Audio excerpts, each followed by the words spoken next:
word. Twice a day he cast out, through the barred aperture, the provisions his jailer brought him. At first gaily, then with deliberation, and at last with regret. Nothing but the recollection of his oath gave him strength to proceed. Hunger made viands once repugnant, now acceptable.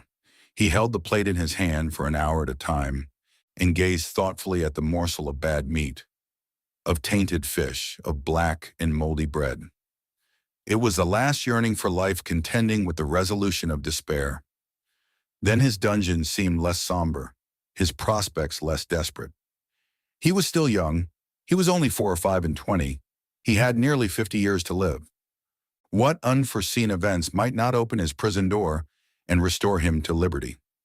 Then he raised to his lips the repast that, like a voluntary Tantalus, he refused himself. But he thought of his oath, and he would not break it. He persisted until, at last, he had not sufficient strength to rise and cast his supper out of the loophole. The next morning he could not see or hear. The jailer feared he was dangerously ill. Edmond hoped he was dying. Thus the day passed away. Edmond felt a sort of stupor creeping over him, which brought with it a feeling almost of content. The gnawing pain at his stomach had ceased. His thirst had abated. When he closed his eyes, he saw myriads of lights dancing before them, like the will-o'-the-wisps that play about the marshes. It was the twilight of that mysterious country called death. Suddenly, about 9 o'clock in the evening, Edmond heard a hollow sound in the wall against which he was lying. So many loathsome animals inhabited the prison that their noise did not in general awake him. But whether abstinence had quickened his faculties, or whether the noise was really louder than usual, Edmond raised his head and listened. It was a continual scratching, as if made by a huge claw, a powerful tooth, or some iron instrument attacking the stones. Although weakened, the young man's brain instantly responded to the idea that haunts all prisoners: liberty. It seemed to him that heaven had at length taken pity on him, and had sent this noise to warn him on the very brink of the abyss.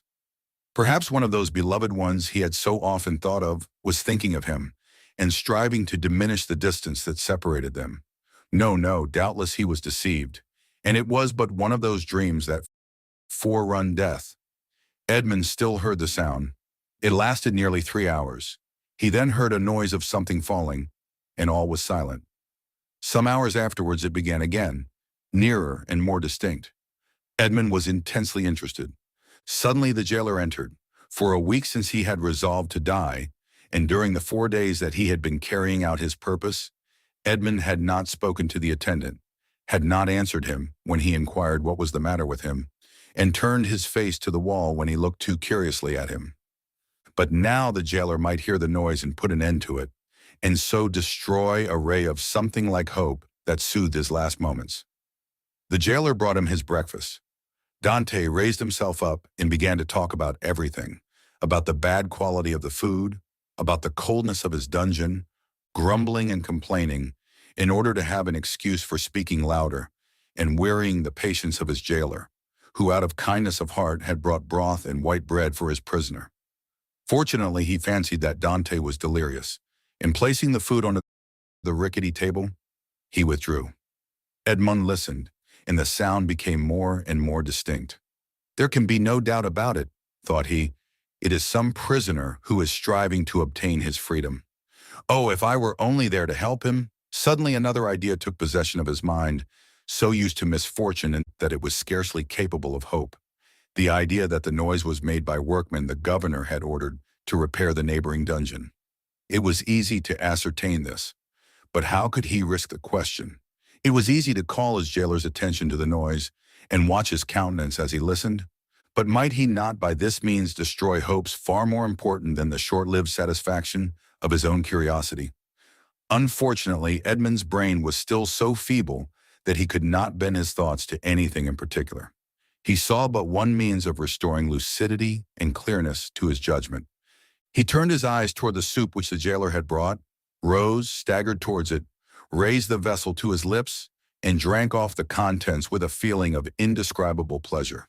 He had often heard that shipwrecked persons had died through having eagerly devoured too much food. Edmond replaced on the table the bread he was about to devour, and returned to his couch. He did not wish to die. He soon felt that his ideas became again collected. He could think and strengthen his thoughts by reasoning. Then he said to himself, I must put this to the test, but without compromising anybody. If it is a workman, I need but knock against the wall, and he will cease to work, in order to find out who is knocking, and why he does so. But as his occupation is sanctioned by the governor, he will soon resume it. If on the contrary it is a prisoner, the noise I make will alarm him. He will cease, and not begin again until he thinks everyone is asleep.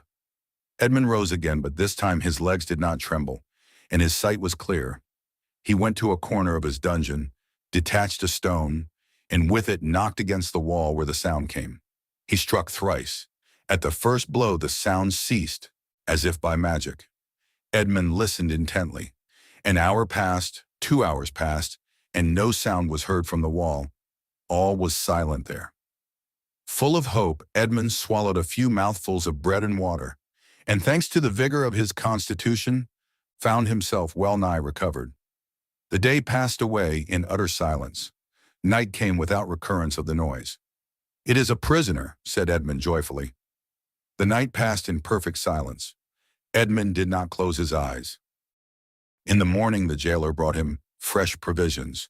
He had already devoured those of the previous day.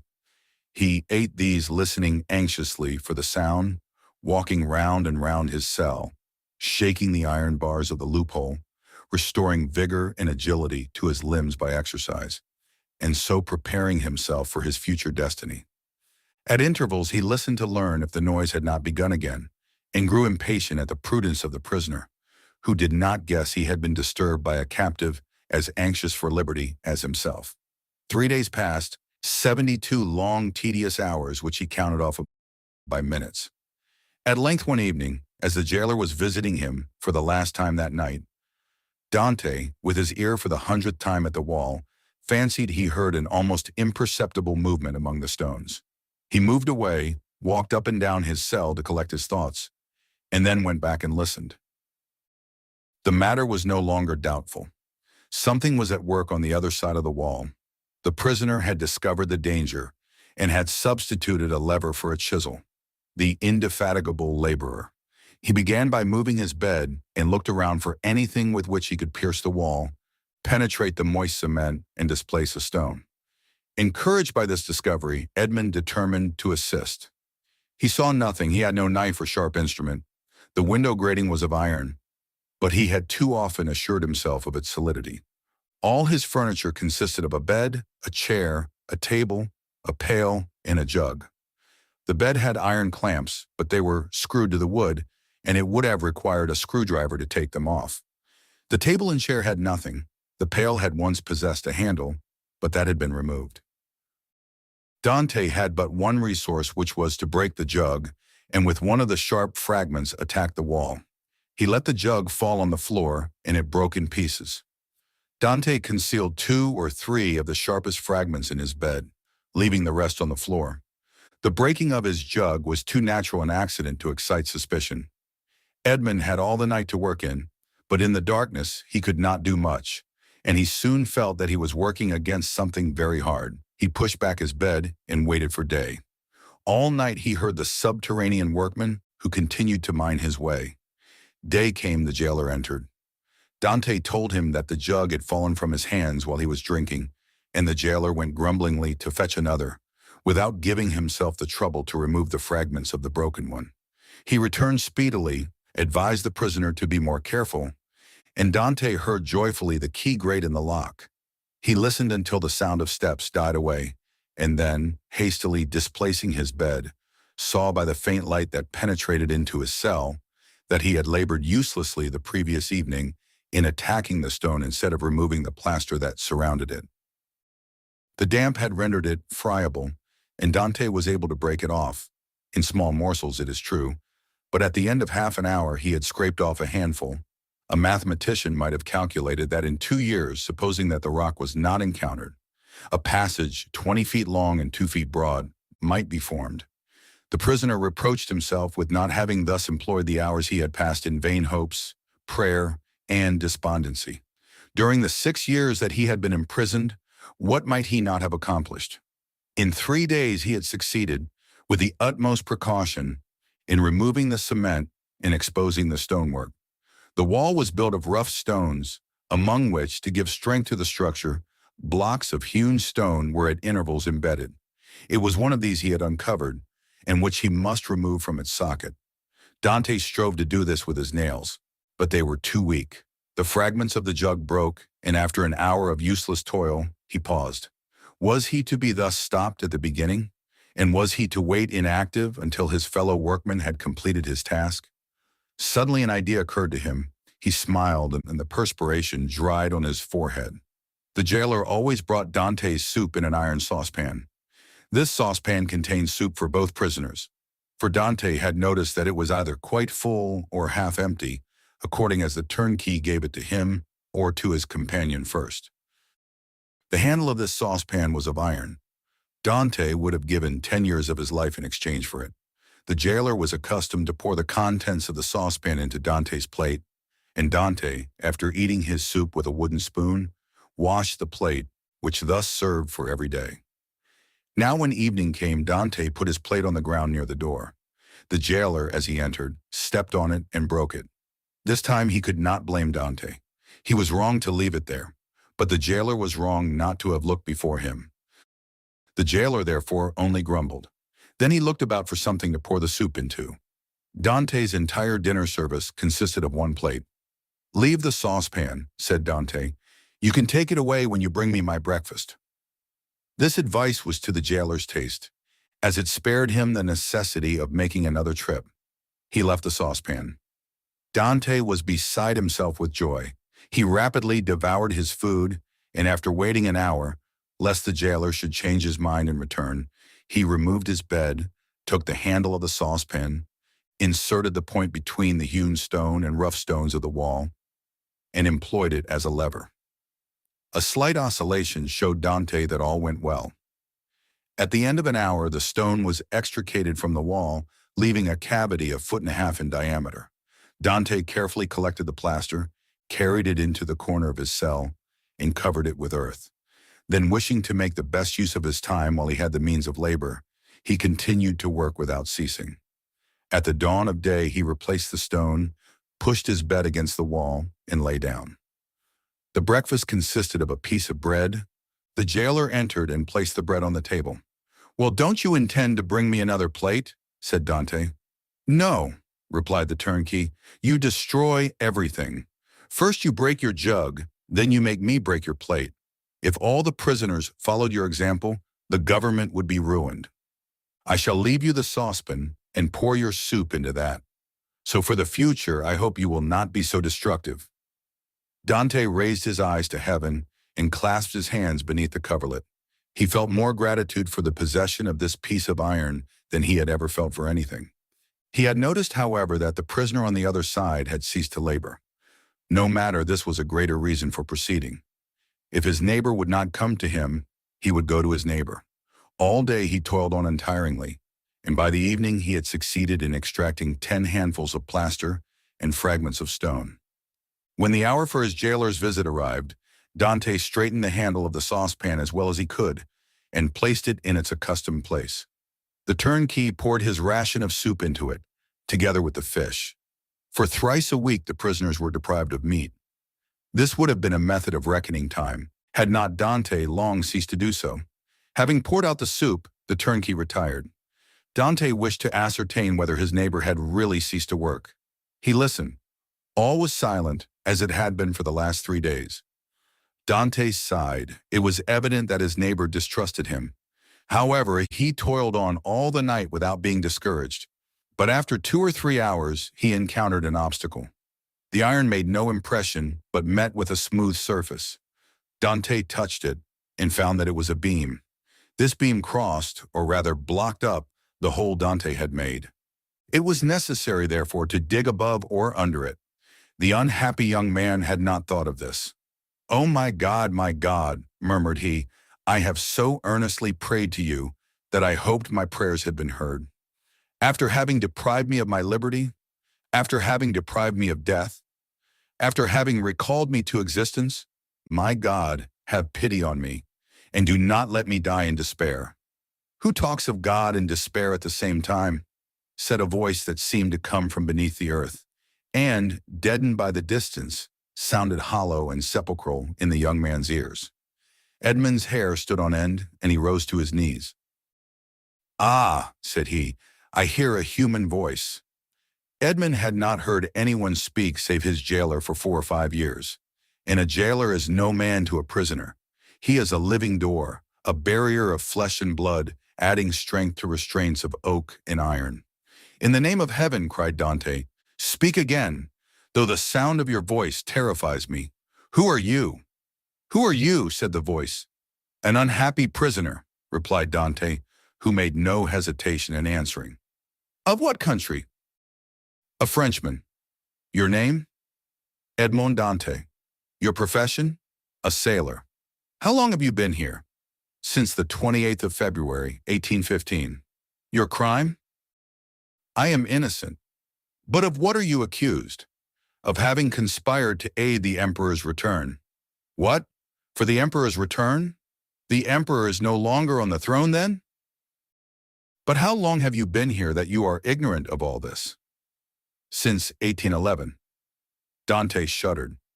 This man had been 4 years longer than himself in prison. "Do not dig any more," said the voice. "Only tell me how high up is your excavation." "On a level with the floor." "How is it concealed?" "Behind my bed." "Has your bed been moved since you have been a prisoner?" "No." "What does your chamber open on?" "A corridor." "And the corridor?" "On a court." "Alas," murmured the voice. "Oh, what is the matter?" cried Dante. "I have made a mistake owing to an error in my plans. I took the wrong angle and have come out 15 feet from where I intended. I took the wall you are mining for the outer wall of the fortress. But then you would be close to the sea? That is what I hoped. And supposing you had succeeded? I should have thrown myself into the sea, gained one of the islands near here, the Ile de Dôme or the Isle de Tiburon, and then I should have been safe. Could you have swum so far? Heaven would have given me strength, but now all is lost." "All?" "Yes. Stop up your excavation carefully. Do not work anymore and wait until you hear from me." I am number 27. "You mistrust me then," said Dante. Edmond fancied he heard a bitter laugh resounding from the depths. "Oh, I am a Christian," cried Dante, guessing instinctively that this man meant to abandon him. "I swear to you by him who died for us that naught shall induce me to breathe one syllable to my jailers. But I conjure you, do not abandon me. If you do, I swear to you, for I have got to the end of my strength, that I will dash my brains out against the wall, and you will have my death to reproach yourself with. How old are you? Your voice is that of a young man." "I do not know my age, for I have not counted the years I have been here. All I do know is that I was just 19 when I was arrested, the 28th of February, 1815. "Not quite 26, murmured the voice. "At that age, he cannot be a traitor." "Oh, no, no," cried Dante. "I swear to you again, rather than betray you, I would allow myself to be hacked in pieces." "You have done well to speak to me and ask for my assistance, for I was about to form another plan and leave you. But your age reassures me. I will not forget you." "Wait. How long?" "I must calculate our chances. I will give you the signal." "But you will not leave me. You will come to me, or you will let me come to you. We will escape, and if we cannot escape, we will talk. You of those whom you love, and I of those whom I love. You must love somebody?" "No, I am alone in the world." "Then you will love me. If you are young, I will be your comrade. If you are old, I will be your son. I have a father who is 70 if he yet lives. I only love him and a young girl called Mercédès.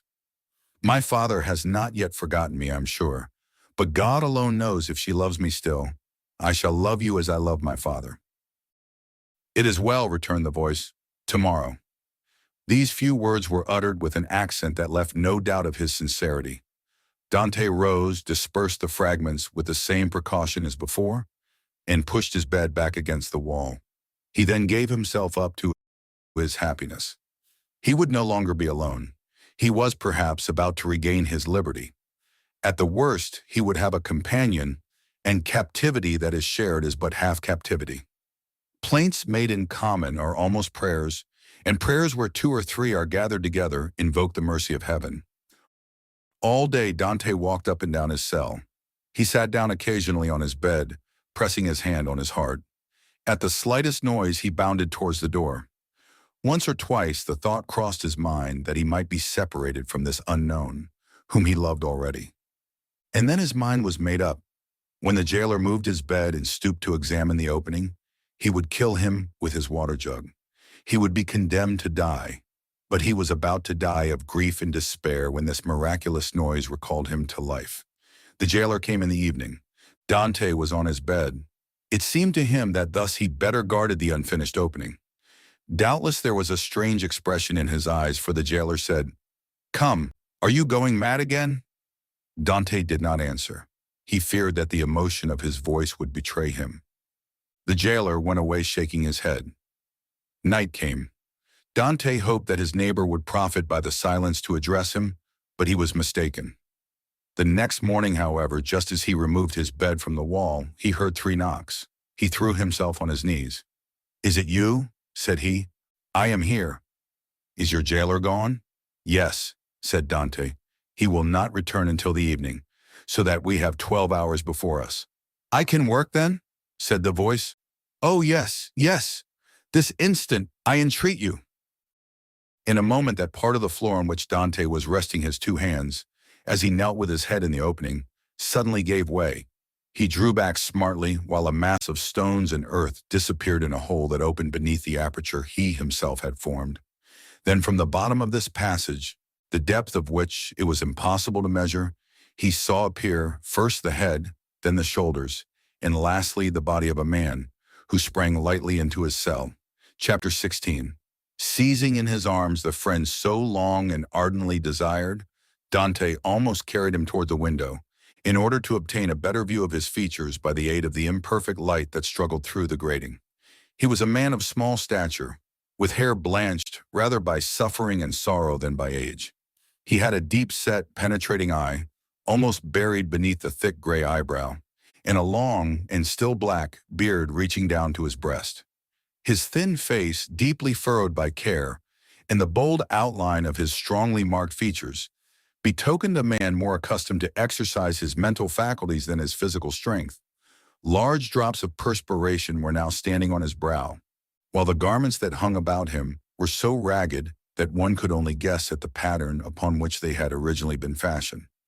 The stranger might have numbered 60 or 65 years, but a certain briskness and appearance of vigor in his movements made it probable that he was aged more from captivity than the course of time.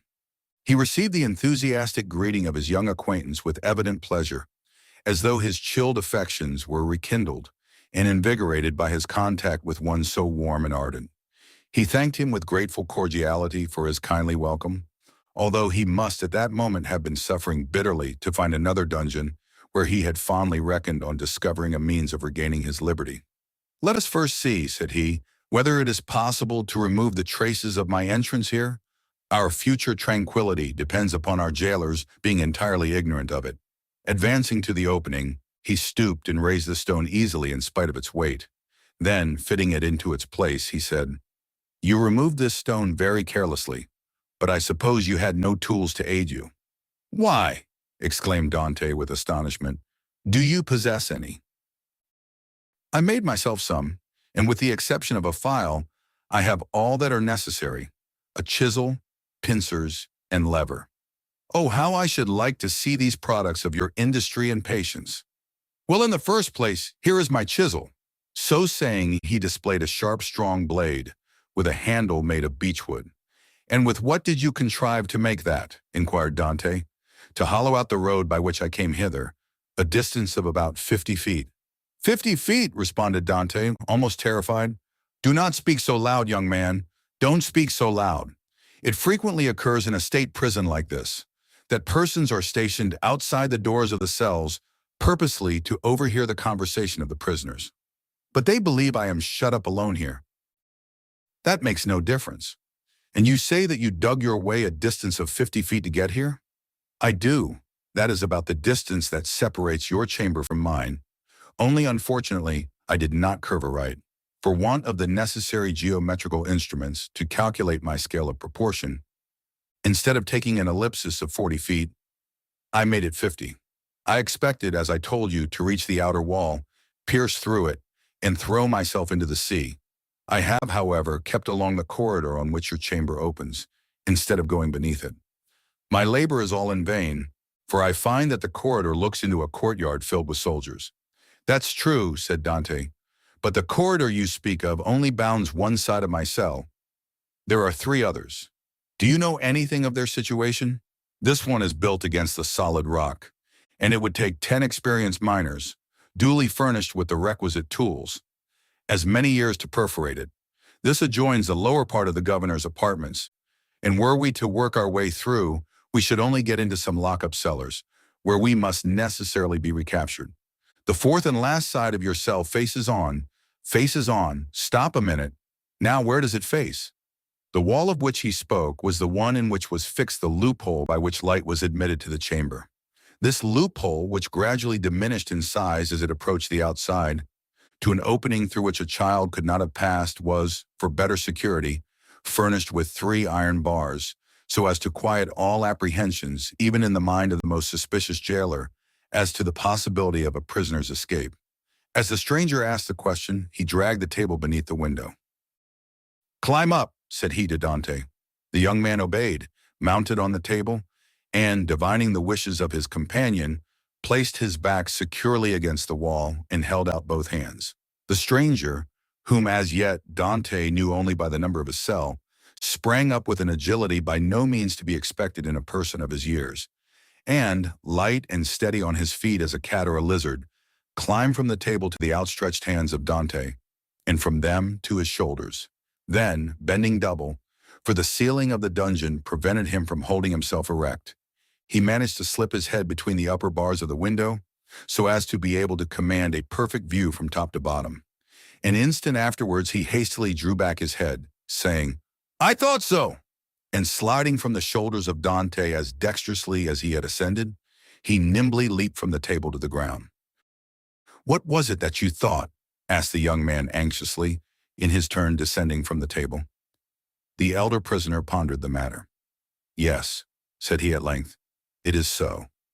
This side of your chamber looks out upon a kind of open gallery, where patrols are continually passing, and sentries keep watch day and night." "Are you quite sure of that?" "Certain. I saw the soldier's shape in the top of his musket. That made me draw in my head so quickly, for I was fearful he might also see me." "Well," inquired Dante, "you perceive, then, the utter impossibility of escaping through your dungeon?" "Then," pursued the young man eagerly, "then," answered the elder prisoner, "the will of God be done."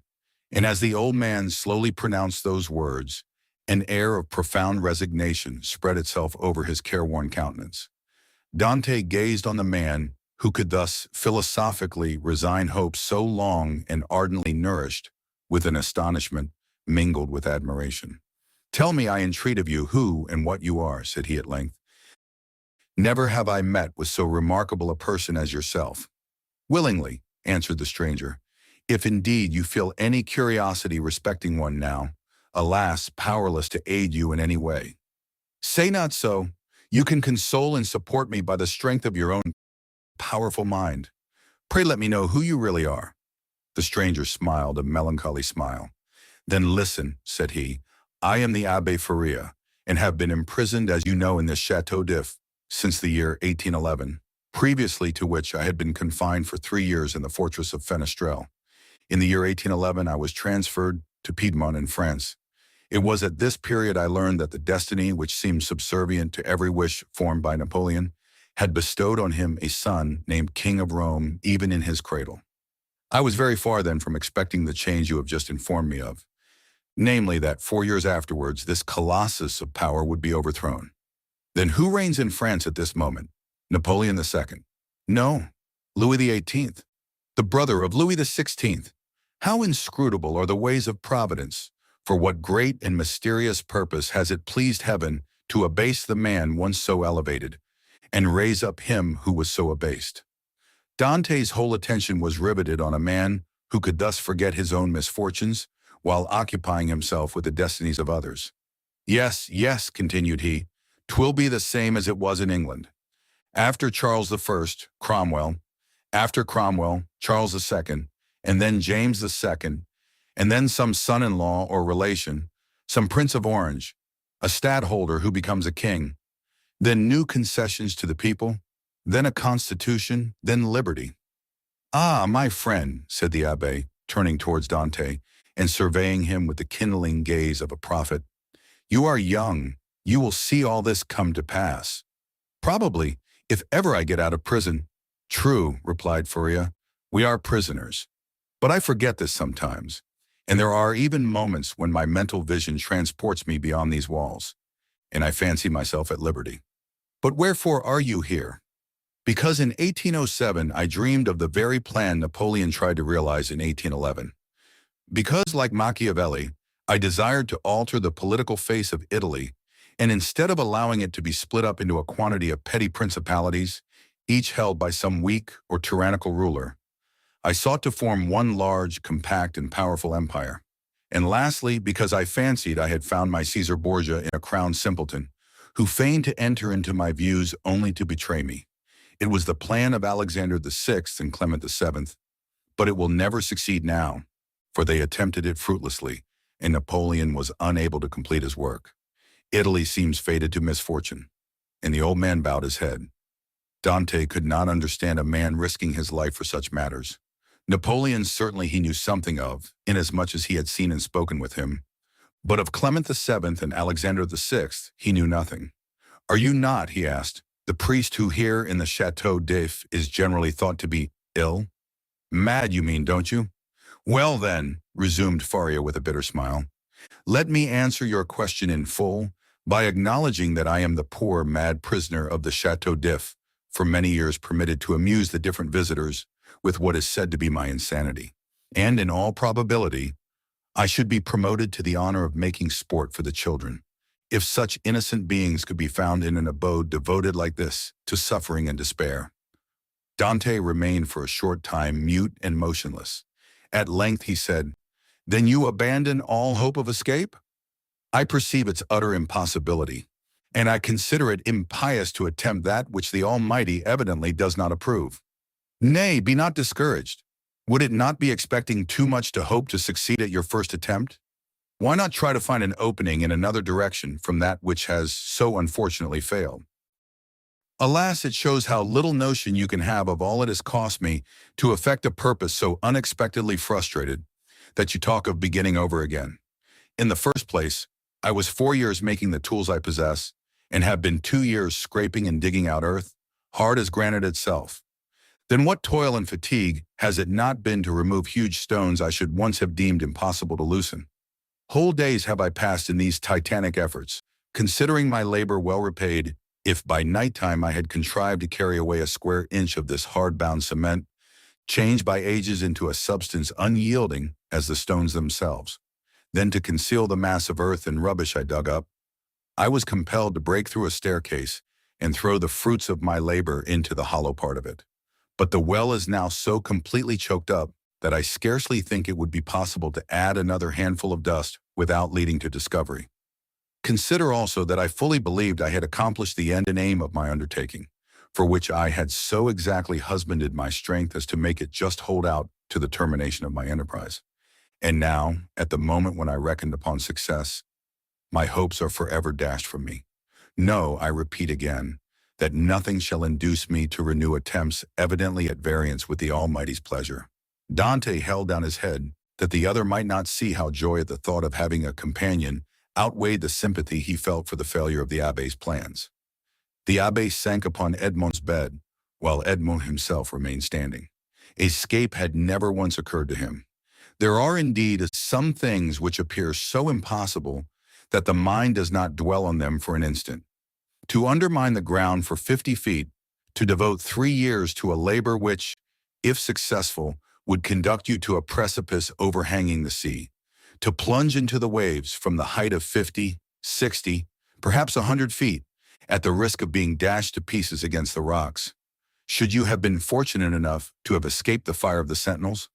And even supposing all these perils passed, then to have to swim for your life a distance of at least 3 miles ere you could reach the shore, were difficulties so startling and formidable that Dante had never even dreamed of such a scheme, resigning himself rather to death. But the sight of an old man clinging to life with so desperate a courage gave a fresh turn to his ideas and inspired him with new courage. Another, older and less strong than he, had attempted what he had not had sufficient resolution to undertake, and had failed only because of an error in calculation. This same person, with almost incredible patience and perseverance, had contrived to provide himself with tools requisite for so unparalleled an attempt. Another had done all this. Why then was it impossible to Dante? Faria had dug his way through 50 feet. Dante would dig 100. Faria, at the age of 50, had devoted 3 years to the task.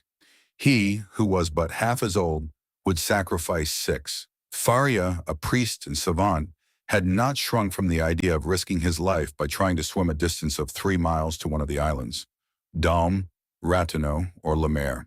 Should a hardy sailor, inexperienced diver, like himself, shrink from a similar task? Should he, who had so often, for mere amusement's sake, plunged to the bottom of the sea to fetch up the bright coral branch, hesitate to entertain the same project? He could do it in an hour, and how many times had he, for pure pastime, continued in the water for more than twice as long? At once Dante resolved to follow the brave example of his energetic companion, and to remember that what has once been done may be done again. After continuing some time in profound meditation, the young man suddenly exclaimed, "I have found what you were in search of." Faria started. "Have you indeed?" cried he, raising his head with quick anxiety. "Pray, let me know what it is you have discovered." "The corridor through which you have bored your way from the cell you occupy here extends in the same direction as the outer gallery, does it not?" "It does." "And is not above 15 feet from it?" "About that." "Well then, I will tell you what we must do. We must pierce through the corridor by forming a side opening about the middle, as it were the top part of the cross. This time you will lay your plans more accurately. We shall get out into the gallery you have described, kill the sentinel who guards it, and make our escape. All we require to ensure success is courage, and that you possess in strength, which I am not deficient in. As for patience, you have abundantly proved yours. You shall now see me prove mine." "One instant, my dear friend," replied the abbé. "It is clear you do not understand the nature of the courage with which I am endowed, and what use I intend making of my strength. As for patience, I consider that I have abundantly exercised that in beginning every morning the task of the night before, and every night renewing the task of the day. But then, young man, and I pray of you to give me your full attention, then I thought I could not be doing anything displeasing to the Almighty in trying to set an innocent being liberty, one who had committed no offense and merited not a condemnation." "And have your notions changed?" asked Dante with much surprise. "Do you think yourself more guilty in making the attempt since you have encountered me?" "No, neither do I wish to incur guilt. Hitherto I have fancied myself merely waging war against circumstances and not men. I have thought it no sin to bore through a wall or destroy a staircase. But I cannot so easily persuade myself to pierce a heart or take away a life." A slight movement of surprise escaped Dante. "Is it possible," said he, "that where your liberty is at stake, you can allow any such scruple to deter you from obtaining it?" "Tell me," replied Faria, "what has hindered you from knocking down your jailer with a piece of wood torn from your bedstead, dressing yourself in his clothes, and endeavoring to escape?" "Simply the fact that the idea never occurred to me," answered Dante. "Because," said the old man, "the natural repugnance to the commission of such a crime prevented you from thinking of it. And so it ever is, because in simple and allowable things, our natural instincts keep us from deviating from the strict line of duty. The tiger, whose nature teaches him to delight in shedding blood, needs but the sense of smell to show him when his prey is within his reach. And by following this instinct, he is enabled to measure the leap necessary to permit him to spring on his victim. But man, on the contrary, loathes the idea of blood. It is not alone that the laws of social life inspire him with a shrinking dread of life. his natural construction and physiological formation. Taking Dante was confused and silent at this explanation of the thoughts which had unconsciously been working in his mind, or rather soul, for there are two distinct sorts of ideas, those that proceed from the head and those that emanate from the heart. Since my imprisonment, said Faria, I have thought over all the most celebrated cases of escape on record. They have rarely been successful.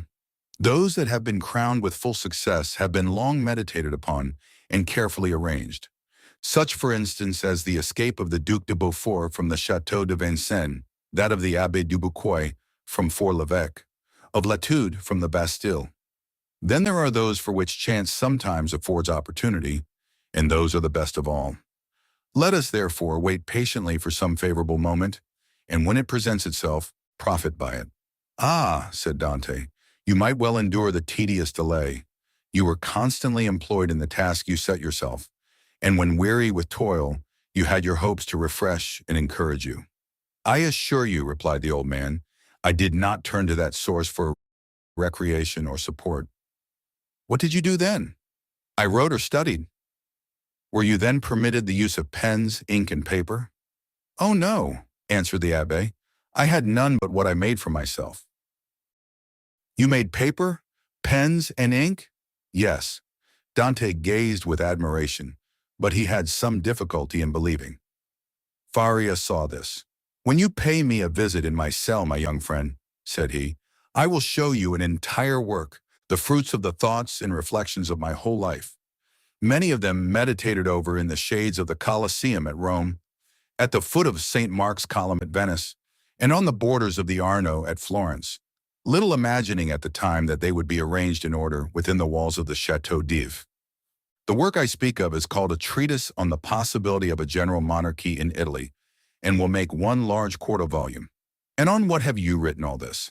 On 2 of my shirts, I invented a preparation that makes linen as smooth and as easy to write on as parchment. Somewhat. I know Lavoisier, and was the intimate friend of Cabanis. But for such a work you must have needed books. Had you any? I had nearly 5,000 volumes in my library at Rome. But after reading them over many times, I found out that with 150 well-chosen books a man possesses, if not a complete summary of all human knowledge, at least all that a man need really know.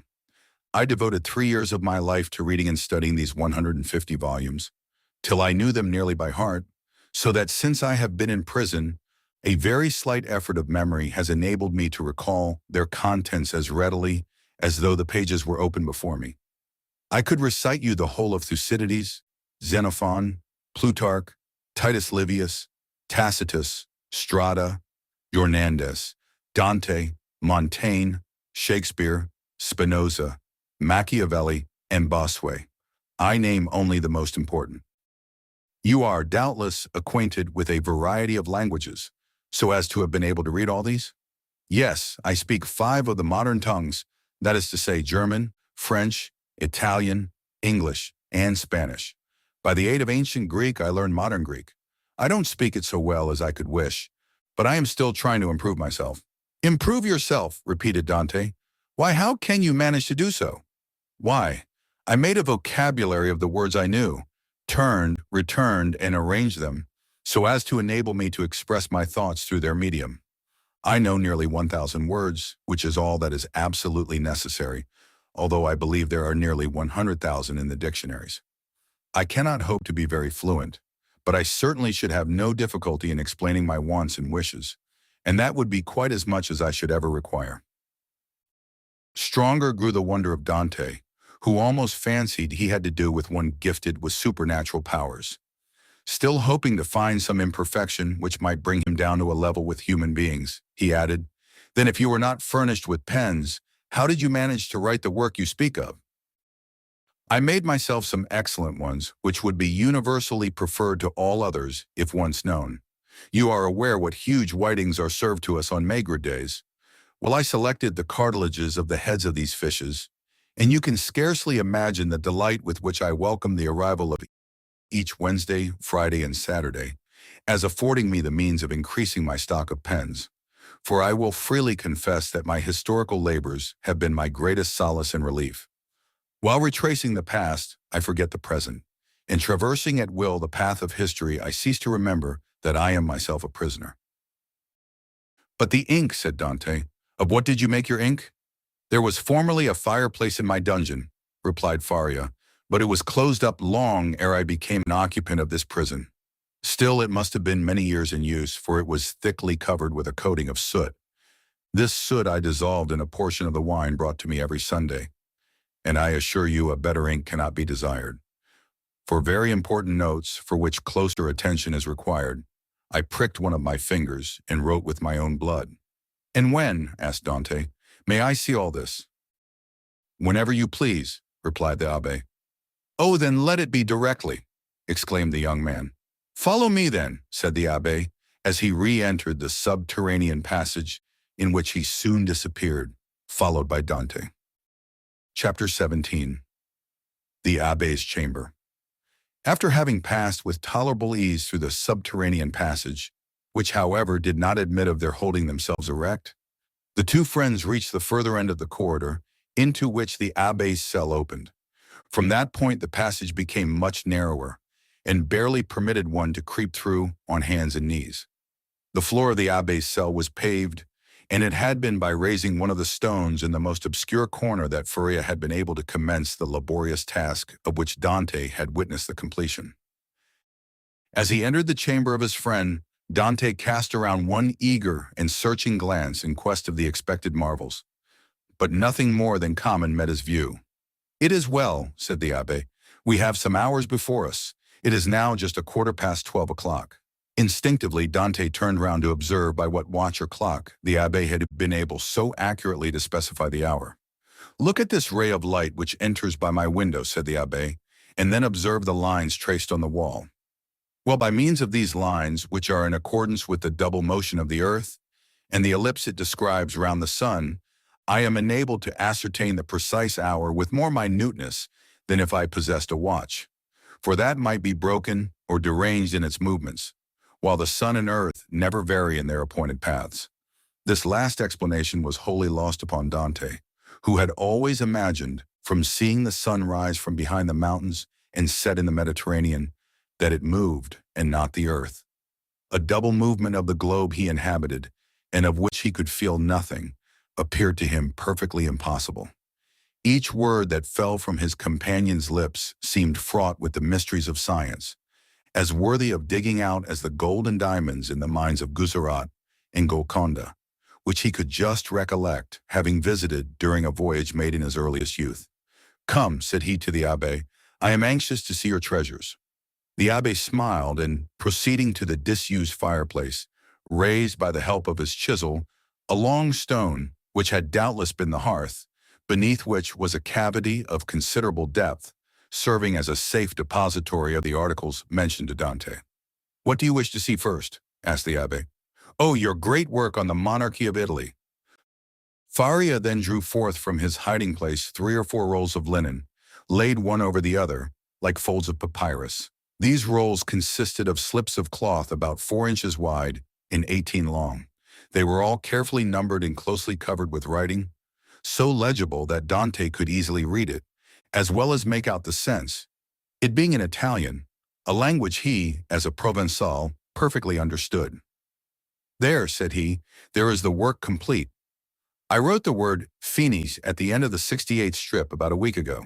I have torn up 2 of my shirts and as many handkerchiefs as I was master of to complete the precious pages. Should I ever get out of prison and find in all Italy a printer courageous enough to publish what I have composed, my literary reputation is forever secured. I see, answered Dante. Now let me behold the curious pens with which you have written your work. Look, said Faria, showing to the young man a slender stick about 6 inches long and much resembling the size of the handle of a fine painting brush, to the end of which was tied, by a piece of thread, one of those cartilages of which the abbé had before spoken to Dante. It was pointed and divided at the nib like an ordinary pen. Dante examined it with intense admiration, then looked around to see the instrument with which it had been shaped so correctly into form. Ah, yes, said Faria, the penknife. That's my masterpiece. I made it, as well as this larger knife, out of an old iron candlestick. The penknife was sharp and keen as a razor. As for the other knife, it would serve a double purpose, and with it one could cut and thrust. Dante examined the various articles shown to him with the same attention that he had bestowed on the curiosities and strange tools exhibited in the shops at Marseilles as the works of the savages in the South Seas, from whence they had been brought by the different trading vessels. "As for the ink," said Faria, "I told you how I managed to obtain that, and I only just make it from time to time, as I require it."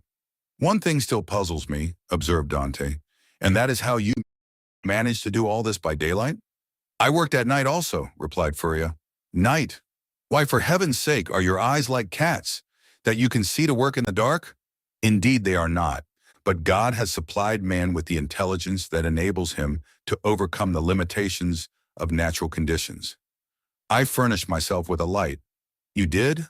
Pray tell me how." "I separated the fat from the meat served to me, melted it, and so made oil. Here is my lamp." So saying, the abbé exhibited a sort of torch very similar to those used in public illuminations. "But light? Here are 2 flints and a piece of burnt linen. And matches?" I pretended that I had a disorder of the skin and asked for a little sulfur, which was readily supplied. Dante laid the different things he had been looking at on the table and stood with his head drooping on his breast, as though overwhelmed by the perseverance and strength of Faria's mind. "You have not seen all yet," continued Faria, "for I did not think it wise to trust all my treasures in the same hiding place. Let us shut this one up." They put the stone back in its place. The abbé sprinkled a little dust over it to conceal the traces of its having been removed, rubbed his foot well on it to make it assume the same appearance as the other, and then going towards his bed, he removed it from the spot it stood in. Behind the head of the bed, and concealed by a stone fitting in so closely as to defy all suspicion, was a hollow space, and in this space a ladder of cords between 25 and 30 feet in length. Dante closely and eagerly examined it. He found it firm, solid, and compact enough to bear any weight. "Who supplied you with the materials for making this wonderful work?" "I tore up several of my shirts and ripped out the seams in the sheets of my bed during my 3 years' imprisonment at Fenestrelle, and when I was removed to the Château d'If, I managed to bring the ravelings with me, so that I have been able to finish my work here." "And was it not discovered that your sheets were unhemmed?" "Oh no, for when I had taken out the thread I required, I hemmed their edges over again." "With what?" "With this needle," said the abbé, as opening his ragged vestments, he showed Dante a long, sharp fishbone, with a small perforated eye for the thread, a small portion of which still remained in it. "I once thought," continued Faria, "of removing these iron bars, and letting myself down from the window, which as you see is somewhat wider than yours, although I should have enlarged it still more preparatory to my flight. However, I discovered that I should merely have dropped into a sort of inner court, and I therefore renounced the project altogether as too full of risk and danger. Nevertheless, I carefully preserved my ladder against one of those unforeseen opportunities of which I spoke just now, and which sudden chance frequently brings about." While affecting to be deeply engaged in examining the ladder, the mind of Dante was, in fact, busily occupied by the idea that a person so intelligent, ingenious, and clear-sighted as the abbé might probably be able to solve the dark mystery of his own misfortunes, where he himself could see nothing. "What are you thinking of?" asked the abbé smilingly, imputing the deep abstraction in which his visitor was plunged to the excess of his awe and wonder. "I was reflecting in the first place," replied Dante, "upon the enormous degree of intelligence and ability you must have employed to reach the high perfection to which you have attained. What would you not have accomplished if you had been free? Possibly nothing at all. The overflow of my brain would probably, in a state of freedom, have evaporated in 1,000 follies. Misfortune is needed to bring to light the treasures of the human intellect. Compression is needed to explode gunpowder. Captivity has brought my mental faculties to a focus. And you are well aware that from the collision of clouds, electricity is produced from electricity, lightning from lightning, illumination." "No," replied Dante, "I know nothing. Some of your words are to me quite empty of meaning. You must be blessed indeed to possess the knowledge you have." The abbé smiled. "Well," said he, "but you had another subject for your thoughts." Did you not say so just now? I did. You have told me as yet but one of them. Let me hear the other. It was this, that while you had related to me all the particulars of your past life, you were perfectly unacquainted with mine. Your life, my young friend, has not been of sufficient length to admit of your having passed through any very important events. It has been long enough to inflict on me a great and undeserved misfortune. I would fain fix the source of it on man, that I may no longer vent reproaches upon heaven. Then you profess ignorance of the crime with which you are charged? I do indeed, and this I swear by the two beings most dear to me upon earth, my father and Mercédès. Come, said the abbé, closing his hiding place and pushing the bed back to its original situation. Let me hear your story. Dante obeyed and commenced what he called his history, but which consisted only of the account of a voyage to India and 2 or 3 voyages to the Levant, until he arrived at the recital of his last cruise, with the death of Captain Leclerc and the receipt of a packet to be delivered by himself to the Grand Marshal. His interview with that personage and his receiving in place of the packet brought a letter addressed to a Monsieur Noirtier, his arrival at Marseille, an interview with his father, his affection for Mercédès and their nuptial feast, his arrest and subsequent examination, his temporary detention at the Palais de Justice, and his final imprisonment in the Château d'If. From this point, everything was a blank to Dante. He knew nothing more, not even the length of time he had been imprisoned. His recital finished, the abbé reflected long and earnestly. There is, said he, at the end of his meditations, a clever maxim which bears upon what I was saying to you some little while ago, and that is that unless wicked ideas take root in a naturally depraved mind, human nature in a right and wholesome state revolts at crime. Still, from an artificial civilization have originated wants, vices, and false tastes, which occasionally become so powerful as to stifle within us all good feelings, and ultimately to lead us into guilt and wickedness. From this view of things, then, comes the axiom that if you visit to discover the author of any bad action, seek first to discover the person to whom the perpetration of that bad action could be in any way advantageous. Now, to apply it in your case, to whom could your disappearance have been serviceable? To no one, by heaven. I was a very insignificant person. Do not speak thus, for your reply evinces neither logic nor philosophy. Everything is relative, my dear young friend, from the king who stands in the way of his successor to the employee who keeps his rival out of a place. Now, in the event of the king's death, his successor inherits a crown. When the employee dies, the supernumerary steps into his shoes and receives his salary of 12,000 livres. Well, these 12,000 livres are his civil lists and are as essential to him as the 12 millions of a king.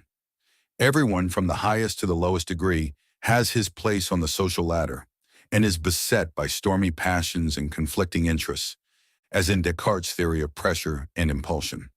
But these forces increase as we go higher, so that we have a spiral which in defiance of reason rests upon the apex and not on the base. Now let us return to your particular world. You say you were on the point of being made captain of the Pharaon? Yes. And about to become the husband of a young and lovely girl? Yes. The accomplishment of these two things. But let us first settle the question as to its being the interest of anyone to hinder you from being captain of the Pharaon. What say you? Now, could anyone have had any interest in preventing? I cannot believe such was the case. I was generally liked on board, and had the sailors possessed the right of selecting a captain themselves, I feel convinced their choice would have fallen on me. There was only one person among the crew who had any feeling of ill will towards me. I had quarreled with him some time previously, and had even challenged him to fight me, but he refused. Now we are getting on. And what was this man's name? What rank did he hold on board? He was supercargo. And had you been captain, should you have retained him in his employment? Not if the choice had remained with me, for I had frequently observed inaccuracies in his accounts. Good again. Now then, tell me, was any person present during your last conversation with Captain Leclerc? No, we were quite alone. Could your conversation have been overheard by anyone? It might, for the cabin door was open, and, stay, now I recollect, Danglars himself passed by, just as Captain Leclerc was giving me the packet for the Grand Marshal. That's better, cried the abbé. Now we are on the right scent. Did you take anybody with you when you put into the port of Elba? Nobody. Somebody there received your packet and gave you a letter in place of it, I think? Yes, the Grand Marshal did. And what did you do with that letter? Put it into my portfolio. You had your portfolio with you then? Now, how could a sailor find room in his pocket for a portfolio large enough to contain an official letter? You are right. It was left on board. Then it was not till your return to the ship that you put the letter in this portfolio? No. And what did you do with the same letter while returning from Porto Ferrajo to the vessel? I carried it in my hand. So that when you went on board the Pharaon, everybody could see that you held a letter in your hand? Danglers as well as the rest? Danglers as well as others. Now listen to me and try to recall every circumstance attending your arrest. Do you recollect the words in which the information against you was formulated? Oh yes, I read it over 3 times, and the words sank deeply into my memory. Repeat it to me. Dante paused a moment, then said, This is it, word for word. The king's attorney is informed by a friend to the throne and religion that one Edmond Dantès, made on board the Pharaon, this day arrived from Smyrna after having touched at Naples and Porto Ferrajo, has been entrusted by Murat with a packet for the usurper, again by the usurper, with a letter for the Bonapartist Club in Paris. This proof of his guilt may be procured by his immediate arrest, as the letter will be found either about his person, at his father's residence, or in his cabin on board the Pharaon. The abbé shrugged his shoulders. The thing is clear as day, said he, and you must have had a very confiding nature, as well as a good heart, not to have suspected the origin of the whole affair. Do you really think so? That would indeed be infamous. How did Danglars usually write? In a handsome running hand. And how was the anonymous letter written? Backhanded. Again the abbé smiled. Disguised. It was very boldly written if disguised. Stop a bit, said the abbé, taking up what he called his pen, and, after dipping it into the ink, he wrote on a piece of prepared linen, with his left hand, the first 2 or 3 words of the accusation. Dante drew back and gazed on the abbé with a sensation almost amounting to terror. How very astonishing, cried he at length. Why, your writing exactly resembles that of the accusation, simply because that accusation had been written with the left hand.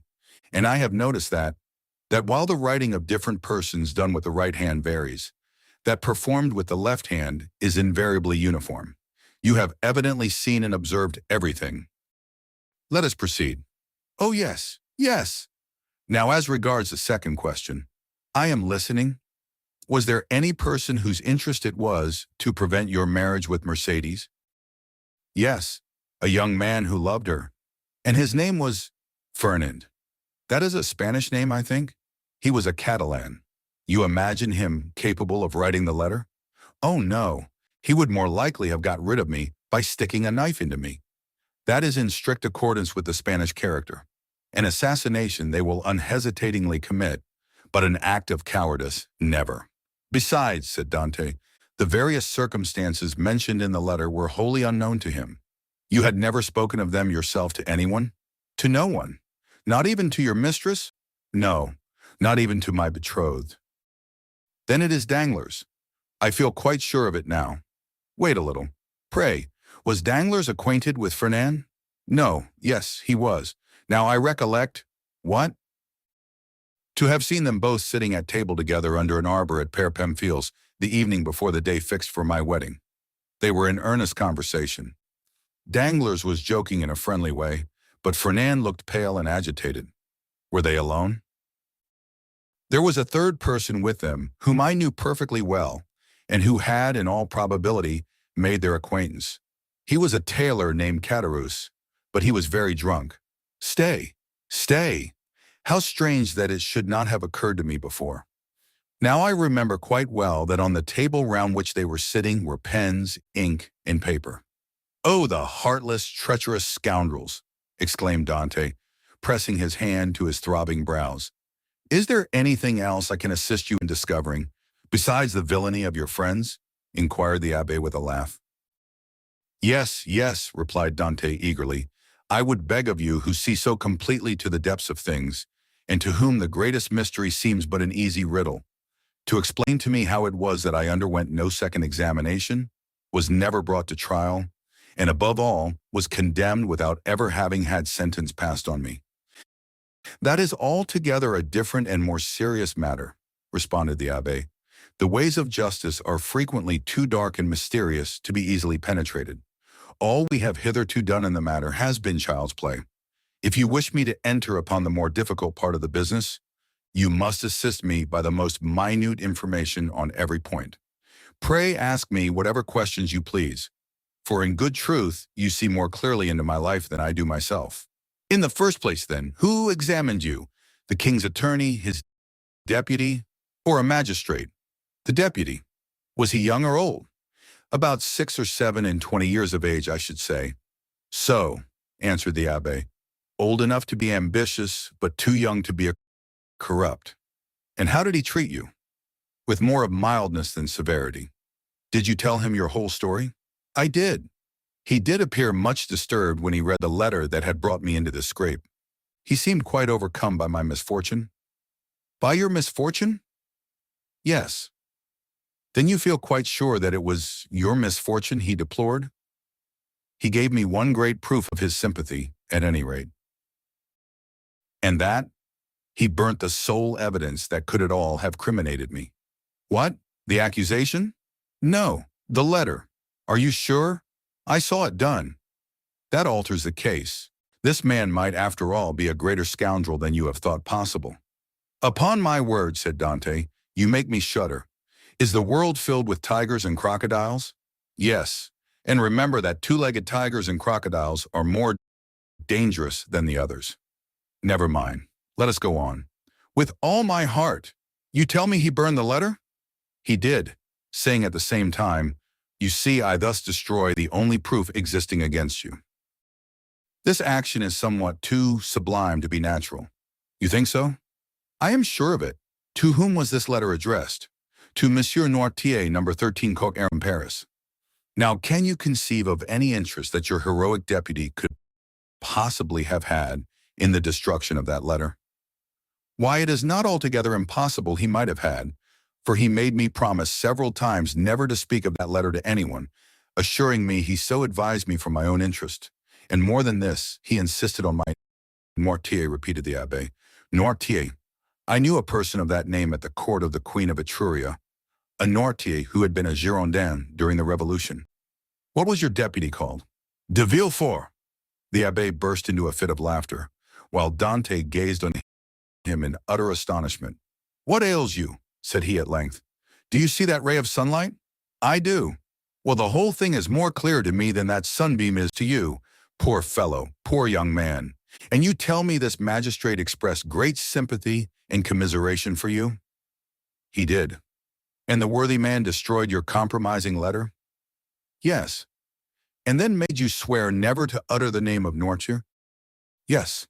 Why, you poor short-sighted simpleton, can you not guess who this Noirtier was, whose very name he was so careful to keep concealed? Noirtier was his father. Had a thunderbolt fallen at the feet of Dante, or hell opened its yawning gulf before him, he could not have been more completely transfixed with horror than he was at the sound of these unexpected words.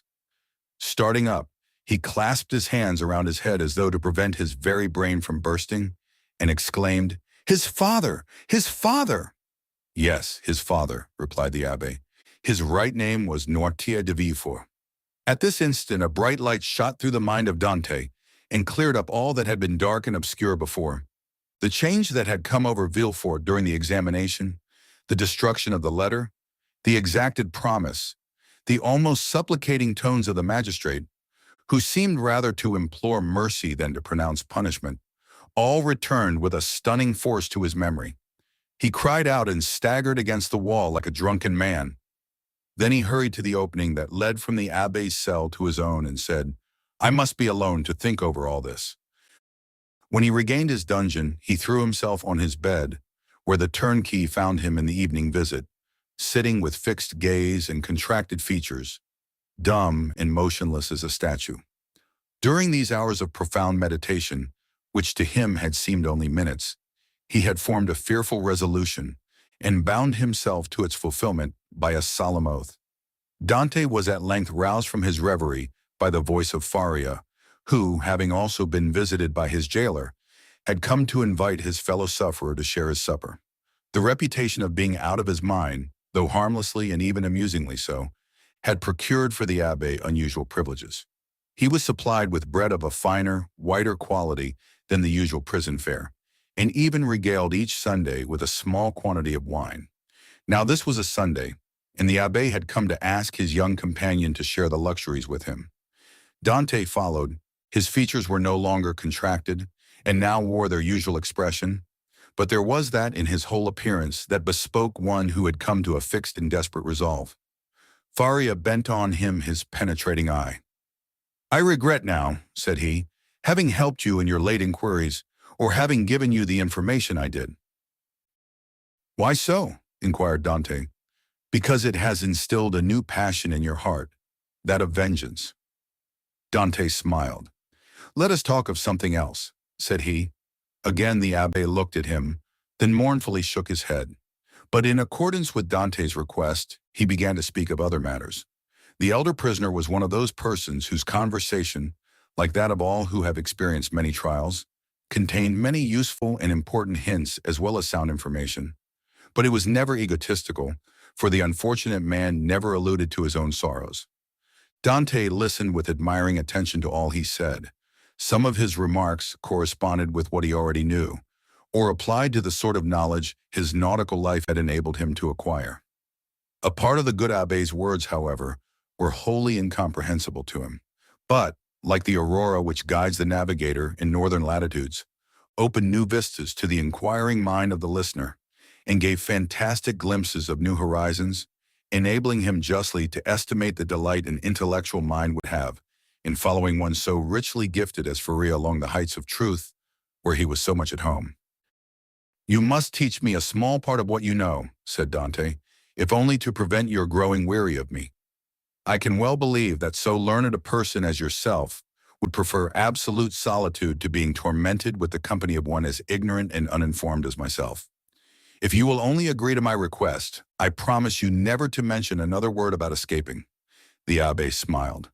"Alas, my boy," said he, "human knowledge is confined within very narrow limits, and when I have taught you mathematics, physics, history, and the 3 or 4 modern languages with which I am acquainted, you will know as much as I do myself.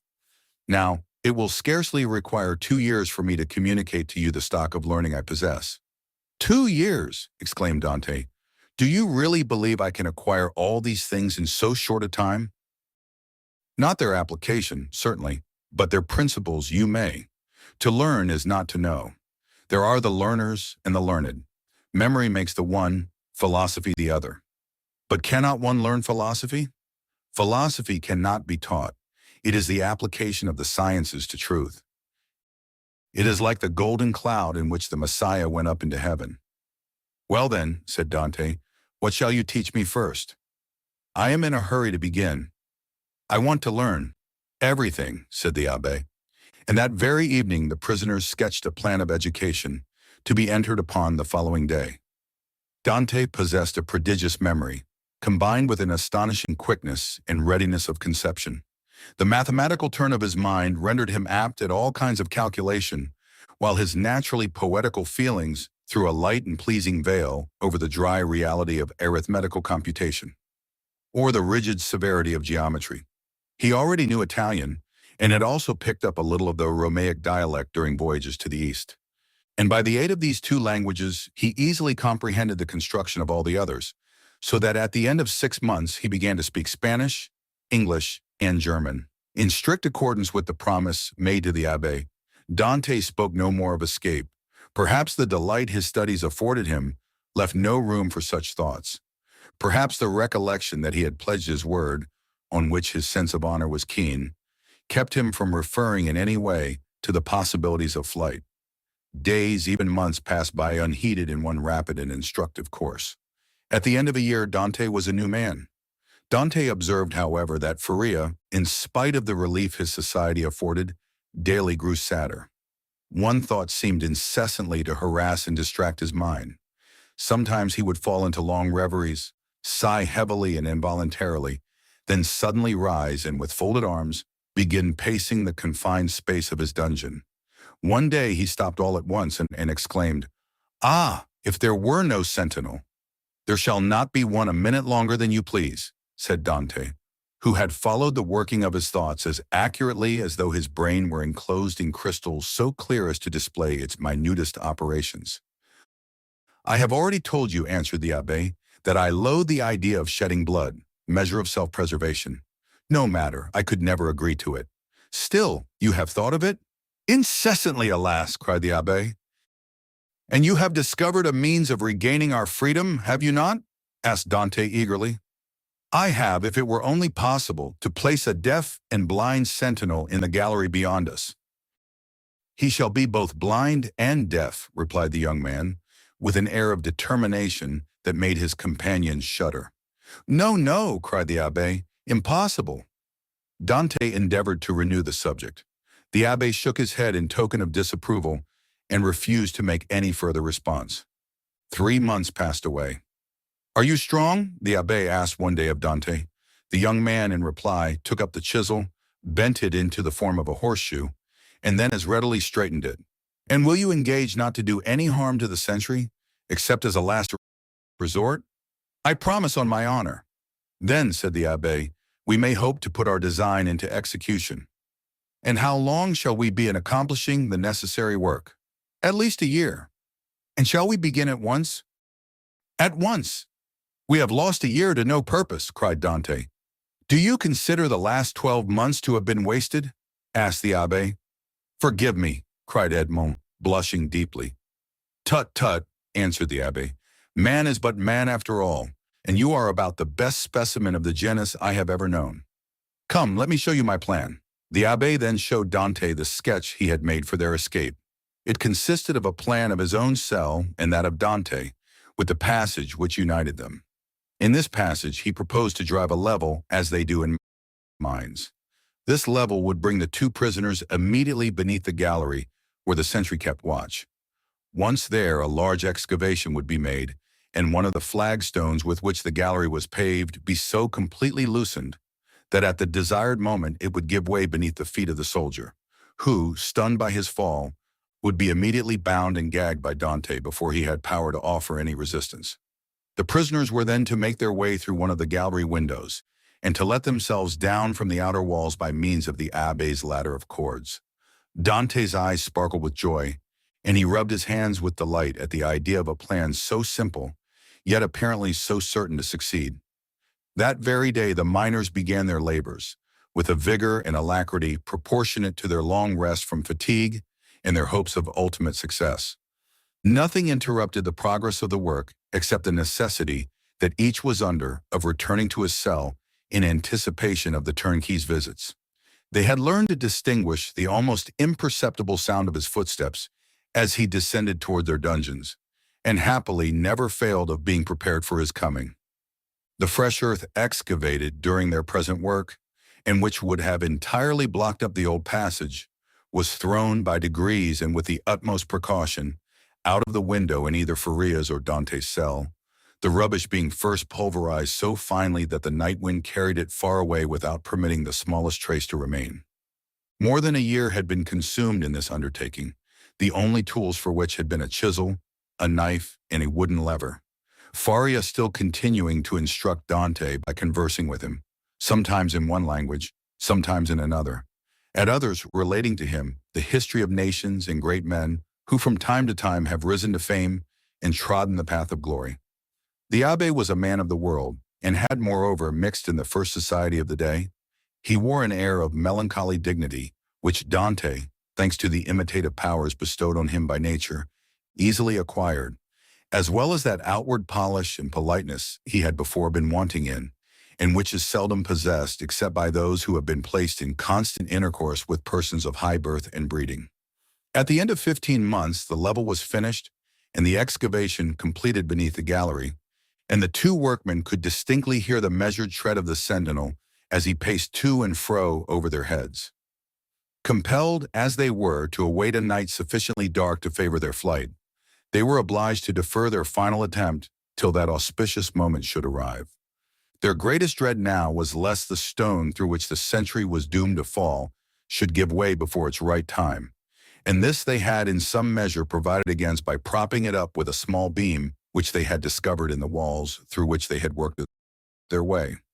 Dante was occupied in arranging this piece of wood when he heard Faria, who had remained in Edmond's cell for the purpose of cutting a peg to secure their rope ladder, call to him in a tone indicative of great suffering. Dante hastened to his dungeon, where he found him standing in the middle of the room, pale as death, his forehead streaming with perspiration, and his hands clenched tightly together. "Gracious heavens!" exclaimed Dante. "What is the matter? What has happened?" "Quick, quick," returned the abbé. "Listen to what I have to say." Dante looked in fear and wonder at the livid countenance of Faria, whose eyes, already dull and sunken, were surrounded by purple circles, while his lips were white as those of a corpse, and his very hair seemed to stand on end. "Tell me, I beseech you, what ails you?" cried Dante, letting his chisel fall to the floor. "Alas," faltered out the abbé, "all is over with me. I am seized with a terrible, perhaps mortal illness. I can feel that the paroxysm is fast approaching. I had a similar attack the year previous to my imprisonment. This malady admits but of one remedy. I will tell you what that is. Go into my cell as quickly as you can, draw out one of the feet that support the bed. You will find it has been hollowed out for the purpose of containing a small phial. You will see they're half filled with a red-looking fluid. Bring it to me, or rather, no, I may be found here. Therefore help me back to my room while I have the strength to drag myself along.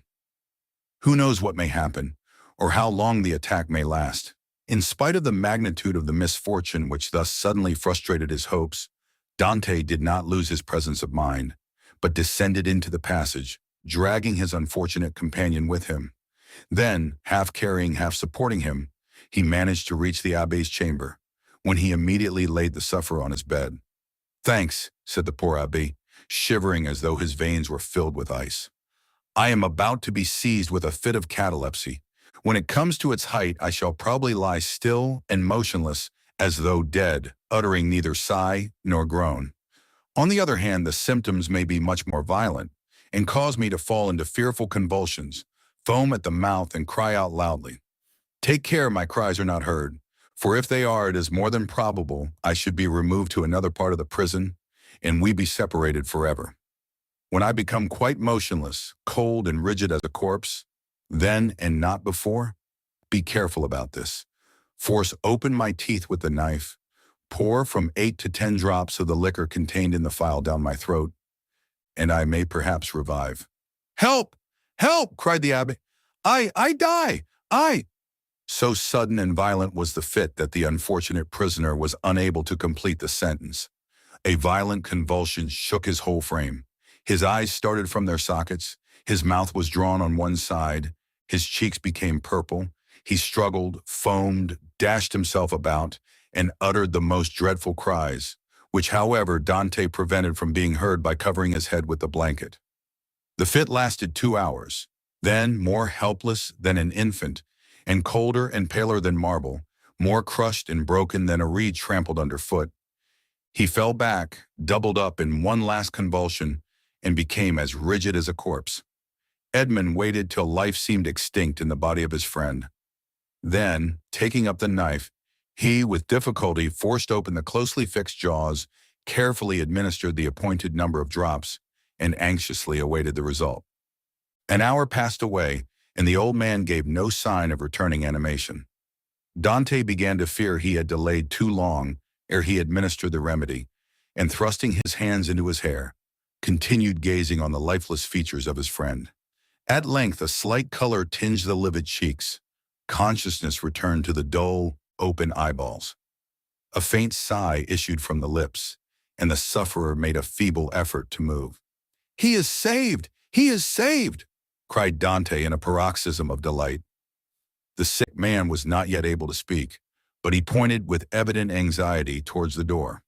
Dante listened, and plainly distinguished the approaching steps of the jailer. It was therefore near 7 o'clock, but Edmond's anxiety had put all thoughts of time out of his head. The young man sprang to the entrance, darted through it, carefully drawing the stone over the opening, and hurried to his cell.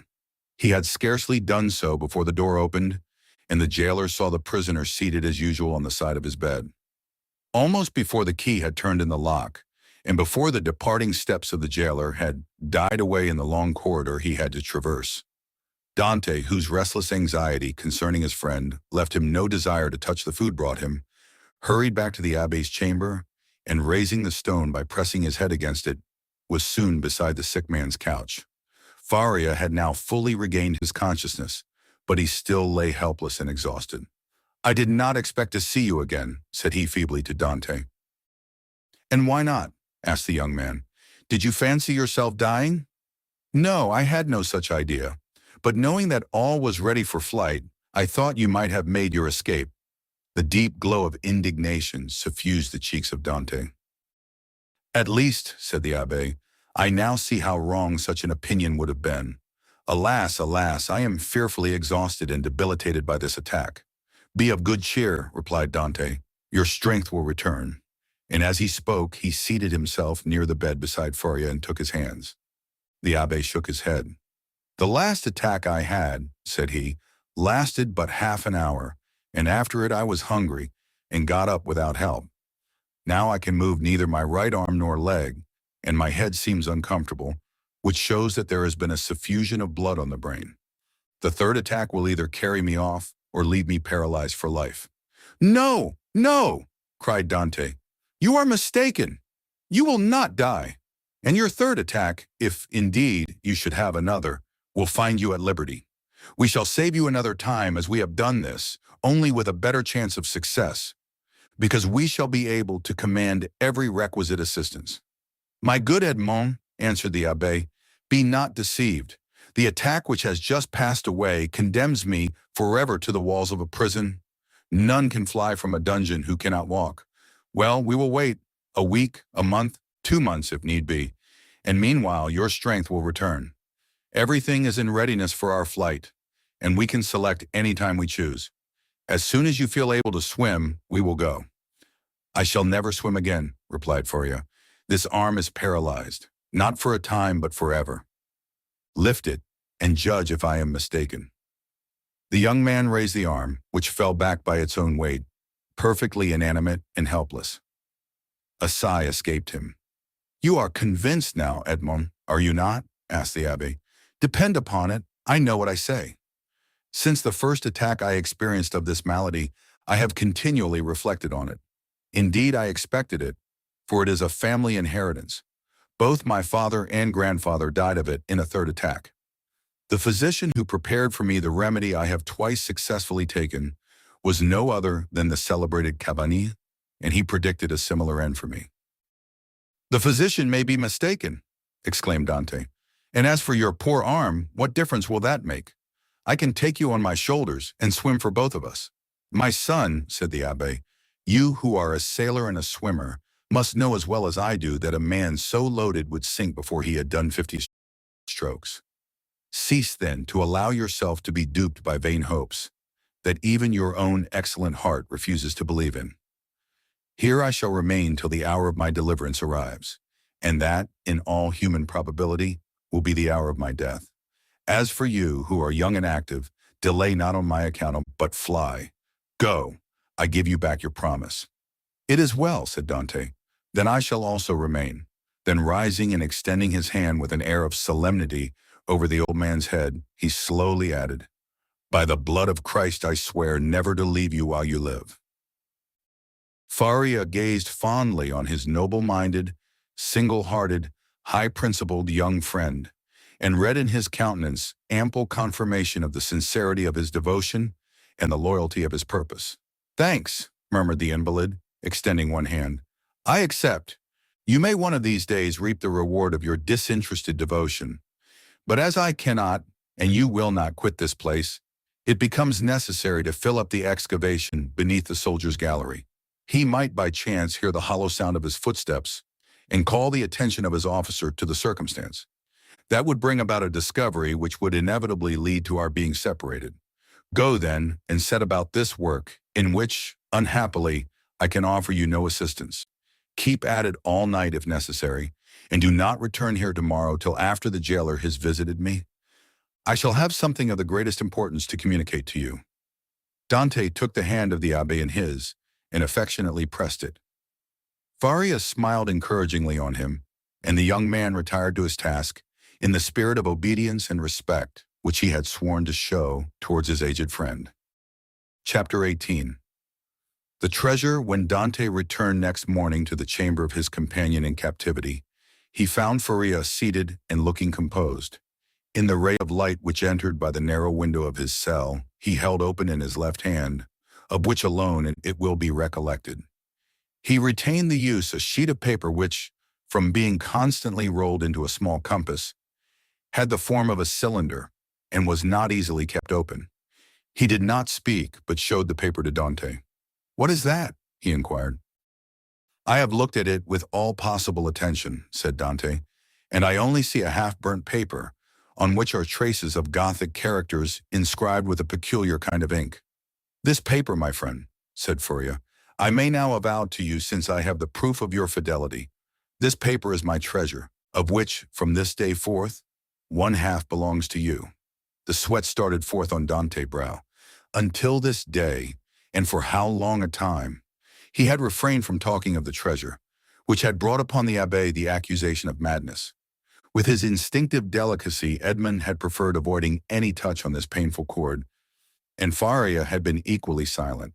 He had taken the silence of the old man for a return to reason, and now these few words uttered by Faria after so painful a crisis seemed to indicate a serious relapse into mental alienation. "Your treasure?" stammered Dante. Faria smiled. "Yes," said he, "you have indeed a noble nature, Edmond, and I see by your paleness and agitation what is passing in your heart at this moment. No, be assured, I am not mad. This treasure exists, Dante, and if I have not been allowed to possess it, you will. Yes, you. No one would listen or believe me, because everyone thought me mad. But you, who must know that I am not, listen to me, and believe me so afterwards, if you will." "Alas," murmured Edmond to himself, "this is a terrible relapse. There was only this blow wanting." Then he said aloud, "My dear friend, your attack has perhaps fatigued you. Had you not better repose a while? Tomorrow, if you will, I will hear your narrative, but today I wish to nurse you carefully." "Besides," he said, "a treasure is not a thing we need hurry about." "On the contrary, it is a matter of the utmost importance, Edmond," replied the old man. "Who knows if tomorrow or the next day after, the third attack may not come on? And then must not all be over? Yes, indeed, I have often thought with a bitter joy that these riches, which would make the wealth of a dozen families, will be forever lost to those men who persecute me. This idea was one of vengeance to me, and I tasted it slowly in the night of my dungeon and the despair of my captivity. But now I have forgiven the world for the love of you. Now that I see you young and with a promising future, now that I think of all that may result to you in the good fortune of such a disclosure, I shudder at any delay, and tremble lest I should not assure to one as worthy as yourself the possession of so vast an amount of hidden wealth." Edmond turned away his head with a sigh. "You persist in your incredulity, Edmond," continued Faria. "My words have not convinced you. I see you require proofs. Well then, read this paper, which I have never shown to anyone." "Tomorrow, my dear friend," said Edmond, desirous of not yielding to the old man's madness. "I thought it was understood that we should not talk of that until tomorrow." "Then we will not talk of it until tomorrow. But read this paper today." "I will not irritate him," thought Edmond, and taking the paper, of which half was wanting, having been burnt no doubt by some accident, he read, "This treasure, which may amount to 2 of Roman crowns in the most distant A of the second opening, we declare to belong to him alone, heir, 25th of April, 1499. "Well," said Faria when the young man had finished reading it. "Why," replied Dante, "I see nothing but broken lines and unconnected words, which are rendered illegible by fire." "Yes, to you, my friend, who read them for the first time, but not for me, who have grown pale over them by many nights' study, and have reconstructed every phrase, completed every thought. And do you believe you have discovered the hidden meaning? I am sure I have, and you shall judge for yourself. But first listen to the history of this paper. Silence, exclaimed Dante. Steps approach. I go. Adieu. And Dante, happy to escape the history and explanation which would be sure to confirm his belief in his friend's mental instability, glided like a snake along the narrow passage, while Faria, restored by his alarm to a certain amount of activity, pushed the stone into place with his foot and covered it with a mat in order the more effectually to avoid discovery. It was the governor who, hearing of Faria's illness from the jailer, had come in person to see him. Faria sat up to receive him, avoiding all gestures in order that he might conceal from the governor the paralysis that had already half-stricken him with death. His fear was lest the governor, touched with pity, might order him to be removed to better quarters and thus separate him from his young companion. But fortunately this was not the case, and the governor left him, convinced that the poor madman, for whom in his heart he felt a kind of affection, was only troubled with a slight indisposition. During this time Edmond, seated on his bed with his head in his hands, tried to collect his scattered thoughts. Faria, since their first acquaintance, had been on all points so rational and logical, so wonderfully sagacious in fact, that he could not understand how so much wisdom on all points could be allied with madness. Was Faria deceived as to his treasure, or was all the world deceived as to Faria?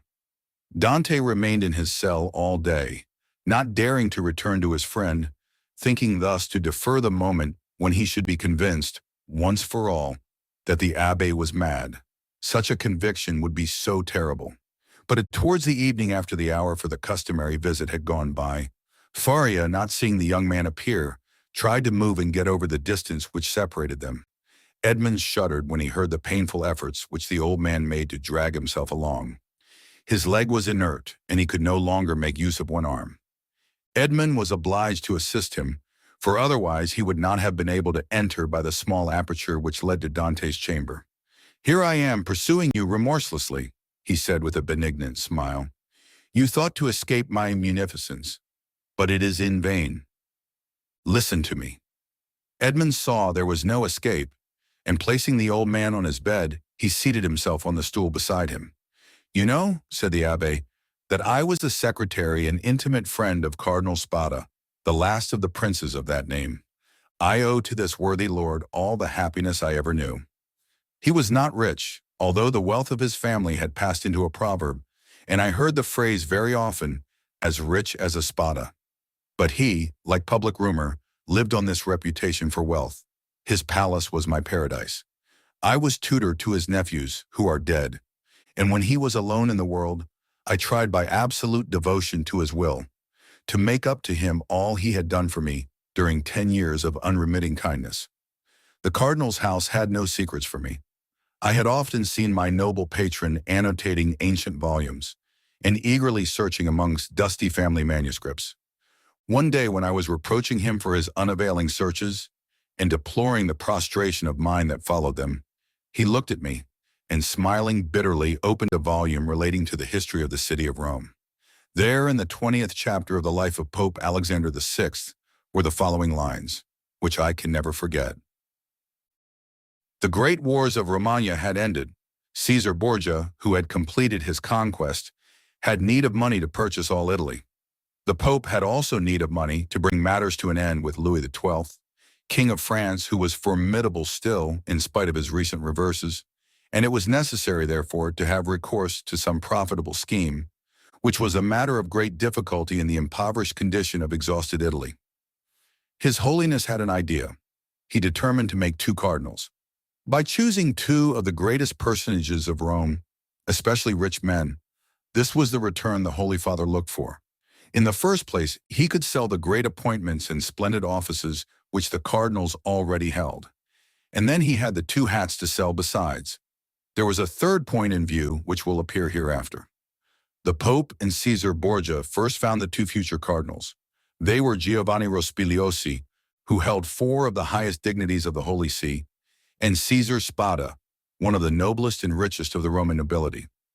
Both felt the high honor of such a favor from the Pope. They were ambitious, and Caesar Borgia soon found purchasers for their appointments. The result was that Rospigliosi and Spada paid for being cardinals, and 8 other persons paid for the offices the cardinals held before their elevation, and thus 800,000 crowns entered into the coffers of the speculators. It is time now to proceed to the last part of the speculation.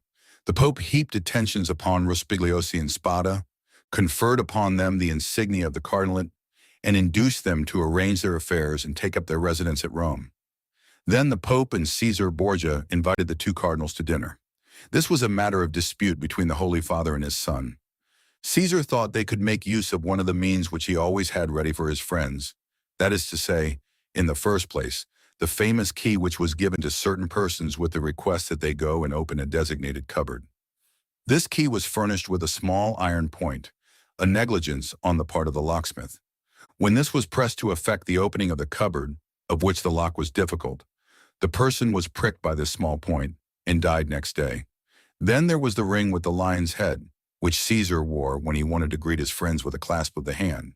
The lion bit the hand thus favored, and at the end of 24 hours, the bite was mortal. Caesar proposed to his father that they should either ask the cardinals to open the cupboard or shake hands with them. But Alexander VI replied, "Now as to the worthy cardinals, Spada and Rospigliosi, let us ask both of them to dinner. Something tells me that we shall get that money back. Besides, you forget Caesar. An indigestion declares itself immediately, while a prick or a bite occasions a delay of a day or 2. Caesar gave way before such cogent.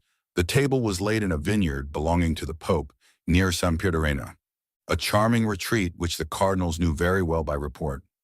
Rospigliosi, quite set up with his new dignities, went with a good appetite and his most ingratiating manner.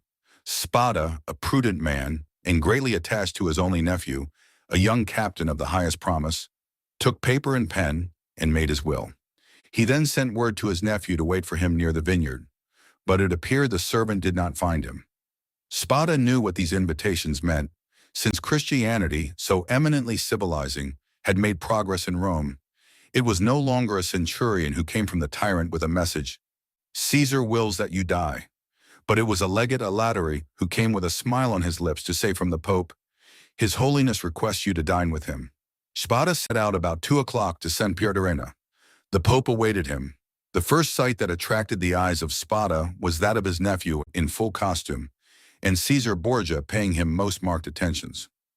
Spada turned pale, as Caesar looked at him with an ironical air, which proved that he had anticipated all, and that the snare was well spread. They began dinner, and Spada was only able to inquire of his nephew if he had received his message. The nephew replied no, perfectly comprehending the meaning of the question. It was too late, for he had already drunk a glass of excellent wine, placed for him expressly by the Pope's butler. Spada at the same moment saw another bottle approach him, which he was pressed to taste. An hour afterwards, a physician declared they were both poisoned through eating mushrooms. Spada died on the threshold of the vineyard. The nephew expired at his own door, making signs which his wife could not comprehend. Then Caesar and the Pope hastened to lay hands on the heritage, under pretense of seeking for the papers of the dead man. But the inheritance consisted in this only, a scrap of paper on which Spada had written, "I bequeath to my beloved nephew my coffers, my books, and, amongst others, my breviary with the gold corners, which I beg he will preserve in remembrance of his affectionate uncle." The heirs sought everywhere, admired the breviary, laid hands on the furniture, and were greatly astonished that Spada, the rich man, was really the most miserable of uncles. No treasures, unless they were those of science, contained in the library and laboratories. That was all. Caesar and his father searched, examined, scrutinized, but found nothing, or at least very little, not exceeding a few thousand crowns in plate, and about the same in ready money. But the nephew had time to say to his wife before he expired, "Look well among my uncle's papers. There is a will." They sought even more thoroughly than the august heirs had done, but it was fruitless. There were 2 palaces and a vineyard behind the Palatine Hill, but in these days landed property had not much value, and the 2 palaces and the vineyard remained to the family, since they were beneath the rapacity of the Pope and his son. Months and years rolled on. Alexander VI died, poisoned, you know by what mistake. Caesar, poisoned at the same time, escaped by shedding his skin like a snake, but the new skin was spotted by the poison till it looked like a tiger's. Then, compelled to quit Rome, he went and got himself obscurely killed in a night skirmish, scarcely noticed in history. After the Pope's death and his son's exile, it was supposed that the Spada family would resume the splendid position they had held before the cardinal's time. But this was not the case. The Spadas remained in doubtful ease. A mystery hung over this dark affair, and the public rumor was that Caesar, a better politician than his father, had carried off from the Pope the fortune of the two cardinals. I say the two because Cardinal Rospigliosi, who had not taken any precaution, was completely despoiled. Up to this point, said Furia, interrupting the thread of his narrative, this seems to you very meaningless, no doubt, eh? Oh, my friend, cried Dante. On the contrary, it seems as if I were reading a most interesting narrative. Go on, I beg of you. I will. The family began to get accustomed to their obscurity. Years rolled on, and amongst the descendants some were soldiers, others diplomatists, some churchmen, some bankers, some grew rich, and some were ruined. I come now to the last of the family, whose secretary I was, the Count of Spada. I had often heard him complain of the disproportion of his rank with his fortune, and I advised him to invest all he had in an annuity.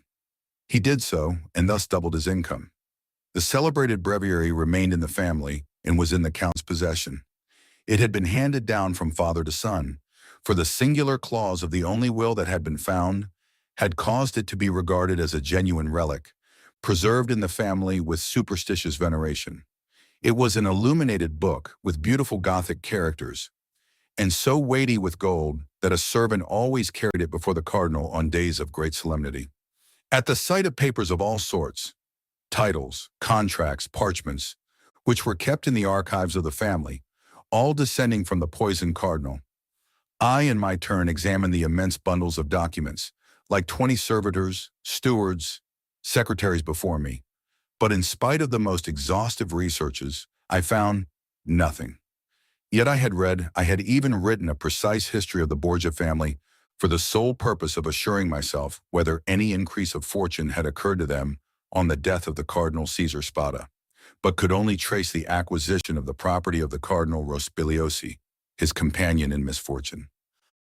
I was then almost assured that the inheritance had neither profited the Borgias nor the family, but had remained unpossessed like the treasures of the Arabian Nights, which slept in the bosom of the earth under the eyes of the genie. I searched, ransacked, counted, calculated 1,000 and 1,000 times the income and expenditure of the family for 300 years. It was useless. I remained in my ignorance, and the Count of Spada in his poverty. My patron died. He had reserved from his annuity his family papers, his library composed of 5,000 volumes, and his famous breviary. All these he bequeathed to me, with 1,000 Roman crowns, which he had in ready money, on condition that I would have anniversary masses said for the repose of his soul, and that I would draw up a genealogical tree and history of his house. All this I did scrupulously. Be easy, my dear Edmond, we are near the conclusion. In 1807, a month before I was arrested, and a fortnight after the death of the Count of Spada, on the 25th of December, you will see presently how the date became fixed in my memory, I was reading for the 1,000th time the papers I was arranging for the palace was sold to a stranger, and I was going to leave Rome and settle at Florence, intending to take with me 12,000 francs I possessed, my library and the famous breviary, when, tired with my constant labor at the same thing, and overcome by a heavy dinner I had eaten, my head dropped on my hands, and I fell asleep about 3 o'clock in the afternoon. I awoke as the clock was striking 6. I raised my head. I was in utter darkness. I rang for a light, but as no one came, I determined to find one for myself. It was indeed but anticipating the simple manners which I should soon be under the necessity of adopting. I took a wax candle in one hand, and with the other groped about for a piece of paper, my matchbox being empty, with which I proposed to get a light from the small flame still playing on the embers. Fearing, however, to make use of any valuable piece of paper, I hesitated for a moment, then recollected that I had seen in the famous breviary, which was on the table beside me, an old paper quite yellow with age, and which had served as a marker for centuries, kept there by the request of the heirs. I felt for it, found it, twisted it up together, and putting it into the expiring flame, set light to it. But beneath my fingers, as if by magic, in proportion as the fire ascended, I saw yellowish characters appear on the paper. I grasped it in my hand, put out the flame as quickly as I could, lighted my taper in the fire itself, and opened the crumpled paper with inexpressible emotion. Recognizing when I had done so that these characters had been traced in mysterious and sympathetic ink, only appearing when exposed to the fire. Nearly 1/3 of the paper had been consumed by the flame. It was that paper you read this morning. Read it again, Dante, and then I will complete for you the incomplete words and unconnected sense. Faria, with an air of triumph, offered the paper to Dante, who this time read the following words, traced with an ink of a reddish color resembling rust. This 25th day of April, 1498, B. Alexander VI, and fearing that not he may desire to become my heir, and Bentivoglio, who were poisoned, my sole heir that I have and has visited with me, that is in island of Monte Cristo, all I possess jewels, diamonds, gems, that I alone may amount to nearly 2 mil, will find on raising the 20th rower, creek to the east in a right line, 2 open, in these caves. The treasure is in the furthest day, which treasure I bequeath in Lebanon as my sole heir. 25th of April, 1498. Say, and now, said the abbé, read this other paper. And he presented to Dante a second leaf with fragments of lines written on it, which Edmond read as follows. Am invited to dine by His Holiness? Content with making me pay for my hat? Serves for me the fate of Cardinals Caprara. I declare to my nephew, Guido Spada, the caves of the small estate of ingots, gold, money, know of the existence of this treasure, which lions of Roman crowns, and which he, quoth from the small, ings have been made, Ungalei in the second, tire to him, our Spada. Faria followed him with an excited look. And now, he said when he saw that Dante had read the last line, put the 2 fragments together and judge for yourself. Dante obeyed, and the conjointed pieces gave the following. This 25th day of April, 1498, being invited to dine by His Holiness Alexander VI, and fearing that not content with making me pay for my hat, he may desire to become my heir, and serves for me the fate of Cardinals Caprara and Bentivoglio, who were poisoned. I declare to my nephew, Guido Spada, my sole heir, that I have buried in a place he knows and has visited with me, that is, in the caves of the small island of Monte Cristo, all I possess of ingots, gold, money, jewels, diamonds, gems, that I alone know of the existence of this treasure, which may amount to nearly 2 mil lions of Roman crowns, and which he will find on raising the 20th rope Torsiki from the small creek to the east in a right line. 2 open ings have been made in these caves. The treasure is in the furthest angle in the second, which treasure I bequeath and leave entire to him as my sole heir. April 25th, 1498. Says our Spada. Well, do you comprehend now? Inquired Faria. It is the declaration of Cardinal Spada, and the will so long sought for, replied Edmond, still incredulous. Yes, 1,000 times, yes.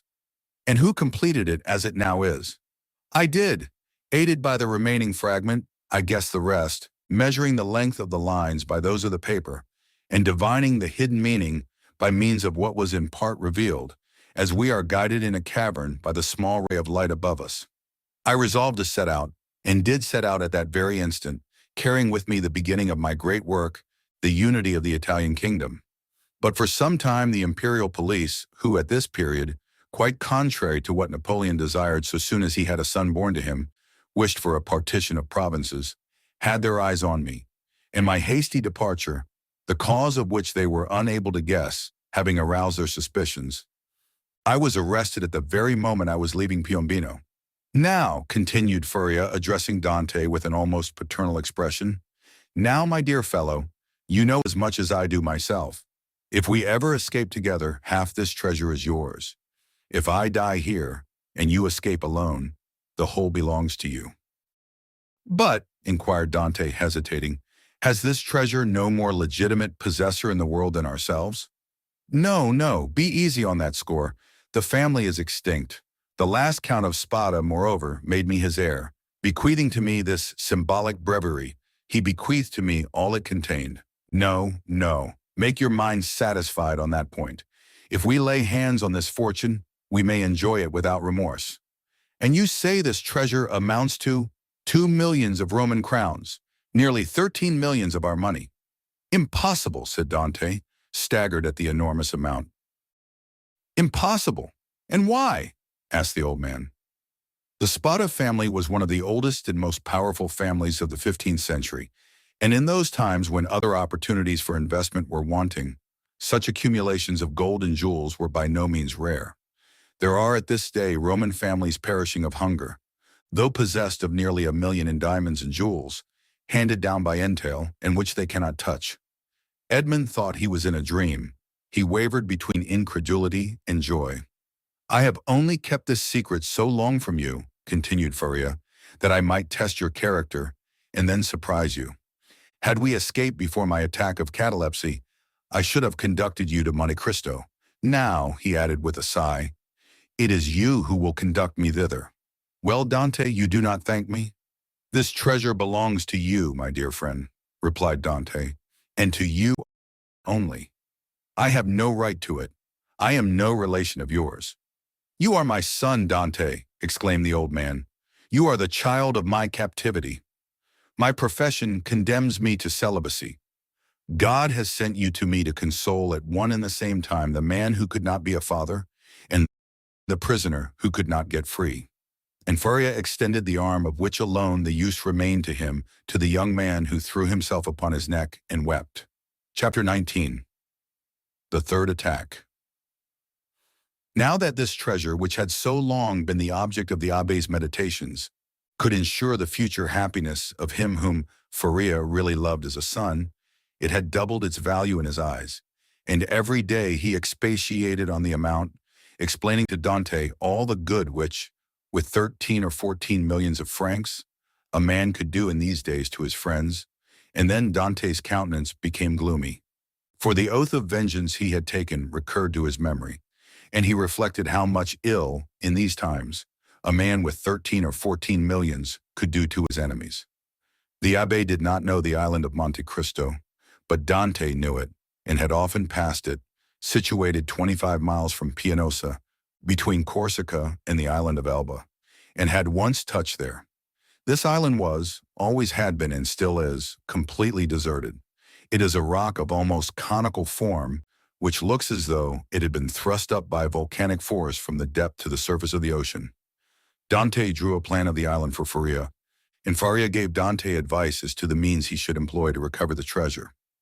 But Dante was far from being as enthusiastic and confident as the old man.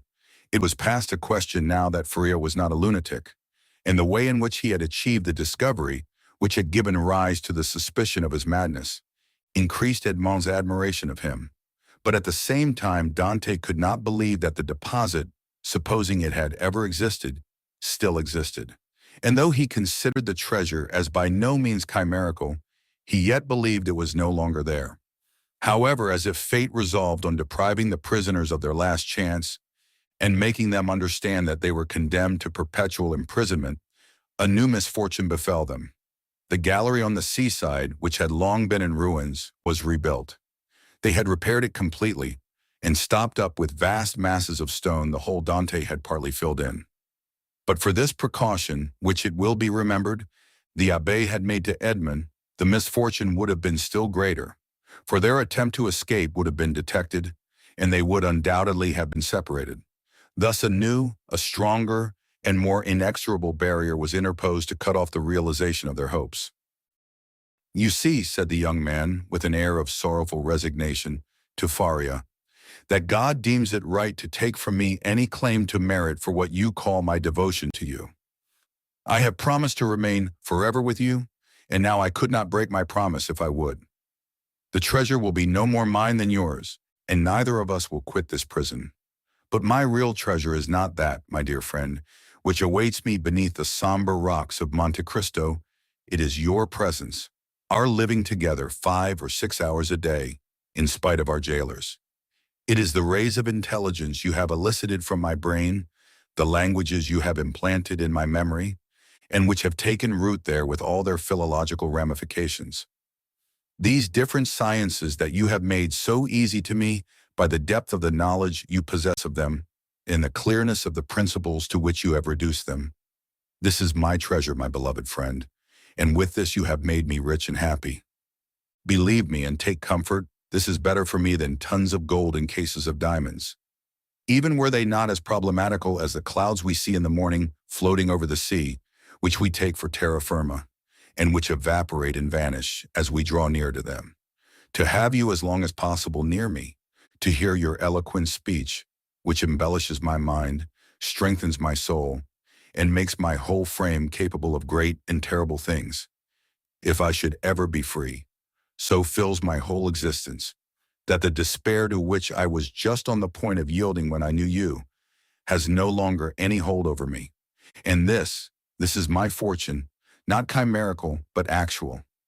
I owe you my real good, my present happiness, and all the sovereigns of the earth, even Caesar Borgia himself, could not deprive me of this. Thus, if not actually happy, yet the days these two unfortunates passed together went quickly. Faria, who for so long a time had kept silence as to the treasure, now perpetually talked of it. As he had prophesied would be the case, he remained paralyzed in the right arm and the left leg, and had given up all hope of ever enjoying it himself. But he was continually thinking over some means of escape for his young companion, and anticipating the pleasure he would enjoy.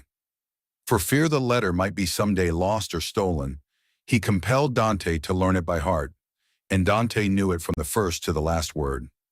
Then he destroyed the second portion, assured that if the first were seized, no one would be able to discover its real meaning. Whole hours sometimes passed while Faria was giving instructions to Dante, instructions which were to serve him when he was at liberty.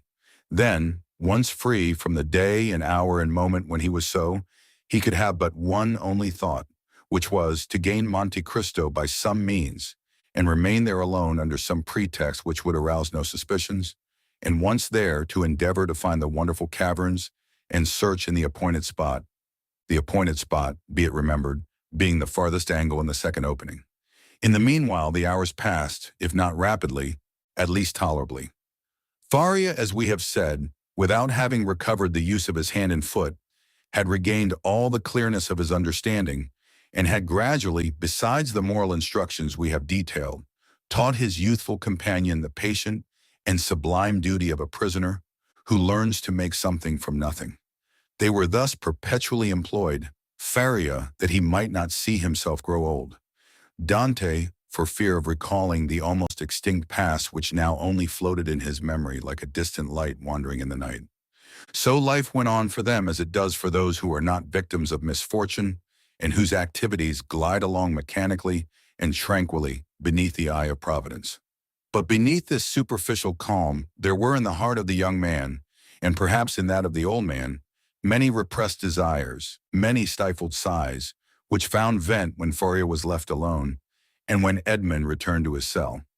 One night Edmond awoke suddenly, believing that he heard someone calling him. He opened his eyes upon utter darkness. His name, or rather a plaintive voice which essayed to pronounce his name, reached him. He sat up in bed and a cold sweat broke out upon his brow. Undoubtedly the call came from Faria's dungeon.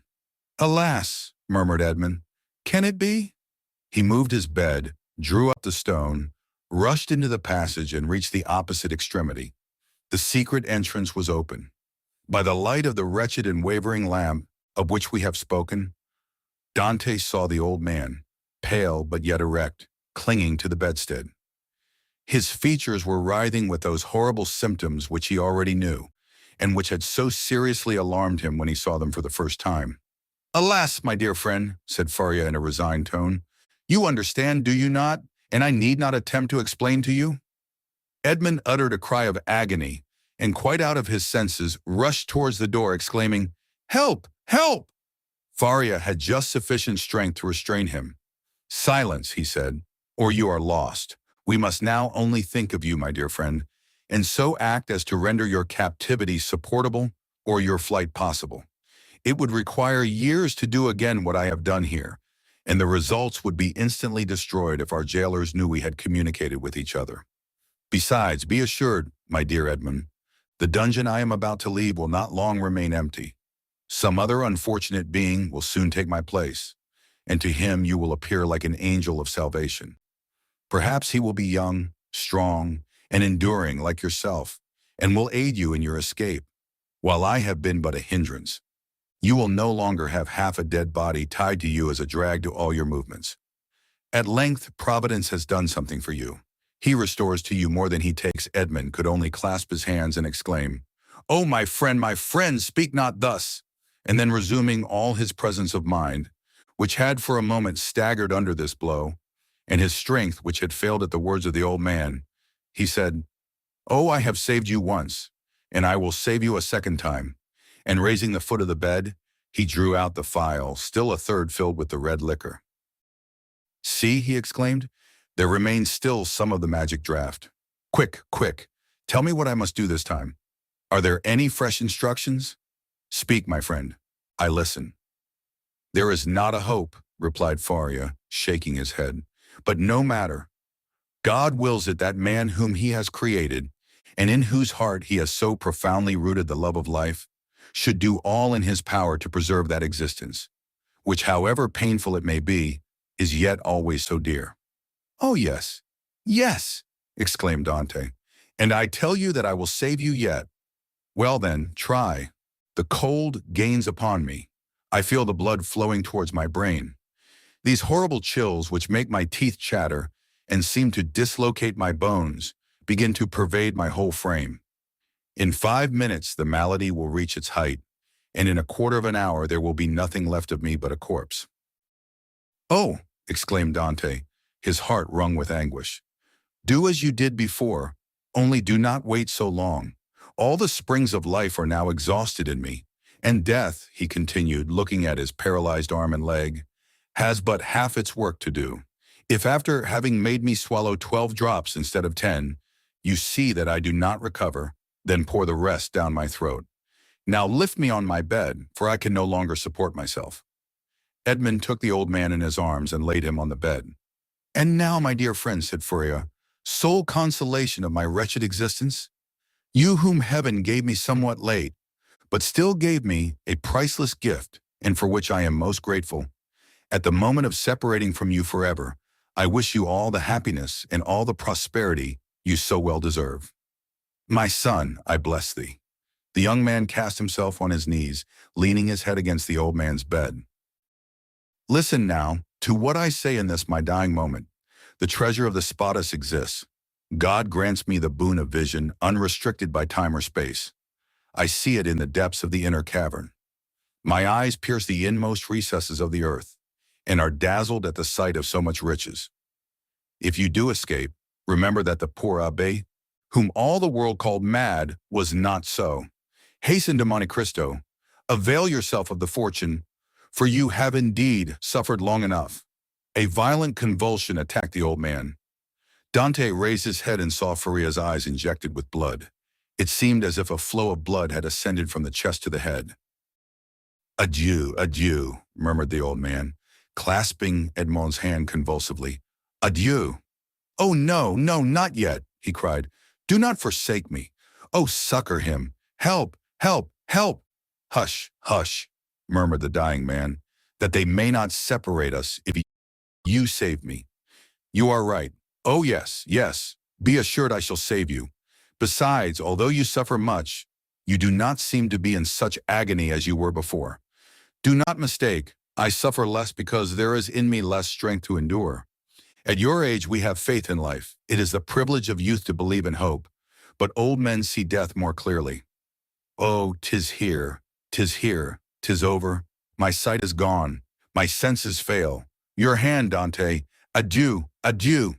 And raising himself by a final effort, in which he summoned all his faculties. He said, "Monte Cristo, forget not Monte Cristo," and he fell back on the bed. The crisis was terrible.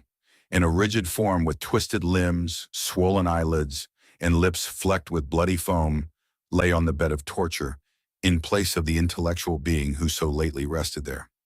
Dante took the lamp, placed it on a projecting stone above the bed, whence its tremulous light fell with strange and fantastic ray on the distorted countenance and motionless, stiffened body. With steady gaze, he awaited confidently the moment for administering the restorative. When he believed that the right moment had arrived, he took the knife, pried open the teeth, which offered less resistance than before, counted one after the other 12 drops, and watched. The phial contained, perhaps, twice as much more. He waited 10 minutes, a quarter of an hour, half an hour. No change took place. Trembling, his hair erect, his brow bathed with perspiration, he counted the seconds by the beating of his heart. Then he thought it was time to make the last trial, and he put the phial to the purple lips of Furia, and without having occasion to force open his jaws, which had remained extended, he poured the whole of the liquid down his throat. The draught produced a galvanic effect. A violent trembling pervaded the old man's limbs. His eyes opened until it was fearful to gaze upon them. He heaved a sigh which resembled a shriek, and then his convulsed body returned gradually to its former immobility, the eyes remaining open. Half an hour and a half elapsed, and during this period of anguish, Edmond leaned over his friend, his hand applied to his heart, and felt the body gradually grow cold, and the heart's pulsation become more and more deep and dull, until at length it stopped. The last movement of the heart ceased. The face became livid, the eyes remained open, but the eyeballs were glazed. It was 6 o'clock in the morning.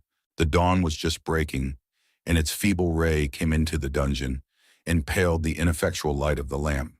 Strange shadows passed over the countenance of the dead man, and at times gave it the appearance of life. While the struggle between day and night lasted, Dante still doubted. But as soon as the daylight gained the preeminence, he saw that he was alone with a corpse.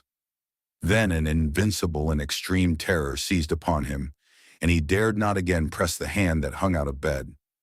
He dared no longer to gaze on those fixed and vacant eyes, which he tried many times to close, but in vain. They opened again as soon as shut. He extinguished the lamp, carefully concealed it, and then went away, closing as well as he could the entrance to the secret passage by the large stone as he descended. It was time, for the jailer was coming. On this occasion he began his rounds at Dante's cell, and on leaving him he went on to Furia's dungeon, taking thither breakfast and some linen. Nothing betokened that the man knew anything of what had occurred. He went on his way. Dante was then seized with an indescribable desire to know what was going on in the dungeon of his unfortunate friend. He therefore returned by the subterraneous gallery and arrived in time to hear the exclamations of the turnkey, who called out for help. Other turnkeys came, and then was heard the regular tramp of soldiers. Last of all came the governor. Edmond heard the creaking of the bed as they moved the corpse, heard the voice of the governor, who asked them to throw water on the dead man's face, and seeing that, in spite of this application, the prisoner did not recover, they sent for the doctor. The governor then went out, and words of pity fell on Dante's listening ears, mingled with brutal laughter. "Well, well," said one, "the madman has gone to look after his treasure. Good journey to him. With all his millions, he will not have enough to pay for his shroud," said another. "Oh," added a third voice, "the shrouds of the Château differ not dear." "Perhaps," said one of the previous speakers, "as he was a churchman, they may go to some expense in his behalf." Edmond did not lose a word, but comprehended very little of what was said. The voices soon ceased, and it seemed to him as if everyone had left the cell. Still he dared not to enter, as they might have left some turnkey to watch the dead. He remained, therefore, mute and motionless, hardly venturing to breathe. At the end of an hour he heard a faint noise which increased. It was the governor who returned, followed by the doctor and other attendants. There was a moment's silence. It was evident that the doctor was examining the dead body. The inquiry soon commenced. The doctor analyzed the symptoms of the malady to which the prisoner had succumbed and declared that he was dead. Questions and answers followed in a nonchalant manner that made Dante indignant, for he felt that all the world should have for the poor abbé a love and respect equal to his own. "I am very sorry for what you tell me," said the governor, replying to the assurance of the doctor, "that the old man is really dead, for he was a quiet, inoffensive prisoner, happy in his folly, and required no watching." "Ah," added the turnkey, "there was no occasion for watching him. He would have stayed here 50 years, and I'll answer for it, without any attempt to escape." "Still," said the governor, "I believe it will be requisite, notwithstanding your certainty, and not that I doubt your science, but in discharge of my official duty, that we should be perfectly assured that the prisoner is dead." There was a moment of complete silence, during which Dante, still listening, knew that the doctor was examining the corpse a second time. "You may make your mind easy," said the doctor. "He is dead. I will answer for that." "You know, sir," said the governor, persisting, "that we are not content in such cases as this with such a simple examination. In spite of all appearances, be so kind, therefore, as to finish your duty by fulfilling the formalities described by law." "Let the irons be heated," said the doctor, "but really it is a useless precaution." This order to heat the irons made Dante shudder. He heard hasty steps, the creaking of a door, people going and coming, and some minutes afterwards a turnkey entered, saying, "Here is the brazier, lighted." There was a moment's silence, and then was heard the crackling of burning flesh, of which the peculiar and nauseous smell penetrated even behind the wall where Dante was listening in horror. The perspiration poured forth upon the young man's brow, and he felt as if he— "You see, sir, he is really dead," said the doctor. "This burn in the heel is decisive. The poor fool is cured of his folly and delivered from his captivity." "Wasn't his name Faria?" inquired one of the officers who accompanied the governor. "Yes, sir, and as he said, it was an ancient name. He was, too, very learned and rational enough on all points which did not relate to his treasure. But on that, indeed, he was intractable." "It is the sort of malady which we call monomania," said the doctor. "You had never anything to complain of?" said the governor to the jailer who had charge of the abbé. "Never, sir," replied the jailer. "Never. On the contrary, he sometimes amused me very much by telling me stories. One day, too, when my wife was ill, he gave me a prescription which cured her." Ah," said the doctor, "I did not know that I had a rival, but I hope, governor, that you will show him all proper respect." Yes, make your mind easy. He shall be decently interred in the newest sack we can find. Will that satisfy you?" "Must this last formality take place in your presence, sir?" inquired a turnkey. "Certainly, but make haste. I cannot stay here all day." Other footsteps, going and coming, were now heard, and a moment afterwards the noise of rustling canvas reached Dante's ears. The bed creaked, and the heavy footfall of a man who lifts a weight sounded on the floor. Then the bed again creaked under the weight deposited upon it. "This evening," said the governor. "Will there be any mass?" asked one of the attendants. "That is impossible," replied the governor. "The chaplain of the Château came to me yesterday to beg for leave of absence, in order to take a trip to hear us for a week. I told him I would attend to the prisoners in his absence. If the poor abbé had not been in such a hurry, he might have had his requiem." "Pooh," said the doctor, with the impiety usual in persons of his profession. "He is a churchman. God will respect his profession and not give the devil the wicked delight of sending him a priest." A shout of laughter followed this brutal jest. Meanwhile, the operation of putting the body in the sack was going on. "At what hour?" inquired a turnkey. "Why, about 10 or 11 o'clock." "Shall we watch by the corpse?" "Of what use would it be? Shut the dungeon as if he were alive, that is all." Then the steps retreated, and the voices died away in the distance. The noise of the door, with its creaking hinges and bolts, ceased, and a silence more somber than that of solitude ensued. The silence of death, which was all-pervasive, and struck its icy chill to the very soul of Dante. Then he raised the flagstone cautiously with his head, and looked carefully around the chamber. It was empty, and Dante emerged from the tunnel. Chapter 20. The cemetery of the Château de. On the bed at full length and faintly illuminated by the pale light that came from the window, lay a sack of canvas, and under its rude folds was stretched a long and stiffened form. It was Faria's last winding sheet, a winding sheet which, as the turnkey said, cost so little. Everything was in readiness. A barrier had been placed between Dante and his old friend. No longer could Edmond look into those wide-open eyes, which had seemed to be penetrating the mysteries of death. No longer could he clasp the hand which had done so much to make his existence blessed. Faria, the beneficent and cheerful companion, with whom he was accustomed to live so intimately, no longer breathed. He seated himself on the edge of that terrible bed and fell into melancholy and gloomy reverie. Alone. He was alone again condemned to silence, again face to face with nothingness. Alone. Never again to see the face, never again to hear the voice of the only human being who united him to earth. Was not Faria's fate the better after all? To solve the problem of life at its source, even at the risk of horrible suffering? The idea of suicide, which his friend had driven away and kept away by his cheerful presence, now hovered like a phantom over the abbé's dead body. "If I could die," he said, "I should go where he goes, and should assuredly find him again. But how to die? It is very easy," he went on with a smile. "I will remain here, rush on the first person that opens the door, strangle him, and then they will guillotine me. But excessive grief is like a storm at sea, where the frail bark is tossed from the depths to the top of the wave." Dante recoiled from the idea of so infamous a death, and passed suddenly from despair to an ardent desire for life and liberty. "Die? Oh no," he exclaimed, "not die now after having lived and suffered so long and so much? Die? Yes, had I died years ago, but now to die would be indeed to give way to the sarcasm of destiny. No, I want to live. I shall struggle to the very last. I will yet win back the happiness of which I have been deprived.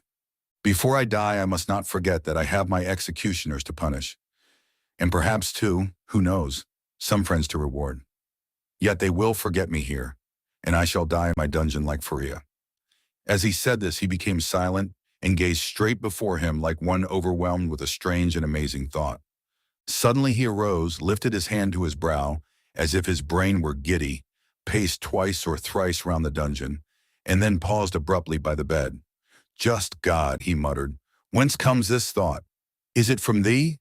Since none but the dead pass freely from this dungeon, let me take the place of the dead."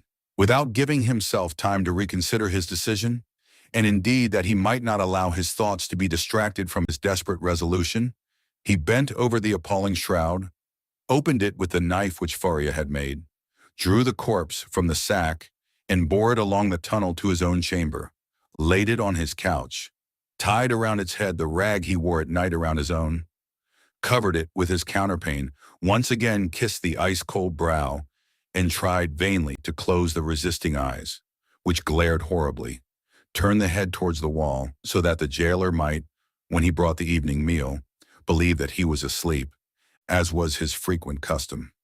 Entered the tunnel again, drew the bed against the wall, returned to the other cell, took from the hiding place the needle and thread, flung off his rags that they might feel only naked flesh beneath the coarse canvas, and getting inside the sack, placed himself in the posture in which the dead body had been laid, and sewed up the mouth of the sack from the inside. He would have been discovered by the beating of his heart, if by any mischance the jailers had entered at that moment.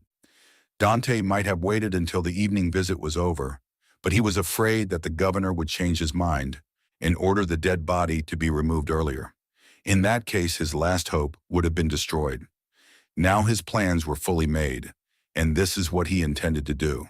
If while he was being carried out, the gravediggers should discover that they were bearing alive instead of a dead body, Dante did not intend to give them time to recognize him, but with a sudden cut of the knife, he meant to open the sack from top to bottom and, profiting by their alarm, escape. If they tried to catch him, he would use his knife to better purpose. If they took him to the cemetery and laid him in a grave, he would allow himself to be covered with earth, and then, as it was night, the gravediggers could scarcely have turned their backs before he would have worked his way through the yielding soil and escaped. He hoped that the weight of earth would not be so great that he could not overcome it. If he was detected in this, and the earth proved too heavy, he would be stifled. And then, so much the better, all would be over. Dante had not eaten since the preceding evening, but he had not thought of hunger, nor did he think of it now. His situation was too precarious to allow him even time to reflect on any thought but one. The first risk that Dante ran was that the jailer, when he brought him his supper at 7 o'clock, might perceive the change that had been made. Fortunately, 20 times at least, from misanthropy or fatigue, Dante had received his jailer in bed, and then the man placed his bread and soup on the table and went away without saying a word. This time the jailer might not be as silent as usual, but speak to Dante, and seeing that he received no reply, go to the bed, and thus discover all. When 7 o'clock came, Dante's agony really began. His hand placed upon his heart was unable to redress its throbbings, while with the other he wiped the perspiration from his temples. From time to time chills ran through his whole body and clutched his heart in a grasp of ice. Then he thought he was going to die, yet the hours passed on without any unusual disturbance, and Dante knew that he had escaped the first peril. It was a good augury. At length, about the hour the governor had appointed, footsteps were heard on the stairs. Edmond felt that the moment had arrived, summoned up all his courage, held his breath, and would have been happy if at the same time he could have repressed the throbbing of his veins. The footsteps, they were double-paused at the door, and Dante guessed that the two gravediggers had come to seek him. This idea was soon converted into certainty when he heard the noise they made in putting down the handbier. The door opened, and a dim light reached Dante's eyes through the coarse sack that covered him. He saw two shadows approach his bed, a third remaining at the door with a torch in its hand. The two men approaching the ends of the bed took the sack by its extremities. "He's heavy, though, for an old and thin man," said one as he raised the head. "They say every year adds half a pound to the weight of the bones," said another, lifting the feet. "Have you tied the knot?" inquired the first speaker.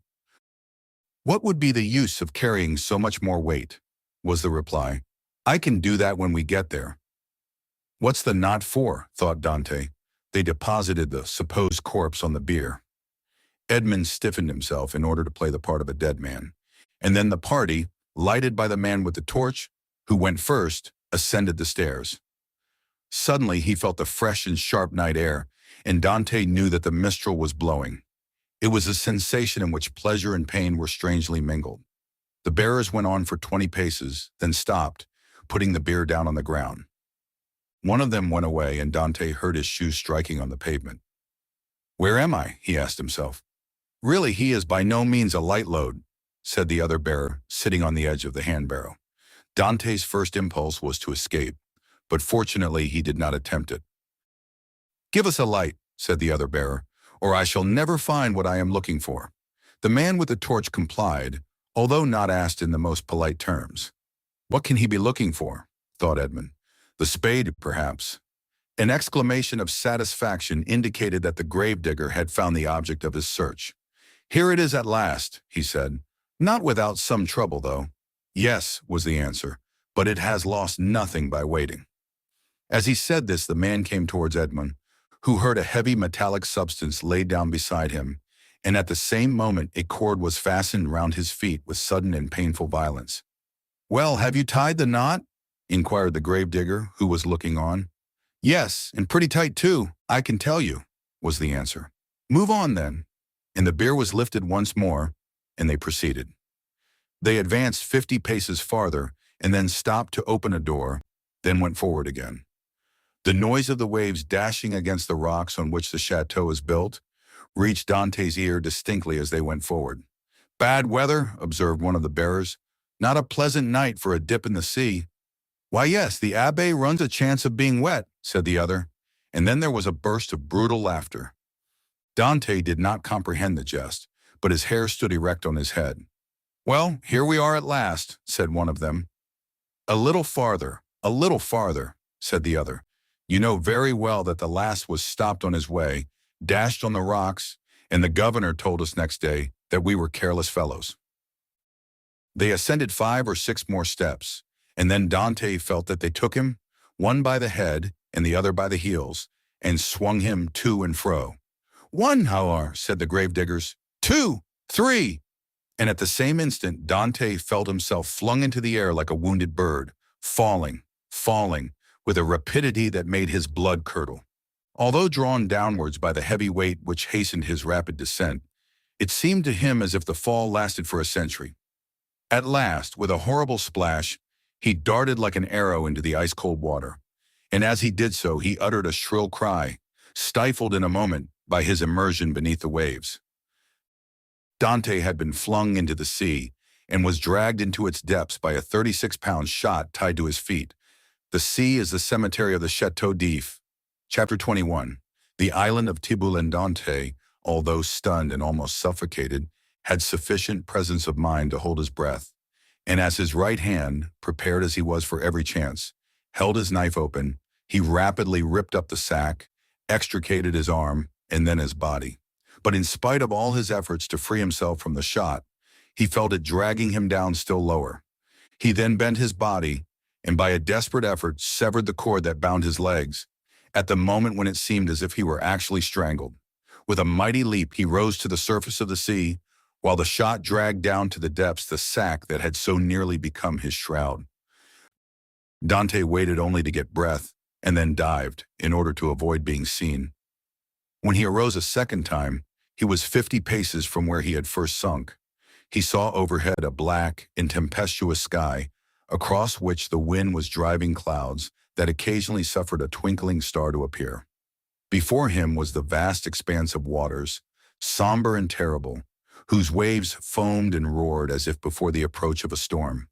Behind him, blacker than the sea, blacker than the sky, rose phantom-like the vast stone structure, whose projecting crags seemed like arms extended to seize their prey, and on the highest rock was a torch lighting two figures. He fancied that these two forms were looking at the sea.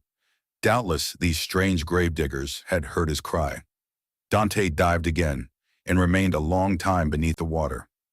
This was an easy feat to him, for he usually attracted a crowd of spectators in the bay before the lighthouse at Marseille when he swam there, and was unanimously declared to be the best swimmer in the port. When he came up again, the light had disappeared. He must now get his bearings. Ratonneau and Pameggi are the nearest islands of all those that surround the Château d'If, but Ratonneau and Pameggi are inhabited, as is also the islet of Dôme. Tiboulen and La Mer were therefore the safest for Dante's venture. The islands of Tiboulen and La Mer are a league from the Château d'If. Dante nevertheless determined to make for them. But how could he find his way in the darkness of the night? At this moment he saw the light of Pagny gleaming in front of him like a star. By leaving this light on the right, he kept the island of Tiboulen a little on the left. By turning to the left, therefore, he would find it. But as we have said, it was at least a league from the Château d'If to this island. Often in prison, Faria had said to him, when he saw him idle and inactive, "Dante, you must not give way to this listlessness. You will be drowned if you seek to escape, and your strength has not been properly exercised and prepared for exertion."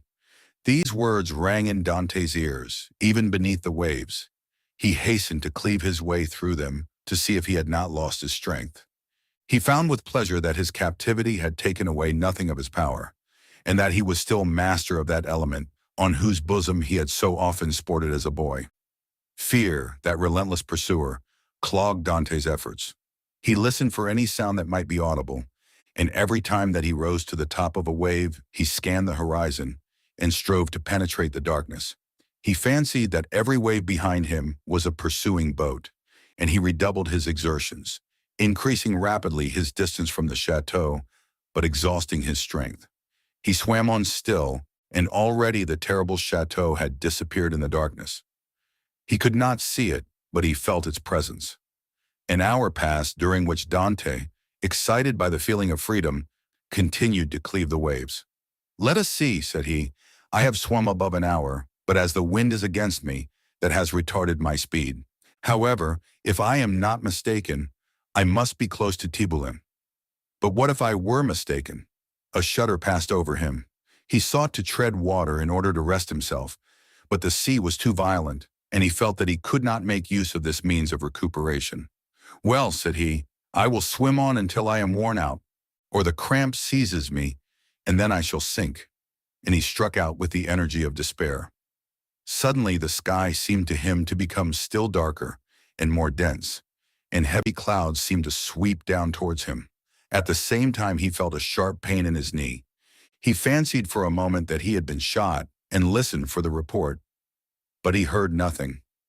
Then he put out his hand and encountered an obstacle, and with another stroke knew that he had gained the shore. Before him rose a grotesque mass of rocks that resembled nothing so much as a vast fire petrified at the moment of its most fervent combustion. It was the island of Tiburon. Dante rose, advanced a few steps, and, with a fervent prayer of gratitude, stretched himself on the granite, which seemed to him softer than down. Then, in spite of the wind and rain, he fell into the deep, sweet sleep of utter exhaustion. At the expiration of an hour, Edmond was awakened by the roar of thunder. The tempest was let loose and beating the atmosphere with its mighty wings. From time to time, a flash of lightning stretched across the heavens like a fiery serpent, lighting up the clouds that rolled on in vast chaotic waves. Dante had not been deceived. He had reached the first of the two islands, which was, in fact, Tiburon. He knew that it was barren and without shelter, but when the sea became more calm, he resolved to plunge into its waves again and swim to La Mer, equally arid, but larger and consequently better adapted for concealment. An overhanging rock offered him a temporary shelter, and scarcely had he availed himself of it when the tempest burst forth in all its fury. Edmond felt the trembling of the rock beneath which he lay.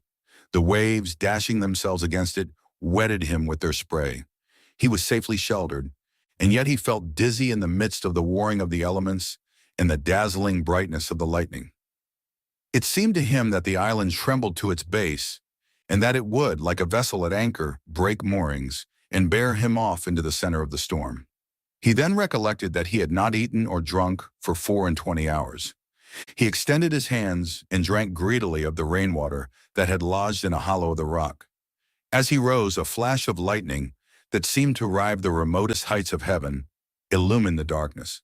By its light, between the island of La Mer and Cape Quoizel, a quarter of a league distant, Dante saw a fishing boat driven rapidly like a specter before the power of winds and waves. A second after, he saw it again, approaching with frightful rapidity. Dante cried at the top of his voice to warn them of their danger, but they saw it themselves. Another flash showed him 4 men clinging to the shattered mast and the rigging, while a 5th clung to the broken rudder. The men he beheld saw him undoubtedly, for their cries were carried to his ears by the wind. Above the splintered mast, a sail rent to tatters was waving. Suddenly, the ropes that still held it gave way, and it disappeared in the darkness of the night like a vast seabird. At the same moment, a violent crash was heard, and cries of distress. Dante, from his rocky perch, saw the shattered vessel, and among the fragments the floating forms of the hapless sailors. Then all was dark again. Dante ran down the rocks at the risk of being himself dashed to pieces. He listened, he groped about, but he heard and saw nothing. The cries had ceased, and the tempest continued to rage. By degrees the wind abated. Vast gray clouds rolled towards the west, and the blue firmament appeared studded with bright stars. Soon a red streak became visible in the horizon, the waves whitened, a light played over them, and gilded their foaming crests with gold. It was day. Dante stood mute and motionless before this majestic spectacle, as if he now beheld it for the first time. And indeed, since his captivity in the Château, if he had forgotten that such scenes were ever to be witnessed. He turned towards the fortress and looked at both sea and land. The gloomy building rose from the bosom of the ocean with imposing majesty and seemed to dominate the scene. It was about 5 o'clock. The sea continued to get calmer. In 2 or 3 hours, thought Dante, the turnkey will enter my chamber, find the body of my poor friend, recognize it, seek for me in vain, and give the alarm. Then the tunnel will be discovered. The men who cast me into the sea and who must have heard the cry I uttered will be questioned. Then boats filled with armed soldiers will pursue the wretched fugitive. The cannon will warn everyone to refuse shelter to a man wandering about naked and famished. The police of Marseille will be on the alert by land, whilst the governor pursues me by sea. I am cold, I am hungry. I have lost even the knife that saved me. "Oh my God, I have suffered enough surely. Have pity on me, and do for me what I am unable to do for myself." As Dante, his eyes turned in the direction of the Château d'If, uttered this prayer, he saw off the farther point of the island of Pomegui a small vessel with lateen sails skimming the sea like a gull in search of prey, and with his sailor's eye he knew it to be a Genoese tartan. She was coming out of Marseille harbor and was standing out to sea rapidly, her sharp prow cleaving through the waves. "Oh," cried Edmond, "to think that in half an hour I could join her! Did I not fear being questioned, detected, and conveyed back to Marseille? What can I do? What story can I invent? Under pretext of trading along the coast, these men, who are in reality smugglers, will prefer selling me to doing a good action. I must wait, but I cannot. I am starving. In a few hours my strength will be utterly exhausted. Besides, perhaps I have not been missed at the fortress. I can pass as one of the sailors wrecked last night. My story will be accepted, for there is no one left to contradict me." As he spoke, Dante looked toward the spot where the fishing vessel had been wrecked and started. The red cap of one of the sailors hung to a point of the rock, and some timbers that had formed part of the vessel's keel floated at the foot of the crag. In an instant, Dante's plan was formed. He swam to the cap, placed it on his head, seized one of the timbers, and struck out so as to cut across the course the vessel was taking. "I am saved," murmured he, and this conviction restored his strength. He soon saw that the vessel, with the wind dead ahead, was tacking between the Château d'If and the Tower of Planier. For an instant he feared lest, instead of keeping in shore, she should stand out to sea. But he soon saw that she would pass, like most vessels bound for Italy, between the islands of Yaros and Calaserene. However, the vessel and the swimmer insensibly neared one another, and in one of its tacks the tartan bore down within a quarter of a mile of him. He rose on the waves, making signs of distress, but no one on board saw him, and the vessel stood on another tack. Dante would have shouted, but he knew that the wind would drown his voice. It was then he rejoiced at his precaution in taking the timber, for without it he would have been unable, perhaps, to reach the vessel, certainly to return to shore, should he be unsuccessful in attracting attention. Dante, though almost sure as to what course the vessel would take, had yet watched it anxiously until it tacked and stood towards him. Then he advanced, but before they could meet, the vessel again changed her course. By a violent effort he rose half out of the water, waving his cap and uttering a loud shout peculiar to sailors. This time he was both seen and heard, and the tartan instantly steered towards him. At the same time he saw they were about to lower the boat. An instant after, the boat, rowed by two men, advanced rapidly towards him. Dante let go of the timber, which he now thought to be useless, and swam vigorously to meet them. But he had reckoned too much upon his strength, and then he realized how serviceable the timber had been to him. His arms became stiff, his legs lost their flexibility, and he was almost breathless. He shouted again. The two sailors redoubled their efforts, and one of them cried in Italian, "Courage!" The word reached his ear as a wave which he no longer had the strength to surmount passed over his head. He rose again to the surface, struggled with the last desperate effort of a drowning man, uttered a third cry, and felt himself sinking, as if the fatal cannon shot were again tied to his feet. The water passed over his head, and the sky turned gray. A convulsive movement again brought him to the surface. He felt himself seized by the hair. Then he saw, and when he opened his eyes, Dante found himself on the deck of the tartan. His first care was to see what course they were taking. They were rapidly leaving the Château d'If behind. Dante was so exhausted that the exclamation of joy he uttered was mistaken for a sigh. As we have said, he was lying on the deck. A sailor was rubbing his limbs with a woolen cloth. Another, whom he recognized as the one who had cried out "Courage," held a gourd full of rum to his mouth, while the third, an old sailor, at once the pilot and captain, looked on with that egotistical pity men feel for a misfortune that they have escaped yesterday and which may overtake them tomorrow. A few drops of the rum restored suspended animation, while the friction of his limbs restored their elasticity. "Who are you?" said the pilot in bad French. "I am," replied Dante in bad Italian, "a Maltese sailor. We were coming from Syracuse laden with grain. The storm of last night overtook us at Cape Morgeau, and we were wrecked on these rocks. Where do you come from? From these rocks that I had the good luck to cling to while our captain and the rest of the crew were all lost. I saw your vessel, and fearful of being left to perish on the desolate island, I swam off on a piece of wreckage to try and intercept your course. You have saved my life, and I thank you, continued Dante. I was lost when one of your sailors caught hold of my hair. It was I, said a sailor of a frank and manly appearance.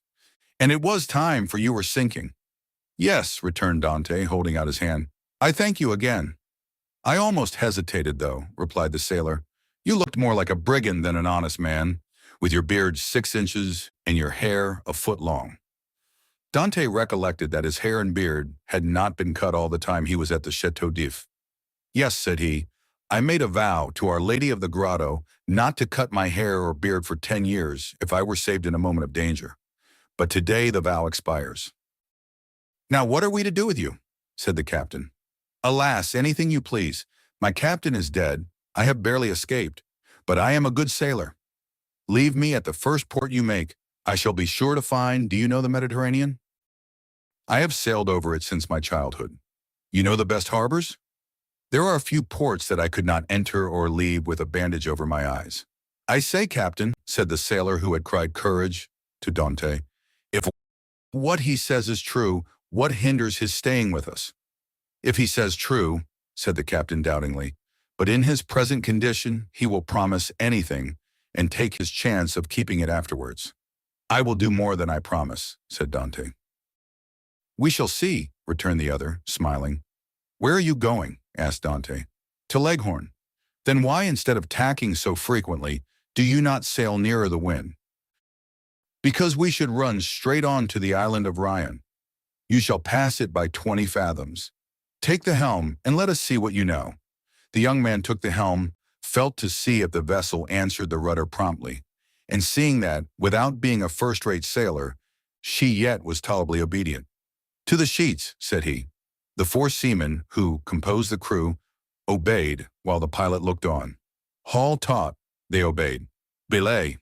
This order was also executed, and the vessel passed, as Dante had predicted, 20 fathoms to windward. Bravo, said the captain. Bravo, repeated the sailors, and they all looked with astonishment at this man whose eye now disclosed an intelligence and his body a vigor they had not thought him capable of showing. You see, said Dante, quitting the helm, I shall be of some use to you, at least during the voyage. If you do not want me at Leghorn, you can leave me there, and I will pay you out of the first wages I get for my food and the clothes you lend me. Ah, said the captain, we can agree very well if you are reasonable. Dante. That's not fair, said the seaman who had saved Dante, for you know more than we do. What is that to you, Jacopo? Returned the captain. Everyone is free to ask what he pleases. That's true, replied Jacopo. I only make a remark. Well, you would do much better to find him a jacket and a pair of trousers if you have them. No, said Jacopo, but I have a shirt and a pair of trousers. That is all I want, interrupted Dante. Jacopo dived into the hold and soon returned with what Edmond wanted. Now then, do you wish for anything else? Said the patron. A piece of bread and another glass of the capital rum I tasted, for I have not eaten or drunk for a long time. He had not tasted food for 40 hours. A piece of bread was brought, and Jacopo offered him the gourd. Larboard your helm, cried the captain to the steersman. Dante glanced that way as he lifted the gourd to his mouth, then paused with hand in midair. Hello, what's the matter at the Château d'If? Said the captain. A small white cloud which had attracted Dante's attention crowned the summit of the bastion of the Château d'If. At the same moment, the faint report of a gun was heard. The sailors looked at one another. What is this? Asked the captain. A prisoner has escaped from the Château d'If, and they are firing the alarm gun, replied Dante. The captain glanced at him, but he had lifted the rum to his lips and was drinking it with so much composure that suspicions, if the captain had any, died away. Pretty strong rum, said Dante, wiping his brow with his sleeve. At any rate, murmured he, if it be, so much the better, for I've made a rare acquisition. Under pretense of being fatigued, Dante asked to take the helm. The steersman, glad to be relieved, looked at the captain, and the latter by a sign indicated that he might abandon it to his new comrade. Dante could thus keep his eyes on Marseille. "What is the day of the month?" asked he of Jacopo, who sat down beside him. "In what year?" "In what year? You ask me in what year?" "Yes," replied the young man. "I ask you in what year." "You have forgotten then?" "I got such a fright last night," replied Dante, smiling, "that I have almost lost my memory. I ask you, what year is it?" "The year 1829, returned Jacopo. It was 14 years, day for day, since Dante's arrest. He was 19 when he entered the Château d'If. He was 33 when he escaped. A sorrowful smile passed over his face.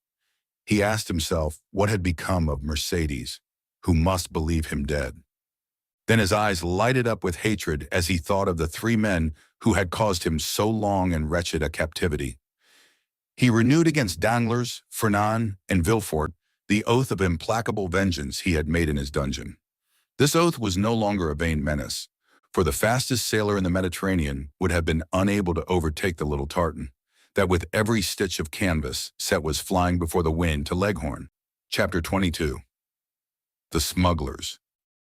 Dante had not been a day on board before he had a very clear idea of the men with whom his lot had been cast.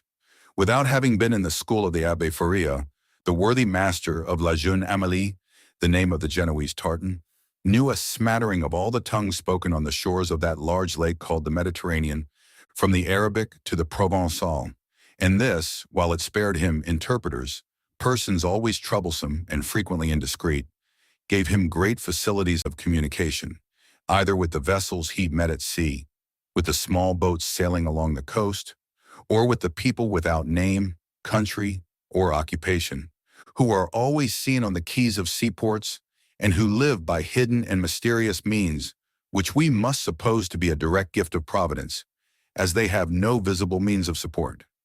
It is fair to assume that Dante was on board a smuggler.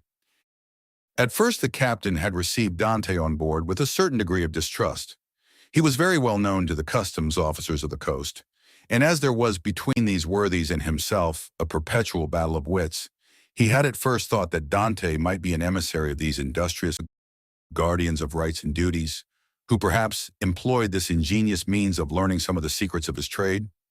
But the skillful manner in which Dante had handled the lugger had entirely reassured him, and then, when he saw the light plume of smoke floating above the bastion of the Château d'If, and heard the distant report, he was instantly struck with the idea that he had on board his vessel one whose coming and going, like that of kings, was accompanied with salutes of artillery. This made him less uneasy, it must be owned, than if the newcomer had proved to be a customs officer. But this supposition also disappeared like the first, when he beheld the perfect tranquility of his recruit. Edmond thus had the advantage of knowing what the owner was, without the owner knowing who he was, and however the old sailor and his crew tried to pump him, they extracted nothing more from him. He gave accurate descriptions of Naples and Malta, which he knew as well as Marseille, and held stoutly to his first story. Thus the Genoese, subtle as he was duped by Edmond, in whose favor his mild demeanor, his nautical skill, and his admirable dissimulation pleaded. Moreover, it is possible that the Genoese was one of those shrewd persons who know nothing but what they should know, and believe nothing but what they should believe. In this state of mutual understanding, they reached Leghorn. Here Edmond was to undergo another trial. He was to find out whether he could recognize himself, as he had not seen his own face for 14 years. He had preserved a tolerably good remembrance of what the youth had been, and was now to find out what the man had become. His comrades believed that his vow was fulfilled. As he had 20 times touched at Leghorn, he remembered a barber in St. Ferdinand Street. He went there to have his beard and hair cut. The barber gazed in amazement at this man with the long, thick, and black hair and beard, which gave his head the appearance of one of Titian's portraits. At this period it was not the fashion to wear so large a beard and hair so long. Now a barber would only be surprised if a man gifted with such advantages should consent voluntarily to deprive himself of them. The Leghorn barber said nothing and went to work. When the operation was concluded, and Edmond felt that his chin was completely smooth, and his hair reduced to its usual length, He asked for a hand glass. He was now, as we have said, 33 years of age, and his 14 years imprisonment had produced a great transformation in his appearance. Dante had entered the Château d'If with the round, open, smiling face of a young and happy man with whom the early paths of life have been smooth, and who anticipates a future corresponding with his past. This was now all changed. The oval face was lengthened, his smiling mouth had assumed the firm and marked lines which betoken resolution. His eyebrows were arched beneath a brow furrowed with thought. His eyes were full of melancholy, and from their depths occasionally sparkled gloomy fires of misanthropy and hatred. His complexion, so long kept from the sun, had now that pale color which produces, when the features are encircled with black hair, the aristocratic beauty of the man of the North. The profound learning he had acquired had besides diffused over his features a refined intellectual expression, and he had also acquired, being naturally of a goodly stature, that vigor which a frame possesses which has so long concentrated all its force within itself. To the elegance of a nervous and slight form had succeeded the solidity of a rounded and muscular figure. As to his voice, prayers, sobs, and imprecations had changed it so that at times it was of a singularly penetrating sweetness, and at others rough and almost hoarse. Moreover, from being so long in twilight or darkness, his eyes had acquired the faculty of distinguishing objects in the night, common to the hyena and the wolf. Edmond smiled when he beheld himself. It was impossible that his best friend, if indeed he had any friend left, could recognize him. He could not recognize himself. The master of La Jeune Amélie, who was very desirous of retaining amongst his crew a man of Edmond's value, had offered to advance him funds out of his future profits, which Edmond had accepted. His next care on leaving the barber's who had achieved his first metamorphosis was to enter a shop and buy a complete sailor's suit, a garb, as we all know, very simple, and consisting of white trousers, a striped shirt, and a cap. It was in this costume, and bringing back to Jacopo the shirt and trousers he had lent him, that Edmond reappeared before the captain of the lugger, who had made him tell his story over and over again before he could believe him, or recognize in the neat and trim sailor the man with thick and matted beard, hair tangled with seaweed, and body soaking in sea brine, whom he had picked up naked and nearly drowned. Attracted by his prepossessing appearance, he renewed his offers of an engagement to Dante, but Dante, who had his own projects, would not agree for a longer time than 3 months. La Jeune Amélie had a very active crew, very obedient to their captain, who lost as little time as possible. He had scarcely been a week at Leghorn before the hold of his vessel was filled with printed muslins, contraband cottons, English powder, and tobacco on which the excise had forgotten to put its mark. The master was to get all this out of Leghorn free of duties, and landed on the shores of Corsica, where certain speculators undertook to forward the cargo to France. They sailed. Edmond was again cleaving the azure sea which had been the first horizon of his youth, and which he had so often dreamed of in prison. He left Gorgone on his right and La Pianosa on his left, and went towards the country of Paoli and Napoleon. The next morning, going on deck, as he always did at an early hour, the patron found Dante leaning against the bulwarks, gazing with intense earnestness at a pile of granite rocks, which the rising sun tinged with rosy light. It was the island of Monte Cristo. La Jeune Amélie left it 3/4 of a league to the larboard and kept on for Corsica. Dante thought, as they passed so closely to the island, whose name was so interesting to him, that he had only to leap into the sea and in half an hour be at the promised land. But then what could he do without instruments to discover his treasure, without arms to defend himself? Besides, what would the sailors say? What would the patron think? He must wait. Fortunately, Dante had learned how to wait. He had waited 14 years for his liberty, and now he was free. He could wait at least 6 months or a year for wealth. Would he not have accepted liberty without riches if it had been offered to him? Besides, were not those riches chimerical? Offspring of the brain of the poor Abbé Faria, had they not died with him? It is true, the letter of the Cardinal Spada was singularly circumstantial, and Dante repeated it to himself, from one end to the other, for he had not forgotten a word. Evening came, and Edmond saw the island tinged with the shades of twilight, and then disappear in the darkness from all eyes but his own. For he, with vision accustomed to the gloom of a prison, continued to behold it last of all, for he remained alone upon deck. The next morn broke off the coast of Illyria. All day they coasted, and in the evening saw fires lighted on land. The position of these was no doubt a signal for landing, for a ship's lantern was hung up at the masthead instead of the streamer, and they came to within a gunshot of the shore. Dante noticed that the captain of La Jeune Amélie had, as he neared the land, mounted 2 small culverins, which, without making much noise, can throw a 4-ounce ball 1,000 paces or so. But on this occasion the precaution was superfluous, and everything proceeded with the utmost smoothness and politeness. 4 shallops came off with very in acknowledgment of the compliment, lowered her own shallop into the sea, and the 5 boats worked so well that by 2 o'clock in the morning all the cargo was out of La Jeune Amélie and on terra firma. The same night such a man of regularity was the patron of La Jeune Amélie. The profits were divided, and each man had 100 Tuscan livres, or about 80 francs.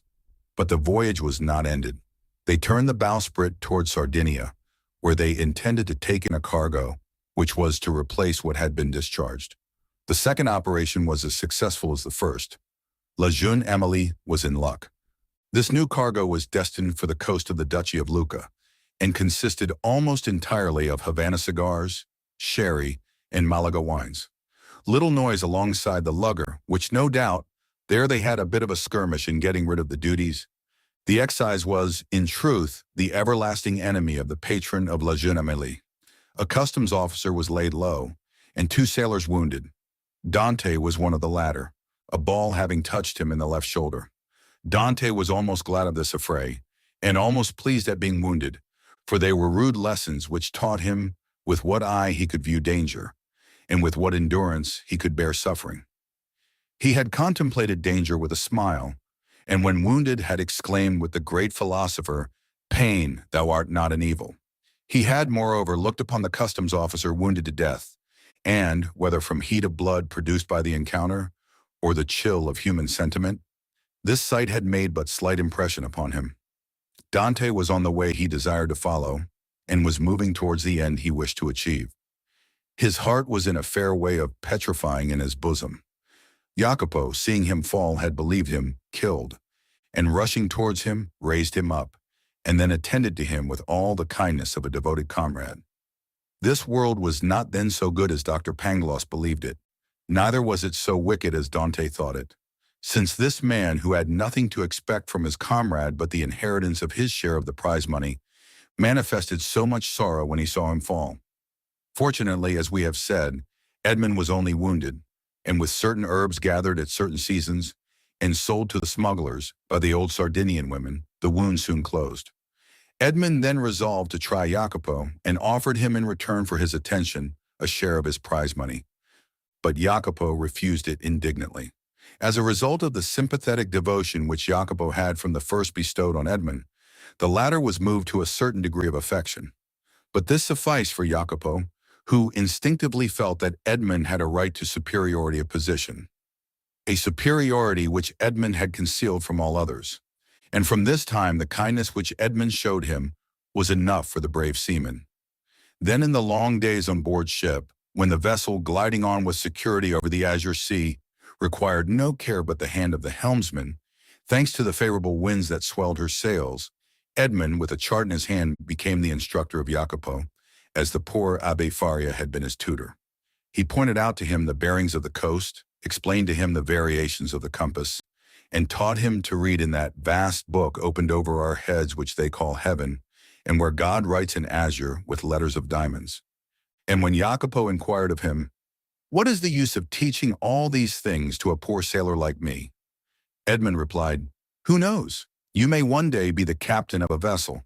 Your fellow countryman, Bonaparte, became emperor." We had forgotten to say that Jacopo was 2 months and a half elapsed in these trips, and Edmond had become as skillful a coaster as he had been a hardy seaman. He had formed an acquaintance with all the smugglers on the coast, and learned all the Masonic signs by which these half-pirates recognize each other. He had passed and repassed his island of Monte Cristo 20 times, but not once had he found an opportunity of landing there. He then formed a resolution. As soon as his engagement with the patron of La Jeune Amélie ended, He would hire a small vessel on his own account, for in his several voyages he had amassed 100 piastres, and under some pretext land at the island of Monte Cristo. Then he would be free to make his researches, not perhaps entirely at liberty, for he would be doubtless watched by those who accompanied him. But in this world we must risk something. Prison had made Edmond prudent, and he was desirous of running no risk whatever. But in vain did he rack his imagination. Fertile as it was, he could not devise any plan for reaching the island without companionship. Dante was tossed about on these doubts and wishes when the patron, who had great confidence in him and was very desirous of retaining him in his service, took him by the arm one evening and led him to a tavern on the Via dell'Oglio, where the leading smugglers of Leghorn used to congregate and discuss affairs connected with their trade. Already Dante had visited this maritime bourse 2 or 3 times, and seeing all these hardy free traders, who supplied the whole coast for nearly 200 leagues in extent, he had asked himself, what power might not that man attain who should give the impulse of his will to all these contrary and diverging minds? This time it was a great matter that was under discussion, connected with a vessel laden with Turkey carpets, stuffs of the Levant, and cashmeres. It was necessary to find some neutral ground on which an exchange could be made, and then to try and land these goods on the coast of France. If the venture was successful, the profit would be enormous. There would be a gain of 50 or 60 piastres each for the crew.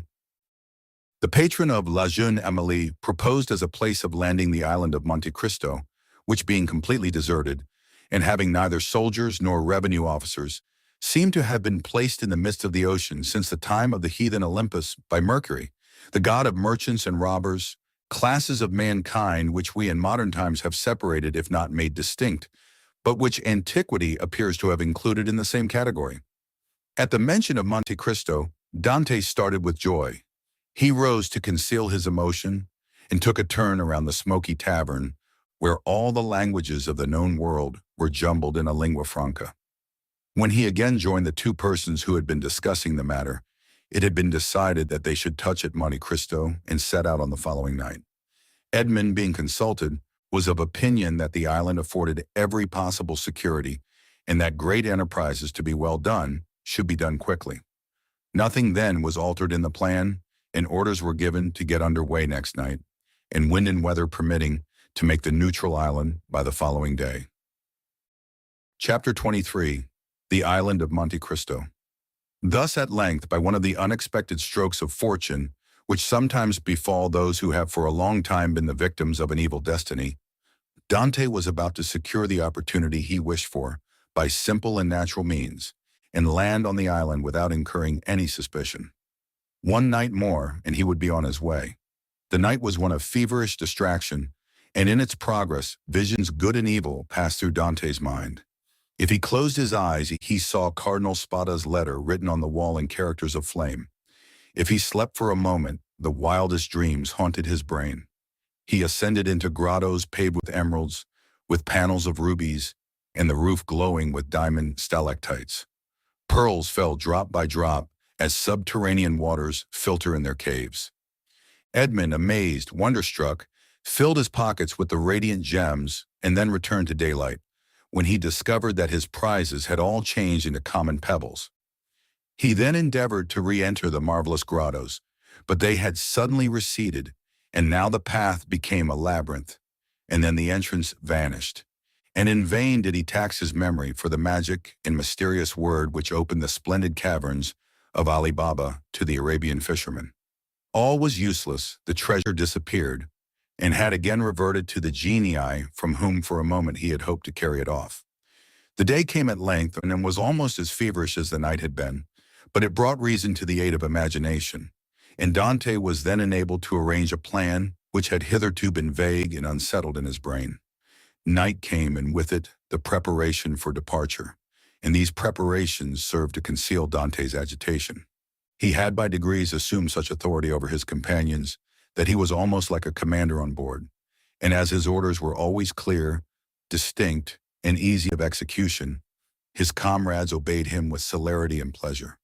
The old patron did not interfere, for he too had recognized the superiority of Dante over the crew and himself. He saw in the young man his natural successor and regretted that he had not a daughter, that he might have bound Edmond to him by a more secure alliance. At 7 o'clock in the evening, all was ready, and at 10 minutes past 7 they doubled the lighthouse just as the beacon was kindled. The sea was calm, and with a fresh breeze from the southeast, they sailed beneath a bright blue sky, in which God also lighted up in turn his beacon lights, each of which is a world. Dante told them that all hands might turn in, and he would take the helm. When the Maltese, for so they called Dante, had said this, it was sufficient, and all went to their bunks contentedly. This frequently happened. Dante, cast from solitude into the world, frequently experienced an imperious desire for solitude. And what solitude is more complete or more poetical than that of a ship floating in isolation on the sea during the obscurity of the night, in the silence of immensity, and under the eye of heaven? Now this solitude was peopled with his thoughts, the night lighted up by his illusions, and the silence animated by his anticipations. When the patron awoke, the vessel was hurrying on with every sail set, and every sail full with the breeze. They were making nearly 10 knots an hour. The island of Monte Cristo loomed large in the horizon. Edmond resigned the lugger to the master's care, and went and lay down in his hammock, but in spite of a sleepless night, he could not close his eyes for a moment. 2 hours afterwards he came on deck, as the boat was about to double the island of Elba. They were just abreast of Marciana and beyond the flat but verdant island of La Pianosa. The peak of Monte Cristo, reddened by the burning sun, was seen against the azure sky. Dante ordered the helmsman to put down his helm in order to leave La Pianosa to starboard, as he knew that he should shorten his course by 2 or 3 knots. About 5 o'clock in the evening, the island was distinct, and everything on it was plainly perceptible, owing to that clearness of the atmosphere peculiar to the light which the rays of the sun cast at its setting.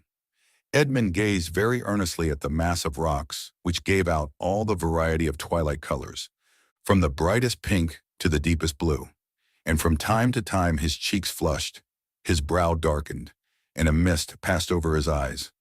Never did a gamester, whose whole fortune is staked on one cast of the die, experience the anguish which Edmond felt in his paroxysms of hope. Night came, and at 10 o'clock they anchored. La jeune Amélie was first at the rendezvous. In spite of his usual command over himself, Dante could not restrain his impetuosity.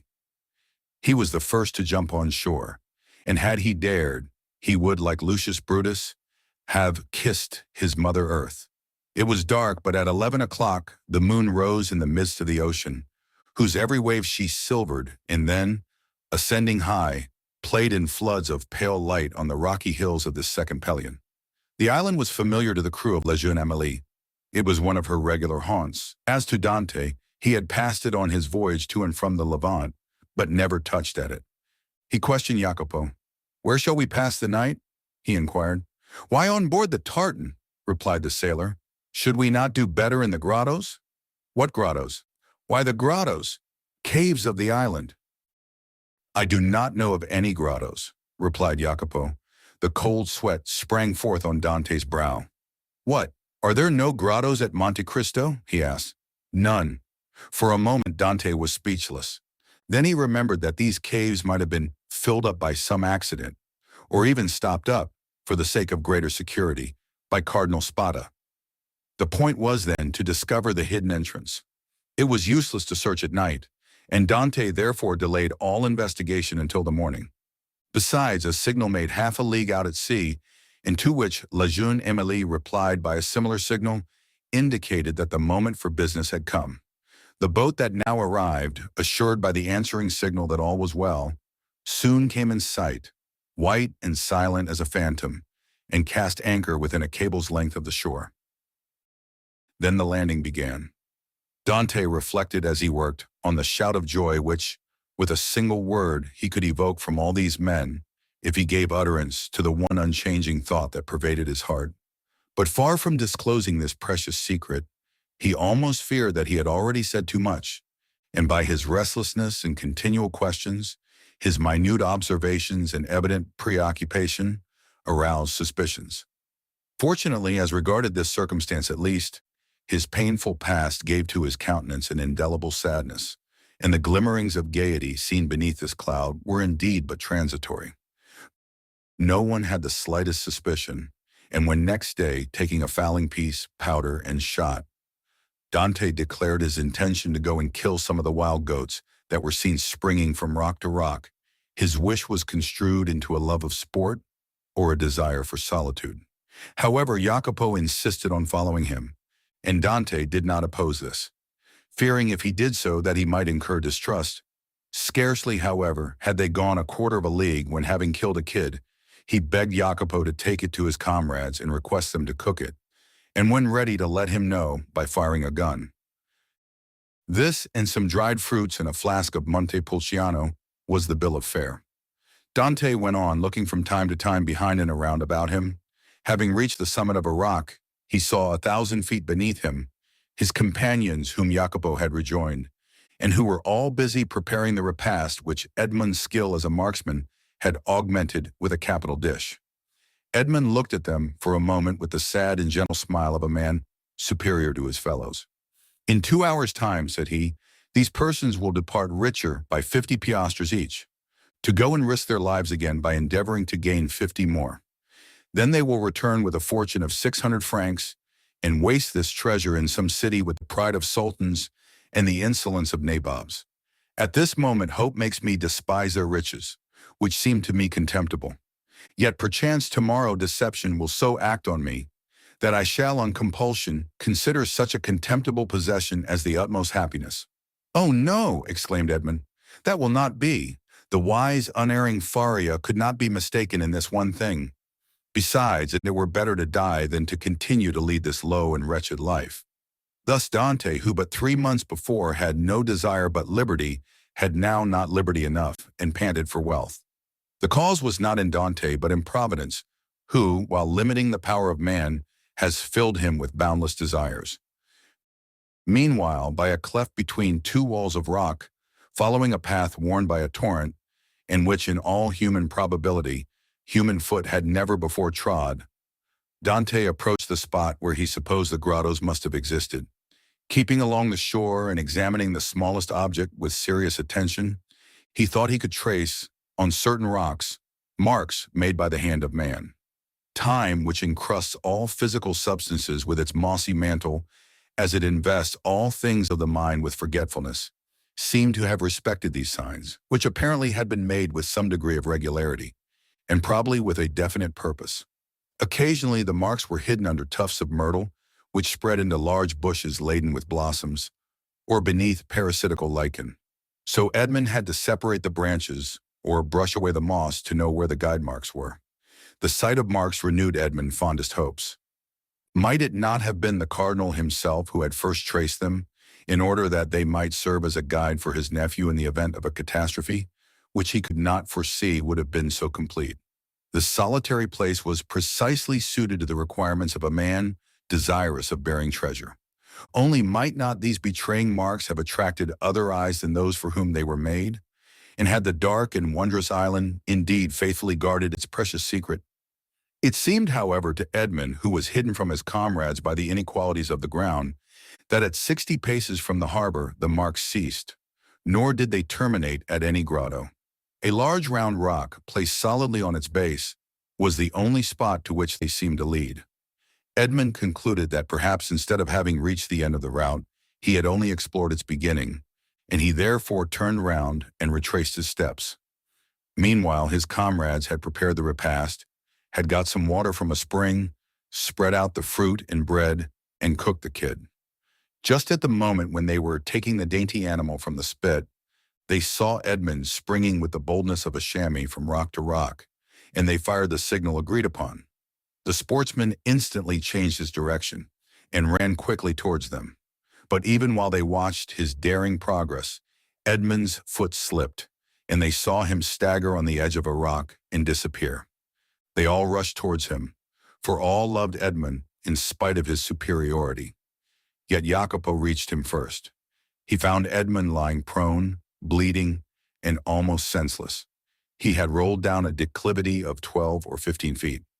They poured a little rum down his throat, and this remedy, which had before been so beneficial to him, produced the same effect as formerly. Edmond opened his eyes, complained of great pain in his knee, a feeling of heaviness in his head, and severe pains in his loins. They wished to carry him to the shore, but when they touched him, although under Jacopo's directions, he declared with heavy groans that he could not bear to be moved. It may be supposed that Dante did not now think of his dinner, but he insisted that his comrades, who had not his reasons for fasting, should have their meal. As for himself, he declared that he had only need of a little rest, and that when they returned, he should be easier. The sailors did not require much urging. They were hungry, and the smell of the roasted kid was very savory, and your tars are not very ceremonious. An hour afterwards they returned. All that Edmond had been able to do was to drag himself about a dozen paces forward to lean against a moss-grown rock. But instead of growing easier, Dante's pains appeared to increase in violence. The old patron, who was obliged to sail in the morning in order to land his cargo on the frontiers of Piedmont and France, between Nice and Fréjus, urged Dante to try and rise.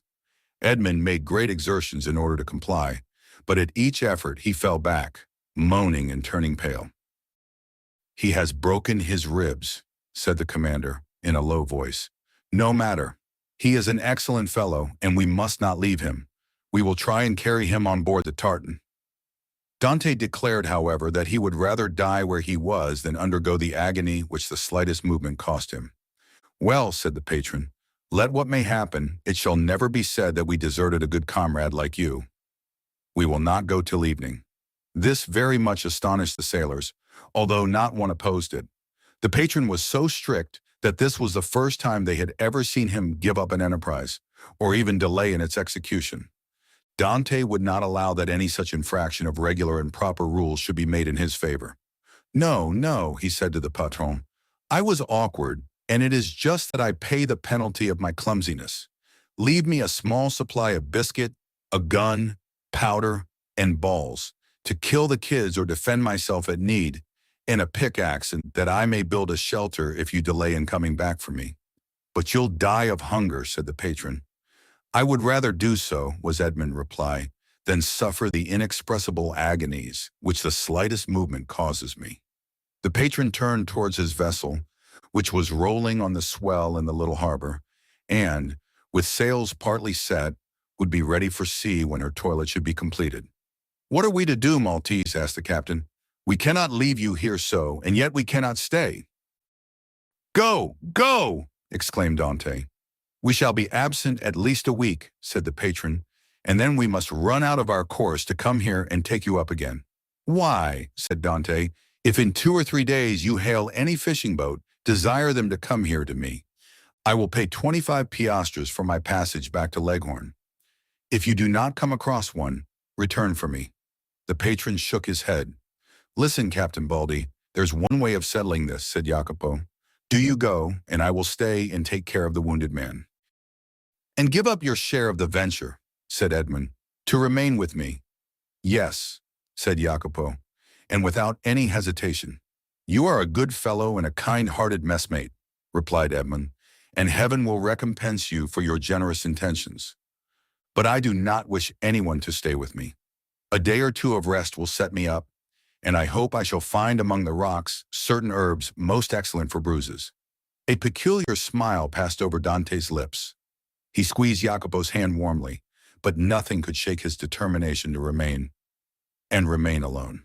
The smugglers left with Edmond what he had requested and set sail, but not without turning about several times, and each time making signs of a cordial farewell, to which Edmond replied with his hand only, as if he could not move the rest of his body.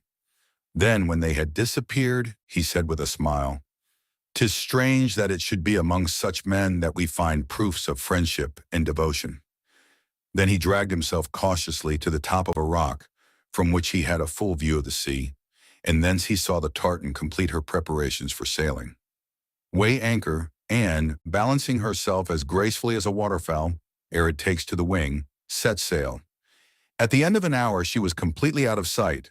At least it was impossible for the wounded man to see her any longer from the spot where he was. Then Dante rose more agile and light than the kid among the myrtles and shrubs of these wild rocks, took his gun in one hand, his pickaxe in the other, and hastened towards the rock on which the marks he had noted terminated. "And now," he exclaimed, remembering the tale of the Arabian fisherman, which Faria had related to him, "now open sesame." Chapter 24. The Secret Cave.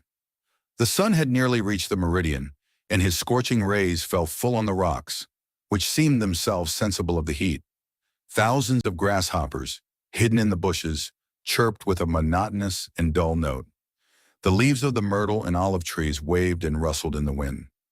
At every step that Edmond took, he disturbed the lizards glittering with the hues of the emerald.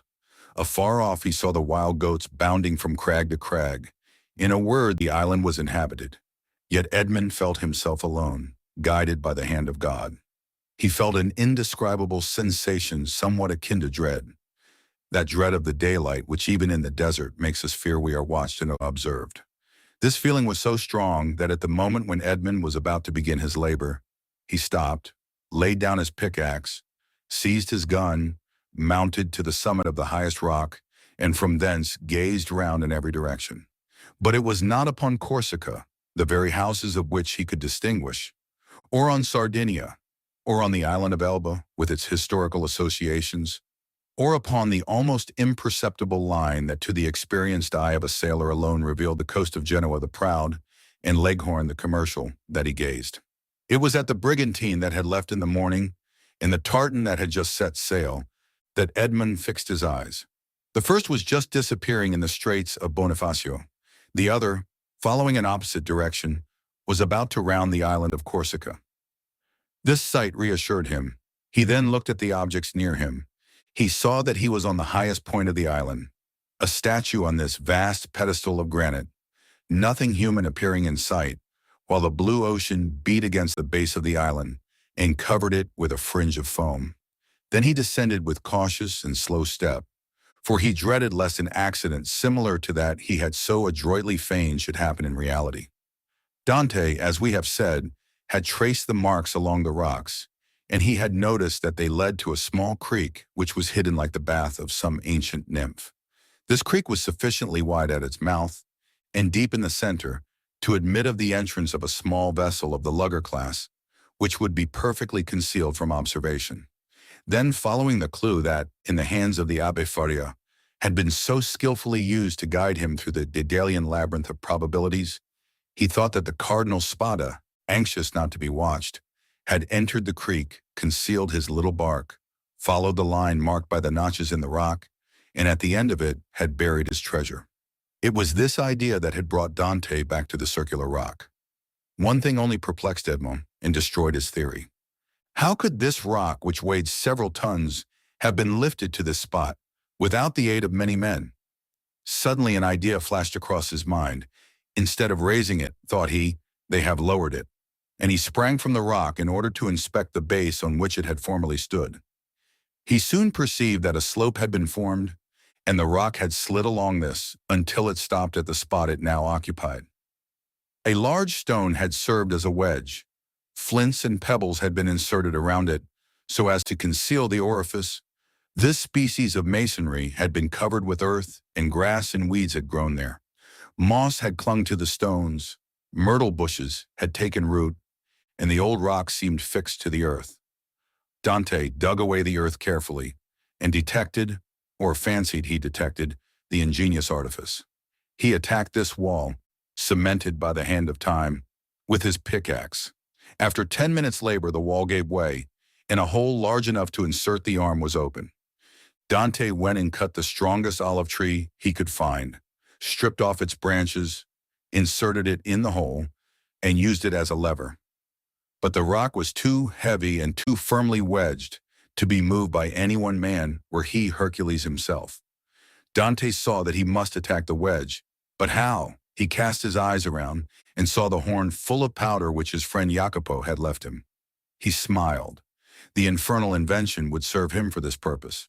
With the aid of his pickaxe, Dante, after the manner of a labor-saving pioneer, dug a mine between the upper rock and the one that supported it, filled it with powder, then made a match by rolling his handkerchief in saltpeter.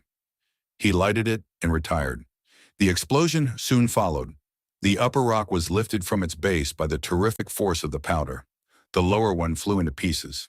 Thousands of insects escaped from the aperture Dante had previously formed, and a huge snake, like the guardian demon of the treasure, rolled himself along in darkening coils and disappeared.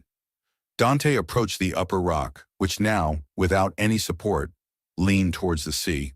The intrepid treasure seeker walked around it, and selecting the spot from whence it appeared most susceptible to attack, placed his lever in one of the crevices and strained every nerve to move the mass. The rock, already shaken by the explosion, tottered on its base.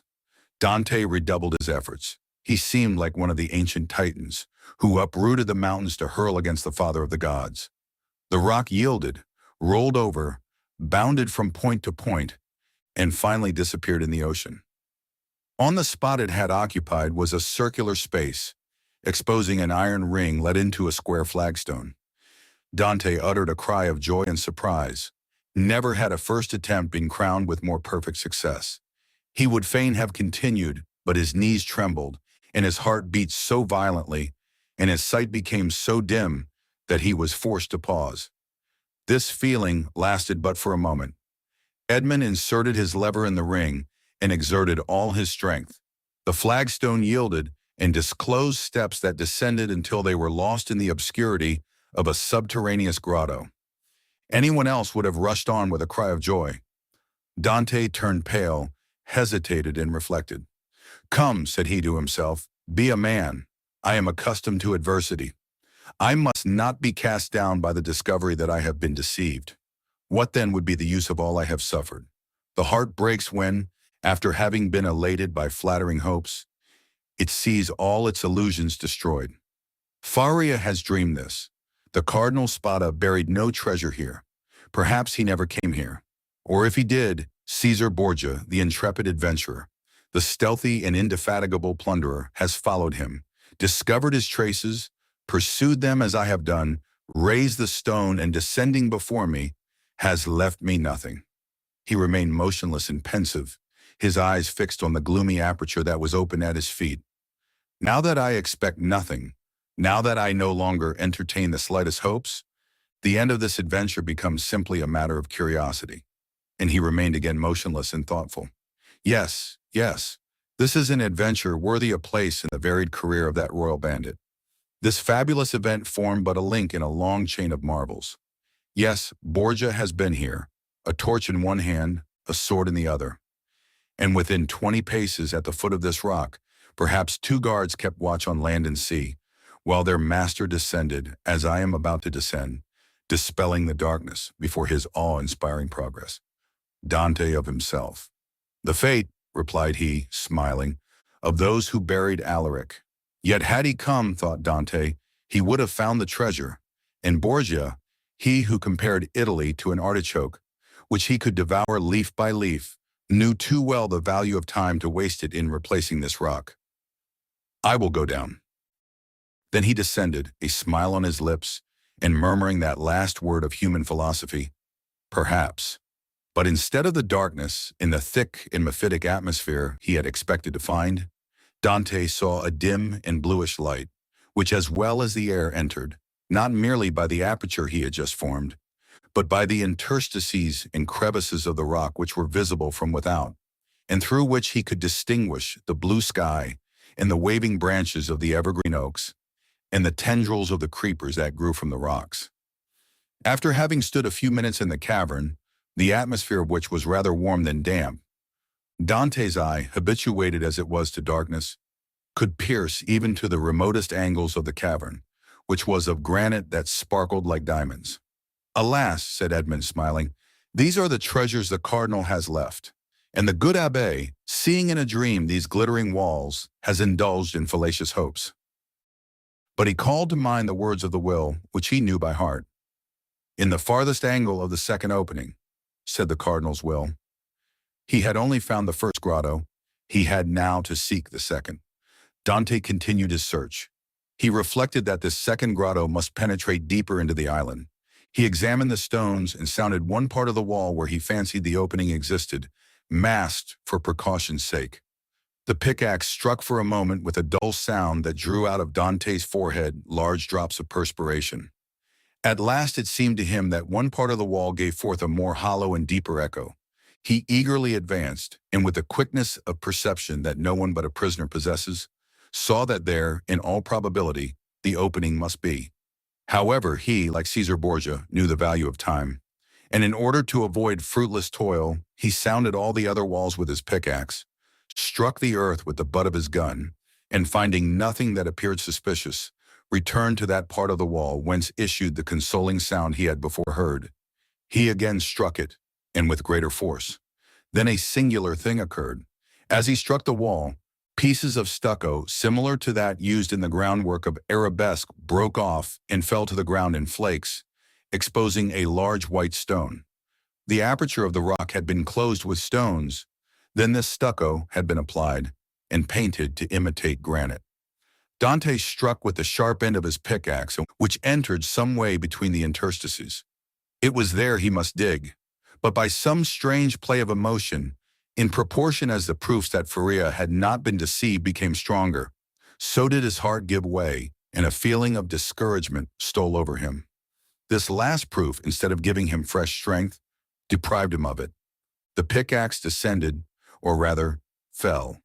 He placed it on the ground, passed his hand over his brow, and remounted the stairs, alleging to himself as an excuse a desire to be assured that no one was watching him, but in reality because he felt that he was about to faint.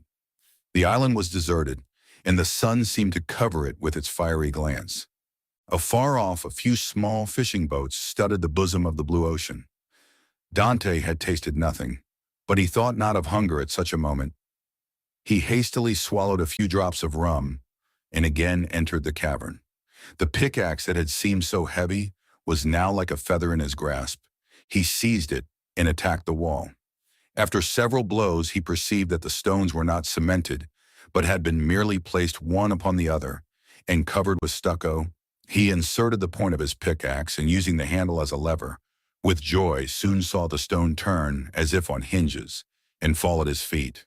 He had nothing more to do now, but with the iron tooth of the pickaxe to draw the stones towards him one by one. The aperture was already sufficiently large for him to enter, but by waiting he could still cling to hope, and retard the certainty of deception. At last, after renewed hesitation, Dante entered the second grotto. The second grotto was lower and more gloomy than the first. The air that could only enter by the newly formed opening had the mephitic smell Dante was surprised not to find in the outer cavern. He waited in order to allow pure air to displace the foul atmosphere, and then went on. At the left of the opening was a dark and deep angle, but to Dante's eye there was no darkness. He glanced around this second grotto. It was, like the first, empty. The treasure, if it existed, was buried in this corner. The time had at length arrived. 2 feet of earth removed, and Dante's fate would be decided. He advanced toward the angle, and summoning all his resolution, attacked the ground with the pickaxe. At the 5th or 6th blow, the pickaxe struck against an iron substance. Never did funeral knell, never did alarm bell, produce a greater effect on the hearer. Had Dante found nothing, he could not have become more ghastly pale. He again struck his pickaxe into the earth and encountered the same resistance, but not the same sound. It is a casket of wood bound with iron, thought he. At this moment, a shadow passed rapidly before the opening.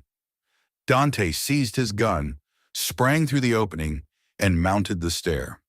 A wild goat had passed before the mouth of the cave and was feeding at a little distance.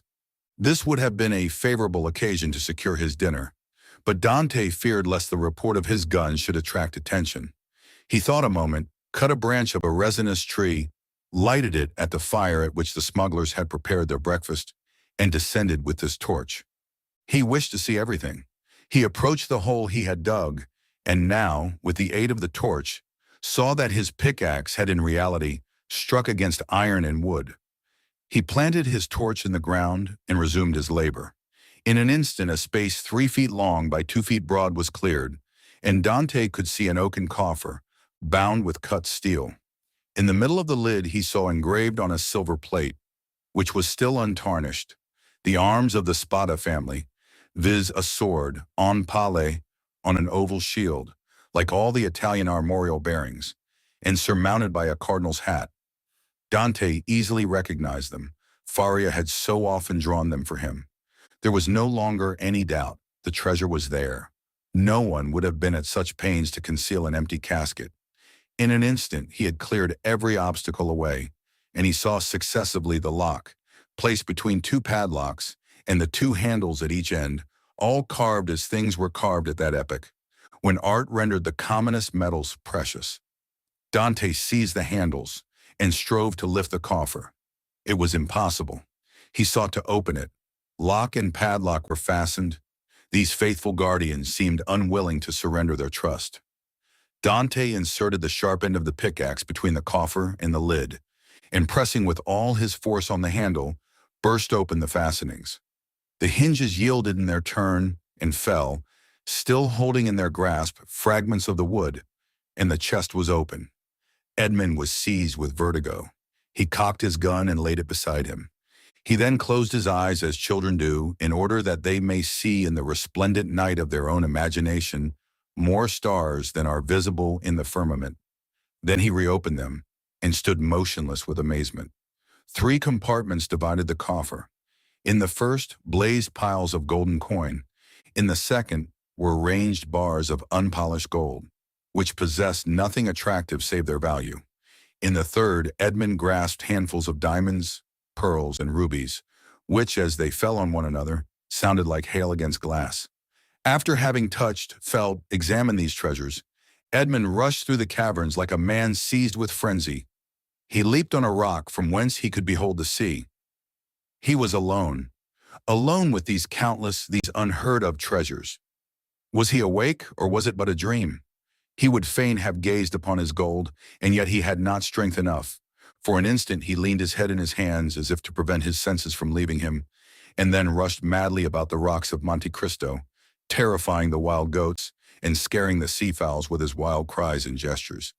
Then he returned, and still unable to believe the evidence of his senses, rushed into the grotto and found himself before this mine of gold and jewels. This time he fell on his knees, and clasping his hands convulsively, uttered a prayer intelligible to God alone. He soon became calmer and more happy, for only now did he begin to realize his felicity. He then set himself to work to count his fortune. There were 1,000 ingots of gold, each weighing from 2 to 3 pounds. Then he piled up 25,000 crowns, each worth about 80 francs of our money, and bearing the effigies of Alexander VI and his predecessors. And he saw that the complement was not half empty, and he measured 10 double handfuls of pearls, diamonds, and other gems, many of which, mounted by the most famous workmen, were valuable beyond their intrinsic worth. Dante saw the light gradually disappear, and fearing to be surprised in the cavern, left it, his gun in his hand. A piece of biscuit and a small quantity of rum formed his supper, and he snatched a few hours' sleep, lying over the mouth of the cave. It was a night of joy and terror, such as this man of stupendous emotions had already experienced twice or thrice in his lifetime. Chapter 25. The unknown day, for which Dante had so eagerly and impatiently waited with open eyes, again dawned. With the first light, Dante resumed his search.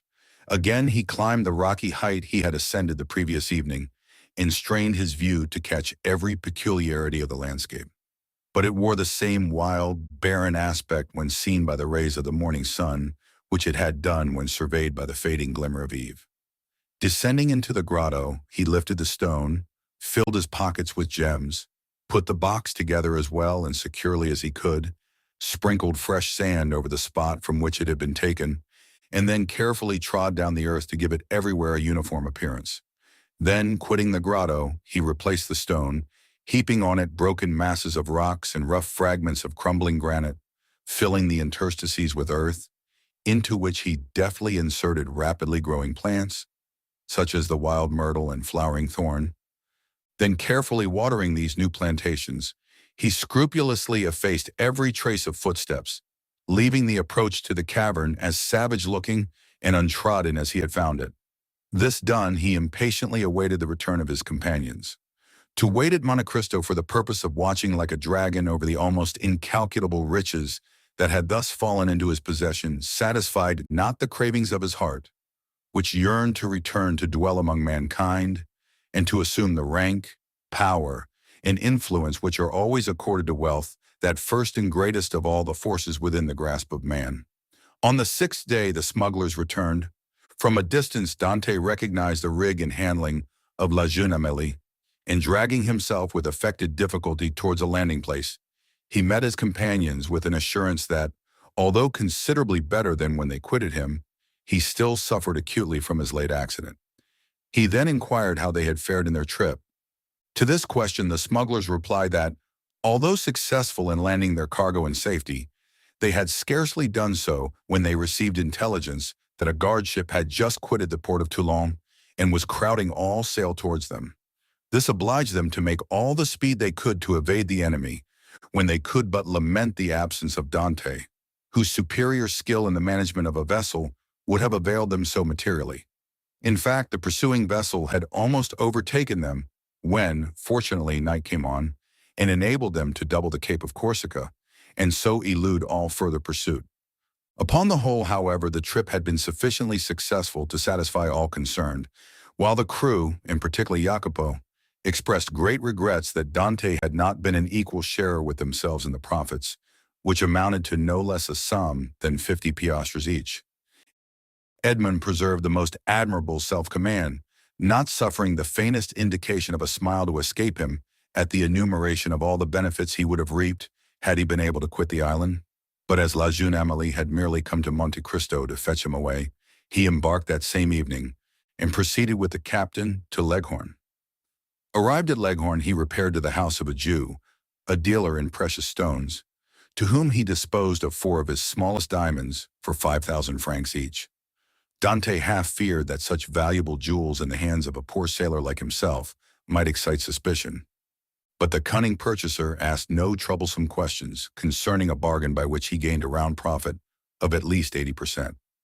The following day, Dante presented Jacopo with an entirely new vessel, accompanying the gift by a donation of 100 piastres, that he might provide himself with a suitable crew and other requisites for his outfit, upon condition that he would go at once to Marseille for the purpose of inquiring after an old man named Louis Dante, residing in the Allée de Meilhan, and also a young woman called Mercédès, an inhabitant of the Catalan village. Jacopo could scarcely believe his senses at receiving this magnificent present, which Dante hastened to account for by saying that he had merely been a sailor from whim and a desire to spite his family, who did not allow him as much money as he liked to spend, but that on his arrival at Leghorn he had come into possession of a large fortune, left him by an uncle whose sole heir he was. The superior education of Dante gave an air of such extreme probability to this statement that it never once occurred to Jacopo to doubt its accuracy. The term for which Edmond had engaged to serve on board La Jeune Amélie having expired, Dante took leave of the captain, who at first tried all his powers of persuasion to induce him to remain as one of the crew. But having been told the history of the legacy, he ceased to importune him further. The following morning, Jacopo set sail for Marseille, with directions from Dante to join him at the island of Monte Cristo.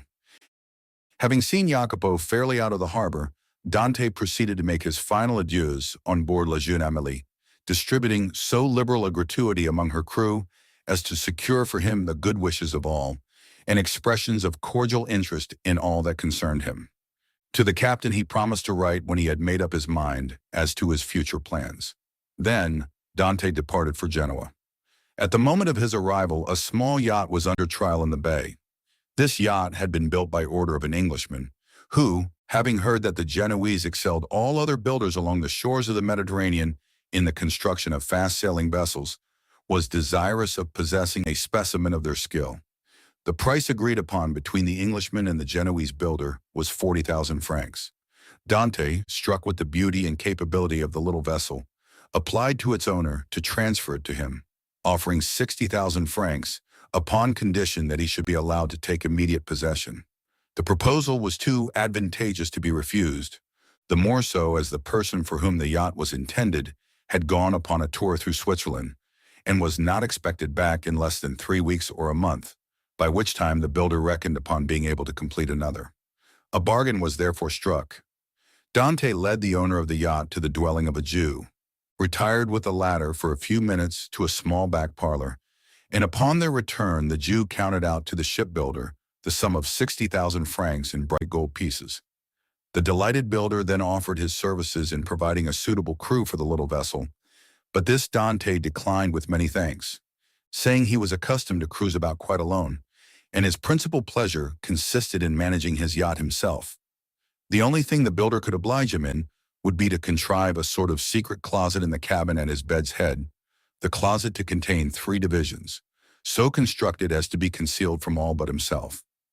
The builder cheerfully undertook the commission and promised to have these secret places completed by the next day, Dante furnishing the dimensions and plan in accordance with which they were to be constructed.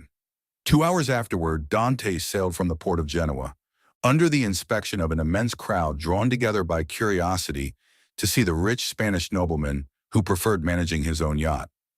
But their wonder was soon changed to admiration at seeing the perfect skill with which Dante handled the helm. The boat indeed seemed to be animated with almost human intelligence. So promptly did it obey the slightest touch, and Dante required but a short trial of his beautiful craft to acknowledge that the Genoese had not without reason attained their high reputation in the art of shipbuilding. The spectators followed the little vessel with their eyes as long as it remained visible. They then turned their conjectures upon her probable destination. Some insisted she was making for Corsica, others the island of Elba. Bets were offered to any amount that she was bound for Spain, while Africa was positively reported by many persons as her intended course, but no one thought of Monte Cristo. Yet thither it was that Dante guided his vessel, and at Monte Cristo he arrived at the close of the second day. His boat had proved herself a first-class sailor, and had come the distance from Genoa in 35 hours. Dante had carefully noted the general appearance of the shore, and, instead of landing at the usual place, he dropped anchor in the little creek. The island was utterly deserted, and bore no evidence of having been visited since he went away. His treasure was just as he had left it. Early on the following morning he commenced the removal of his riches, and ere nightfall the whole of his immense wealth was safely deposited in the compartments of the secret locker. A week passed by. Dante employed it in maneuvering his yacht round the island, studying it as a skillful horseman would the animal he destined for some important service, till at the end of that time he was perfectly conversant with its good and bad qualities. The former Dante proposed to augment, the latter to remedy. Upon the 8th day he discerned a small vessel under full sail approaching Monte Cristo. As it drew near, he recognized it as the boat he had given to Jacopo. He immediately signaled it. His signal was returned, and in 2 hours afterwards the newcomer lay at anchor beside the yacht. A mournful answer awaited each of Edmond's eager inquiries as to the information Jacopo had obtained. Old Dante was dead, and Mercédès had disappeared. Dante listened to these melancholy tidings with outward calmness, but leaping lightly ashore, he signified his desire to be quite alone. In a couple of hours he returned. 2 of the men from Jacopo's boat came on board the yacht to assist in navigating it, and he gave orders that she should be steered direct to Marseille. For his father's death he was in some manner prepared, but he knew not how to account for the mysterious disappearance of Mercédès. Without divulging his secret, Dante could not give sufficiently clear instructions to an agent.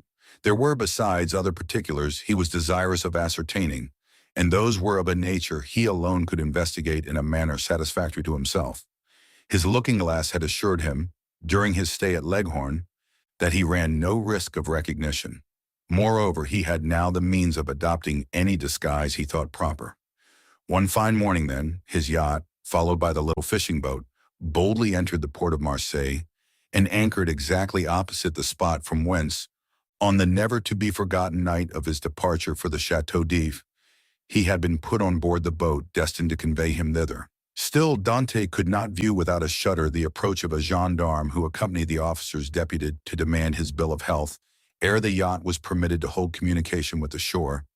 But with that perfect self-possession he had acquired during his acquaintance with Faria, Dante coolly presented an English passport he had obtained from Leghorn, and as this gave him a standing which a French passport would not have afforded, he was informed that there existed no obstacle to his immediate debarkation. The first person to attract the attention of Dante, as he landed on the canbier, was one of the crew belonging to the Farron.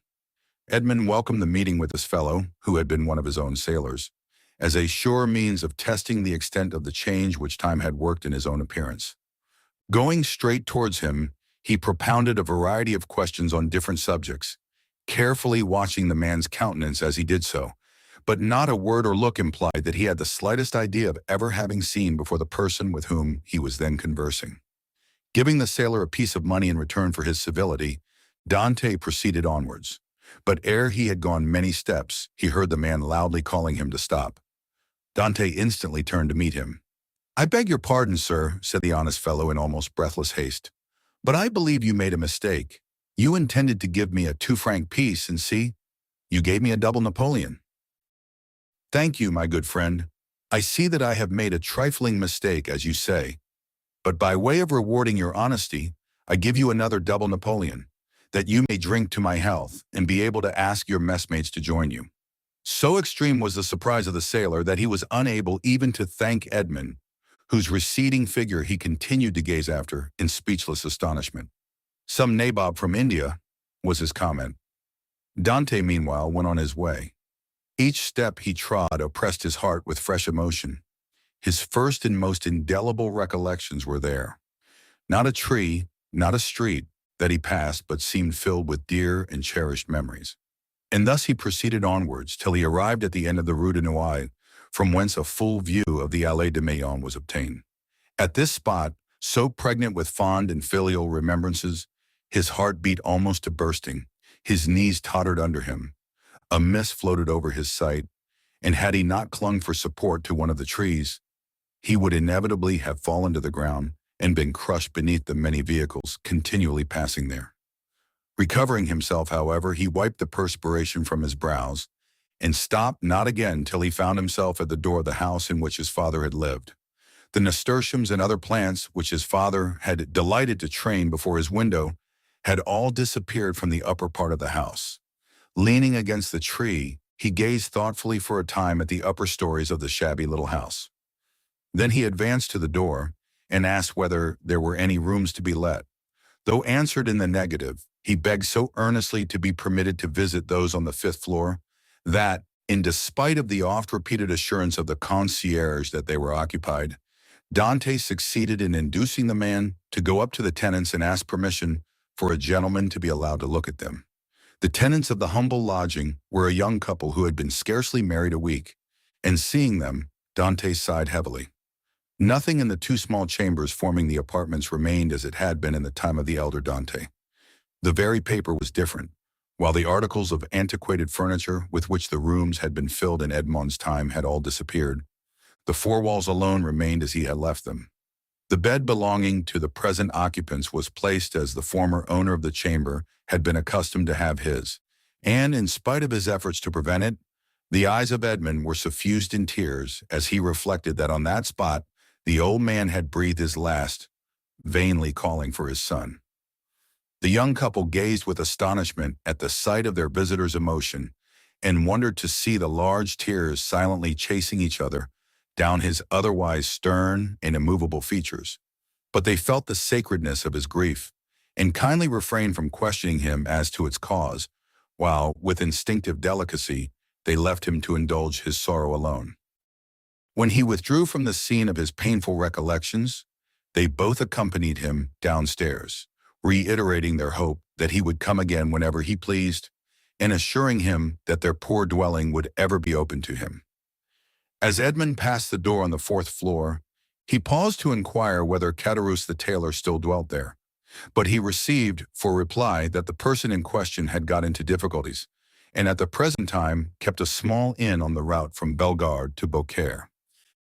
Having obtained the address of the person to whom the house in the Allée de Meilhan belonged, Dante next proceeded thither, and, under the name of Lord Wilmore, the name and title inscribed on his passport, purchased the small dwelling for the sum of 25,000 francs, at least 10,000 more than it was worth. But had its owner asked 500,000, it would unhesitatingly have been given. The very same day the occupants of the apartments on the 5th floor of the house, now become the property of Dante, were duly informed by the notary, who had arranged the necessary transfer of deeds, etc., that the new landlord gave them their choice of any of the rooms in the house, without the least augmentation of rent, upon condition of their giving instant possession of the 2 small chambers they at present inhabited. The strange event aroused great wonder and curiosity in the neighborhood of the Allées de Meillan, and a multitude of theories were afloat, none of which was anywhere near the truth.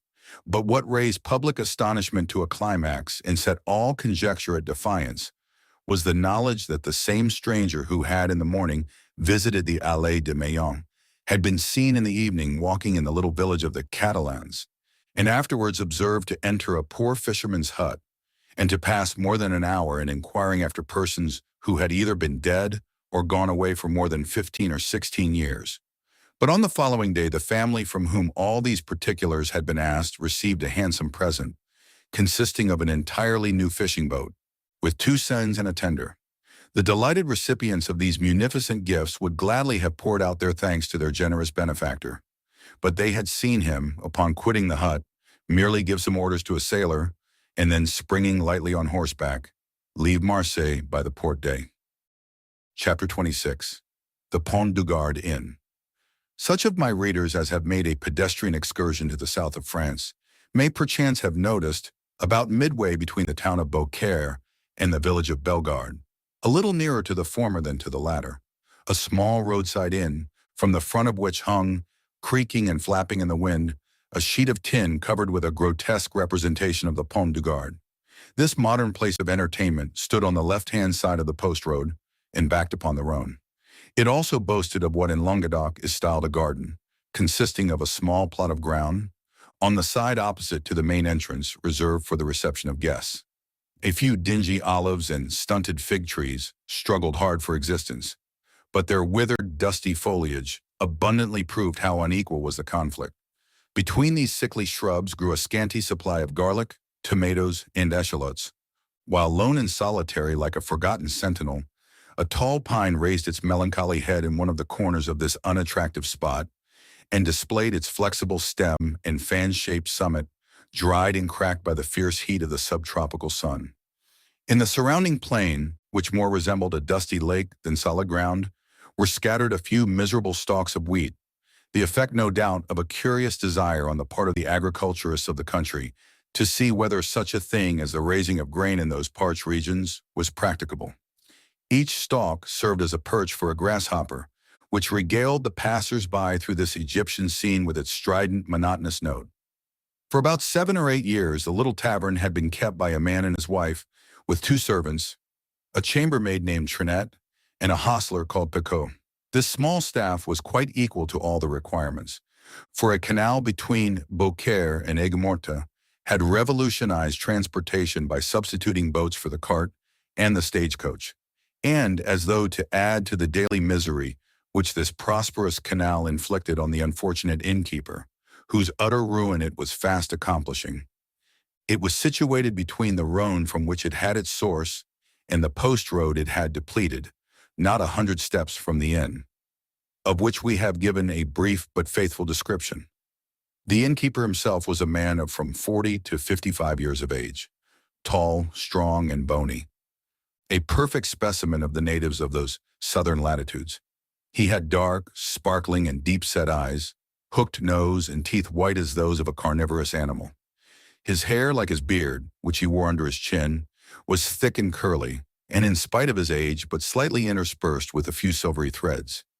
His naturally dark complexion had assumed a still further shade of brown from the habit the unfortunate man had acquired of stationing himself from morning till eve at the threshold of his door, on the lookout for guests who seldom came. Yet there he stood day after day, exposed to the meridional rays of a burning sun, with no other protection for his head than a red handkerchief twisted around it, after the manner of the Spanish muleteers. This man was our old acquaintance, Gaspard Caderousse. His wife, on the contrary, whose maiden name had been Madeleine Redel, was pale, meager, and sickly-looking. Born in the neighborhood of Arles, she had shared in the beauty for which its women are proverbial. But that beauty had gradually withered beneath the devastating influence of the slow fever so prevalent among dwellers by the ponds of Aigues-Mortes in the marshes of Camargue. She remained nearly always in her second-floor chamber, shivering in her chair, or stretched languid and feeble on her bed, while her husband kept his daily watch at the door, a duty he performed with so much the greater willingness as it saved him the necessity of listening to the endless plaints and murmurs of his helpmate, who never saw him without breaking out into bitter invectives against fate. To all of which her husband would calmly return an unvarying reply in these philosophic words: "Hush, La Carconte, it is God's pleasure that things should be so." The sobriquet of La Carconte had been bestowed on Madeleine Radel from the fact that she had been born in a village, so-called, situated between Salon and Lambesc, and as a custom existed among the inhabitants of that part of France where Caderousse lived of styling every person by some particular and distinctive appellation, her husband had bestowed on her the name of La Carconte in place of her sweet and euphonious name of Madeleine, which in all probability his rude guttural language would not have enabled him to pronounce. Still, let it not be supposed that amid this affected resignation to the will of Providence, the unfortunate innkeeper did not writhe under the double misery of seeing the hateful canal carry off his customers and his profits, and the daily infliction of his peevish partner's murmurs and lamentations. Like other dwellers in the South, he was a man of sober habits and moderate desires, but fond of external show, vain and addicted to display, and during the days of his prosperity, not a festivity took place without himself and wife being among the spectators. He dressed in the picturesque costume worn upon grand occasions by the inhabitants of the south of France, bearing equal resemblance to the style adopted both by the Catalans and Andalusians, while La Carconte displayed the charming fashion prevalent among the women of Arles, a mode of attire borrowed equally from Greece and Arabia.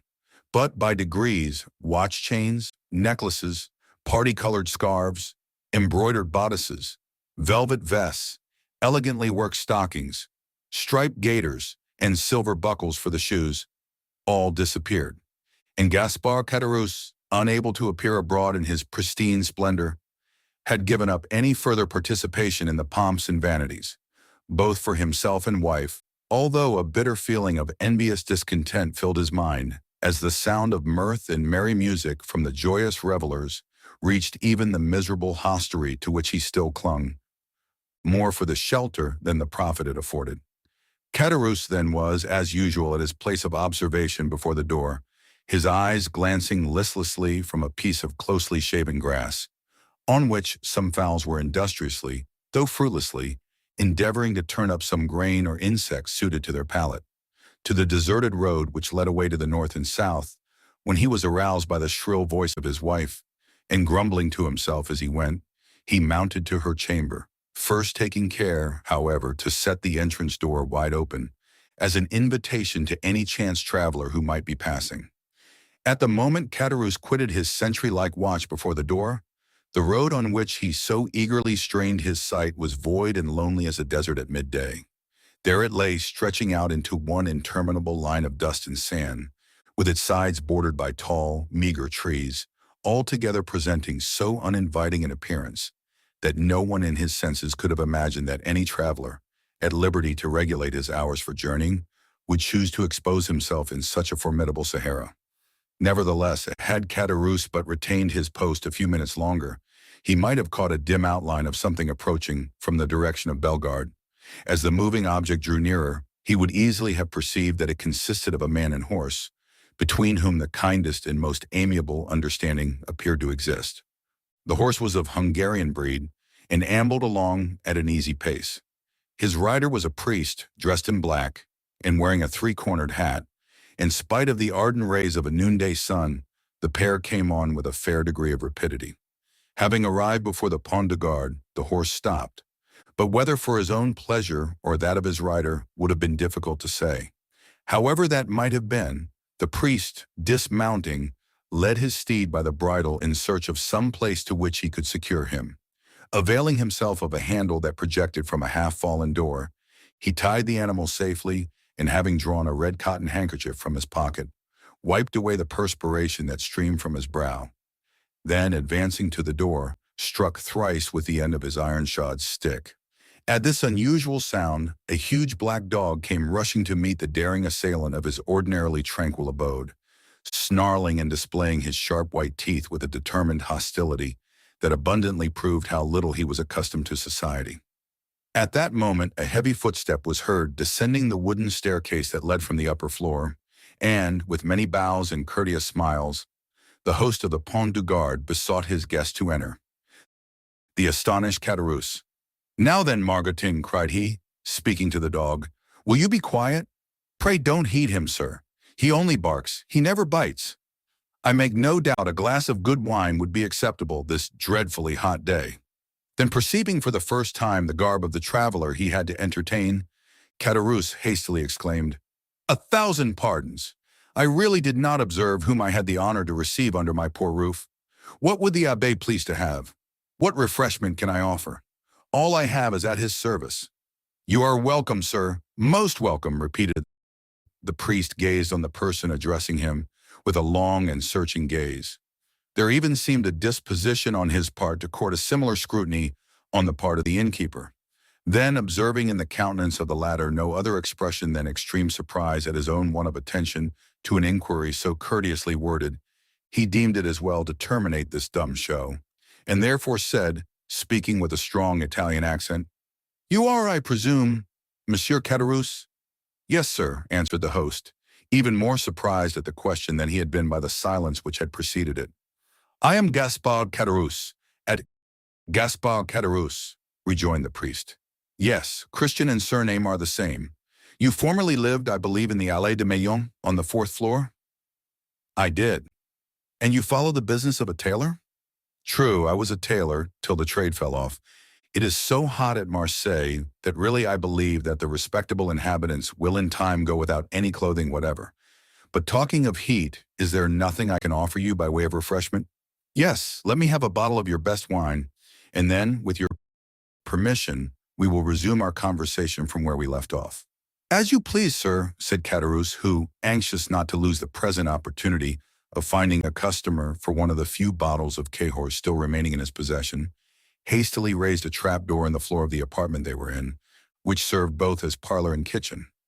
Upon issuing forth from his subterranean retreat at the expiration of 5 minutes, he found the abbé seated upon a wooden stool, leaning his elbow on a table, while Margotin, whose animosity seemed appeased by the unusual command of the traveler for refreshments, had crept up to him and had established himself very comfortably between his knees, his long, skinny neck resting on his lap, while his dim eye was fixed earnestly on the traveler's face. "Are you quite alone?" inquired the guest as Caderousse placed before him the bottle of wine and a glass. Quite alone," replied the man. "Or at least, practically so, for my poor wife, who is the only person in the house besides myself, is laid up with illness and unable to render me the least assistance, poor thing." "You are married, then?" said the priest with a show of interest, glancing around as he spoke at the scanty furnishings of the apartment. "Ah, sir," said Caderousse with a sigh, "it is easy to perceive I am not a rich man, but in this world a man does not thrive the better for being honest." The abbé fixed on him a searching, penetrating glance. "Yes, honest. I can certainly say that much for myself," continued the innkeeper, fairly sustaining the scrutiny of the abbé's gaze.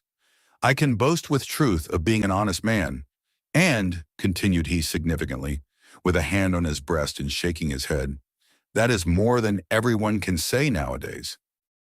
"So much the better for you if what you assert be true," said the abbé, "for I am firmly persuaded that sooner or later the good will be rewarded and the wicked punished." "Such words as those belong to your profession," answered Caderousse, "and you do well to repeat them. But," added he, with a bitter expression of countenance, "one is free to believe them or not, as one pleases." "You are wrong to speak thus," said the abbé, "and perhaps I may, in my own person, be able to prove to you how completely you are in error." "What mean you?" inquired Caderousse with a look of surprise. "In the first place, I must be satisfied that you are the person I am in search of. What proofs do you require? Did you, in the year 1814 or 1815, know anything of a young sailor named Dantès?" "Dantès? Did I know poor dear Edmond? Why, Edmond Dantès and myself were intimate friends," exclaimed Caderousse, whose countenance flushed darkly as he caught the penetrating gaze of the abbé fixed on him, while the clear, calm eye of the questioner seemed to dilate with feverish scrutiny. "You remind me," said the priest, "That the young man concerning whom I asked you was said to bear the name of Edmond." "Said to bear the name," repeated Caderousse, becoming excited and eager. "Why, he was so called as truly as I myself bore the appellation of Gaspard Caderousse. But tell me, I pray, what has become of poor Edmond? Did you know him? Is he alive and at liberty? Is he prosperous and happy? He died a more wretched, hopeless, heartbroken prisoner than the felons who pay the penalty of their crimes at the galleys of Toulon." A deadly pallor followed the flush on the countenance of Caderousse, who turned away, and the priest saw him, wiping the tears from his eyes with the corner of the red handkerchief twisted round his head. Poor fellow," murmured Caderousse. "Well, there, sir, is another proof that good people are never rewarded on this earth, and that none but the wicked prosper." "Ah," continued Caderousse, speaking in the highly colored language of the South, "the world grows worse and worse. Why does not God, if he really hates the wicked, as he is said to do, send down brimstone and fire and consume them altogether?" "You speak as though you had loved this young Dante," observed the "And so I did," replied Caderousse, "though once, I confess, I envied him his good fortune. But I swear to you, sir, I swear to you, by everything a man holds dear, I have since then deeply and sincerely lamented his unhappy fate." There was a brief silence during which the fixed, searching eye of the abbé was employed in scrutinizing the agitated features of the innkeeper. "You knew the poor lad, then?" continued Caderousse. "I was called to see him on his dying bed, that I might administer to him the consolations of religion." "And of what did he die?" asked Caderousse in a choking voice. "Of what, think you? Do young and strong men die in prison when they have scarcely numbered their 30th year, unless it be of imprisonment?" Caderousse wiped away the large beads of perspiration that gathered on his brow. "But the strangest part of the story is," resumed the abbé, "that Dante, even in his dying moments, swore by his crucified Redeemer that he was utterly ignorant of the cause of his detention." "And so he was," murmured Caderousse. "How should he have been otherwise?" "Ah, sir, the poor fellow told you the truth. And for that reason he besought me to try and clear up a mystery he had never been able to penetrate, and to clear his memory should any foul spot or stain have fallen on it." And here the look of the abbé, becoming more and more fixed, seemed to rest with ill-concealed satisfaction on the gloomy depression which was rapidly spreading over the countenance of Caderousse. "A rich Englishman," continued the abbé, "who had been his companion in misfortune, but had been released from prison during the Second Restoration, was possessed of a diamond of immense value. This jewel he bestowed on Dante upon himself, quitting the prison, as a mark of his gratitude for the kindness and brotherly care with which Dante had nursed him in a severe illness he underwent during his confinement. Instead of employing this diamond in attempting to bribe his jailers, who might only have taken it and then betrayed him to the governor, Dante carefully preserved it, that in the event of his getting out of prison he might have wherewithal to live, for the sale of such a diamond would have quite sufficed to make his fortune." "Then I suppose," asked Caderousse with eager, glowing looks, "that it was a stone of immense value?" "Why, everything is relative," answered the abbé. "To one in Edmond's position, the diamond certainly was of great value. It was estimated at 50,000 francs. "Bless me," exclaimed Caderousse, 50,000 francs! Surely the diamond was as large as a nut to be worth all that." "No," replied the abbé, "it was not of such a size as that. But you shall judge for yourself. I have it with me." The sharp gaze of Caderousse was instantly directed toward the priest's garments, as though hoping to discover the location of the treasure. Calmly drawing forth from his pocket a small box covered with black shagreen, the abbé opened it and displayed to the dazzled eyes of Caderousse the sparkling jewel it contained, set in a ring of admirable workmanship. "And that diamond," cried Caderousse, almost breathless with eager admiration, "you say is worth 50,000 francs?" "It is, without the setting, which is also valuable," replied the abbé, as he closed the box and returned it to his pocket, while its brilliant hues seemed still to dance before the eyes of the fascinated innkeeper. "But how comes the diamond in your possession, sir? Did Edmond make you his heir?"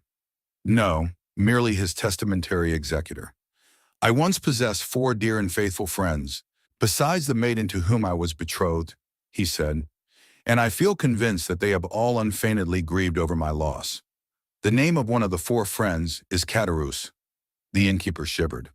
Another of the number, continued the abbé, without seeming to notice the emotion of Caderousse, is called Danglars, and the third, in spite of being my rival, entertained a very sincere affection for me.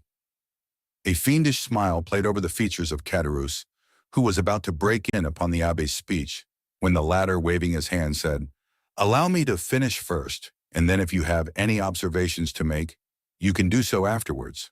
The third of my friends, although my rival, was much attached to me. His name was Fernand. That of my betrothed was—" "Stay, stay," continued the abbé. "I have forgotten what he called her." "Mercédès," said Caderousse eagerly. "True," said the abbé with a stifled sigh. "Mercédès it was." "Go on," urged Caderousse.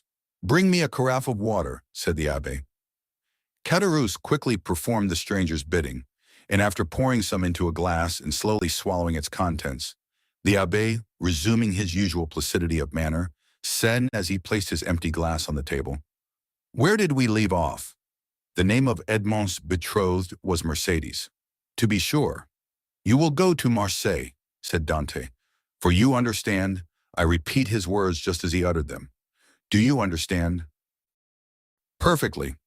You will sell this diamond, you will divide the money into 5 equal parts, and give an equal portion to these good friends, the only persons who have loved me upon earth." "But why into 5 parts?" asked Caderousse. "You only mentioned 4 persons." "Because the 5th is dead, as I hear. The 5th sharer in Edmond's bequest was his own father." Too true," ejaculated Caderousse, almost suffocated by the contending passions which assailed him. "The poor old man did die." "I learned so much at Marseille," replied the abbé, making a strong effort to appear indifferent. "But from the length of time that has elapsed since the death of the elder Dantès, I was unable to obtain any particulars of his end. Can you enlighten me on that point?" "I do not know who could if I could not," said Caderousse. "Why, I lived almost on the same floor with the poor old man." "Ah, yes, about a year after the disappearance of his son, the poor old man died." "Of what did he die?" "Why, the doctors called his complaint gastroenteritis, I believe. His acquaintances say he died of grief.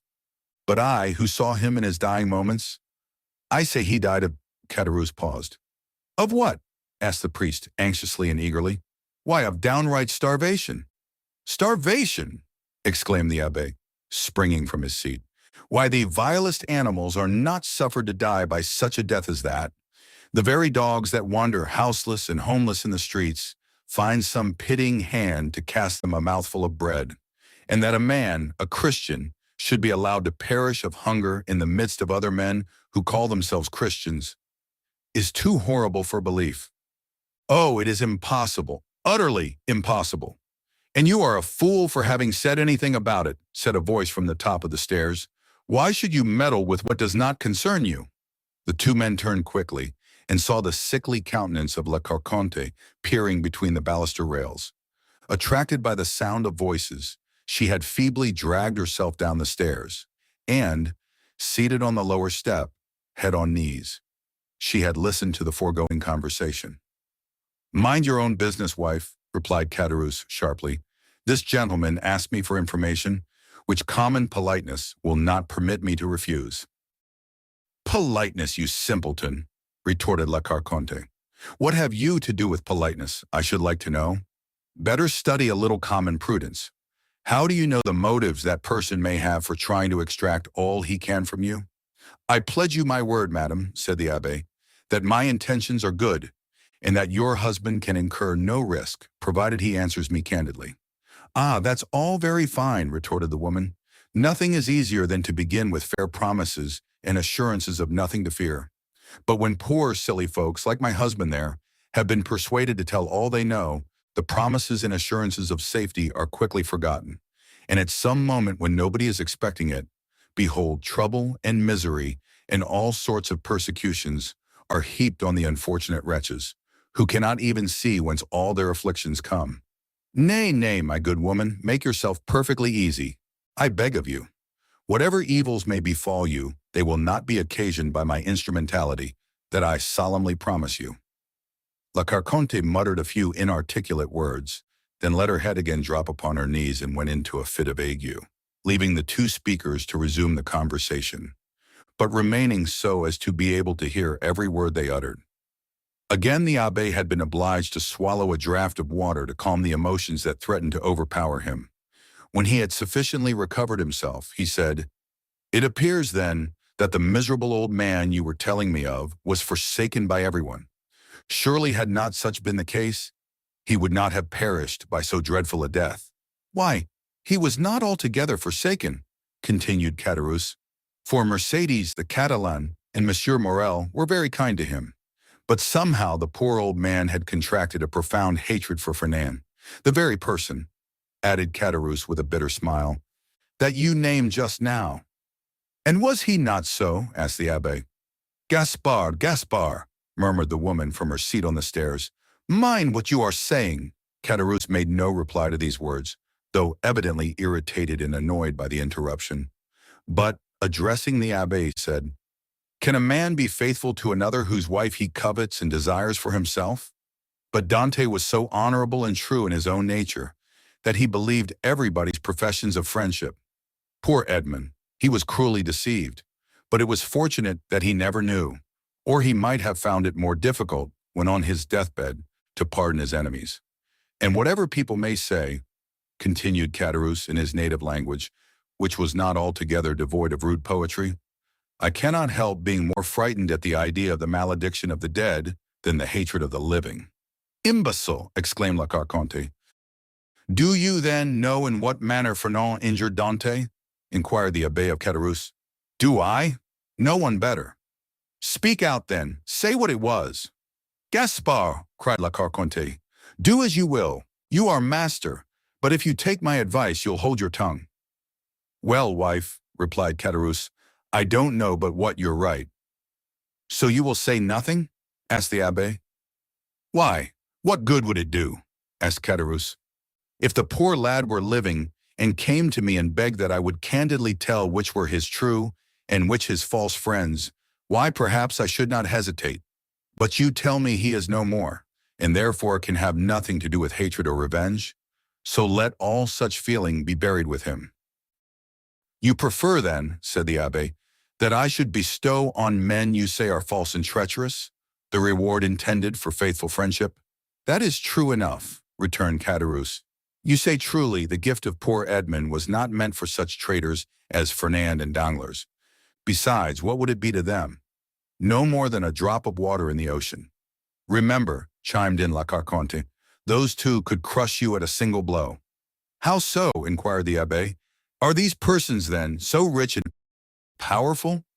"I do not. Pray relate it to me." Caderousse seemed to reflect for a few moments, then said, "No, truly, it would take up too much time." "Well, my good friend," returned the abbé, in a tone that indicated utter indifference on his part, "you are at liberty either to speak or be silent, just as you please. For my own part, I respect your scruples and admire your sentiments. So let the matter end. I shall do my duty as conscientiously as I can and fulfill my promise to the dying man. My first business will be to dispose of this diamond." So saying, the abbé again drew the small box from his pocket, opened it, and contrived to hold it in such a light that a bright flash of brilliant hues passed before the dazzled gaze of Caderousse. "Wife, wife," cried he in a hoarse voice, "come here." "Diamond!" exclaimed La Carconte, rising and descending to the chamber with a tolerably firm step. "What diamond are you talking about?" "Why, did you not hear all we said?" inquired Caderousse. "It is a beautiful diamond left by poor Edmond Dantès to be sold, and the money divided between his father, Mercédès, his betrothed bride, Fernand, Danglars, and myself. The jewel is worth at least 50,000 francs.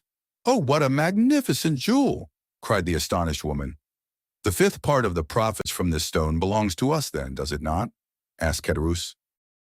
"It does," replied the abbé, "with the addition of an equal division of that part intended for the elder Dante, which I believe myself at liberty to divide equally with the 4 survivors." "And why among us 4?" inquired Caderousse. "As being the friends Edmond esteemed most faithful and devoted to him." I don't call those friends who betray and ruin you, murmured the wife in her turn, in a low, muttering voice. Of course not, rejoined Caderousse quickly. No more do I, and that was what I was observing to this gentleman just now. I said I looked upon it as a sacrilegious profanation to reward treachery, perhaps crime. Remember, answered the abbé calmly, as he replaced the jewel in its case in the pocket of his cassock. It is your fault, not mine, that I do so. You will have the goodness to furnish me with the address of both Fernand and Danglars, in order that I may execute Edmond's last wishes. The agitation of Caderousse became extreme, and large drops of perspiration rolled from his heated brow. As he saw the abbé rise from his seat and go towards the door, as though to ascertain if his horse were sufficiently refreshed to continue his journey, Caderousse and his wife exchanged looks of deep meaning. There you see, wife, said the former, this splendid diamond might all be ours if we chose. Do you believe it? Why, surely a man of his holy profession would not deceive us. Well, replied La Carconte, do as you like. For my part, I wash my hands of the affair. So saying, she once more climbed the staircase leading to her chamber, her body convulsed with chills and her teeth rattling in her head, in spite of the intense heat of the weather. Arrived at the top stair, she turned around and called out, in a warning tone to her husband, Gaspard, consider well what you are about to do. I have both reflected and decided, answered he. La Carconte then entered her chamber, the flooring of which creaked beneath her heavy, uncertain tread, as she proceeded towards her armchair, into which she fell as though exhausted. Well, asked the abbé, as he returned to the apartment below, what have you made up your mind to do? To tell you all I know, was the reply. I certainly think you act wisely in so doing, said the priest, not because I have the least desire to learn anything you may please to conceal from me, but simply that if, through your assistance, I could distribute the legacy according to the wishes of the testator, why, so much the better, that is all. I hope it may be so, replied Caderousse, his face flushed with cupidity. I am all attention, said the abbé. Stop a minute, answered Caderousse. We might be interrupted in the most interesting part of my story, which would be a pity, and it is as well that your visit hither should be made known only to ourselves. With these words he went stealthily to the door, which he closed, and, by way of still greater precaution, bolted and barred it, as he was accustomed to do at night. During this time the abbé had chosen his place for listening at his ease. He removed his seat into a corner of the room, where he himself would be in deep shadow, while the light would be fully thrown on the narrator. Then, with head bent down and hands clasped, or rather clenched together, he prepared to give his whole attention to Caderousse, who seated himself on the little stool exactly opposite to him. Remember, this is no affair of mine, said the trembling voice of La Carconte, as though through the flooring of her chamber she viewed the scene that was enacting below. Enough, enough, replied Caderousse. Say no more about it. I will take all the consequences upon myself. And he began his story. Chapter 27. The story first, sir, said Caderousse. You must make me a promise. What is that? Inquired the abbé. Why, if you ever make use of the details I am about to give you, that you will never let anyone know that it was I who supplied them. For the persons of whom I am about to talk are rich and powerful, and if they only laid the tips of their fingers on me, I should break to pieces like glass. Make yourself easy, my friend, replied the abbé. I am a priest, and confessions die in my breast. Recollect, our only desire is to carry out, in a fitting manner, the last wishes of our friend. Speak then, without reserve, as without hatred. Tell the truth, the whole truth. I do not know, never may know, the persons of whom you are about to speak. Besides, I am an Italian, and not a Frenchman, and belong to God, and not to man, and I shall shortly retire to my convent, which I have only quitted to fulfill the last wishes of a dying man. This positive assurance seemed to give Caderousse a little courage. Well then, under these circumstances, said Caderousse, I will. I even believe I ought to undeceive you as to the friendship which poor Edmond thought so sincere and unquestionable. Begin with his father, if you please, said the abbé. Edmond talked to me a great deal about the old man for whom he had the deepest love. The history is a sad one, sir, said Caderousse, shaking his head. Perhaps you know all the earlier part of it? Yes, answered the abbé. Edmond related to me everything, until the moment when he was arrested in a small cabaret close to Marseille. At La Réserve! Oh yes, I can see it all before me this moment. Was it not his betrothal feast? It was, and the feast that began so gaily had a very sorrowful ending. A police commissary followed by 4 soldiers entered, and Dante was arrested. Yes, and up to this point I know all, said the priest. Dante himself only knew that which personally concerned him, for he never beheld again the 5 persons I have named to you, or heard mention of any one of them. Well, when Dante was arrested, Monsieur Morel hastened to obtain the particulars, and they were very sad. The old man returned alone to his home, folded up his wedding suit with tears in his eyes, and paced up and down his chamber the whole day, and would not go to bed at all, for I was underneath him and heard him walking the whole night. And for myself, I assure you, I could not sleep either, for the grief of the poor father gave me great uneasiness, and every step he took went to my heart as really as if his foot had pressed against my breast. The next day Mercédès came to implore the protection of Monsieur de Villefort. She did not obtain it, however, and went to visit the old man. When she saw him so miserable and heartbroken, having passed a sleepless night, and not touched food since the previous day, she wished him to go with her, that she might take care of him. But the old man would not consent. No, was the old man's reply. I will not leave this house, for my poor dear boy loves me better than anything in the world. And if he gets out of prison, he will come and see me the first thing. And what would he think if I did not wait here for him? I heard all this from the window, for I was anxious that Mercédès should persuade the old man to accompany her, for his footsteps over my head night and day did not leave me a moment's repose. But did you not go upstairs and try to console the poor old man? Asked the abbé. Ah, sir, replied Caderousse, we cannot console those who will not be consoled, and he was one of these. Besides, I know not why, but he seemed to dislike seeing me. One night, however, I heard his sobs, and I could not resist my desire to go up to him, but when I reached his door, he was no longer weeping but praying. I cannot now repeat to you, sir, all the eloquent words and imploring language he made use of. It was more than piety, it was more than grief. And I, who am no cantor and hate the Jesuits, said then to myself, it is really well, and I am very glad that I have not any children. For if I were a father and felt such excessive grief as the old man does, and did not find in my memory or heart all he is now saying, I should throw myself into the sea at once, for I could not bear it. Poor father, murmured the priest. From day to day he lived on alone, and more solitary. Monsieur Morel and Mercédès came to see him, but his door was closed, and although I was certain that he was at home, he would not make any answer. One day, when contrary to his custom, he had admitted Mercédès, and the poor girl, in spite of her own grief and despair, endeavored to console him. He said to her, be assured, my dear daughter, he is dead, and instead of expecting him, it is he who is awaiting us. I am quite happy, for I am the oldest, and of course shall see him first. However well-disposed a person may be, why, you see, we leave off after a time seeing persons who are in sorrow. They make one melancholy. And so at last old Dante was left all to himself, and I only saw from time to time strangers go up to him and come down again with some bundle they tried to hide. But I guessed what these bundles were, and that he sold by degrees what he had to pay for his subsistence. At length the poor old fellow reached the end of all he had. He owed 3/4 rent, and they threatened to turn him out. He begged for another week, which was granted to him. I know this because the landlord came into my apartment when he left his. For the first 3 days I heard him walking about as usual, but on the 4th I heard nothing. I then resolved to go up to him at all risks.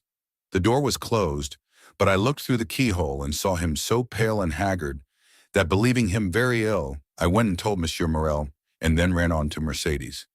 They both came immediately, Monsieur Morel bringing a doctor, and the doctor said it was inflammation of the bowels, and ordered him a limited diet. I was there too, and I never shall forget the old man's smile at this prescription. From that time he received all who came. He had an excuse for not eating any more. The doctor had put him on a diet. The abbé uttered a kind of groan. The story interests you, does it not, sir? inquired Caderousse. Yes, replied the abbé. It is very affecting. Mercédès came again, and she found him so altered that she was even more anxious than before to have him taken to her own home. This was Monsieur Morel's wish also, who would fain have conveyed the old man against his consent, but the old man resisted, and cried so that they were actually frightened. Mercédès remained therefore by his bedside, and Monsieur Morel went away, making a sign to the Catalan that he had left his purse on the chimney-piece. But, availing himself of the doctor's order, the old man would not take any sustenance.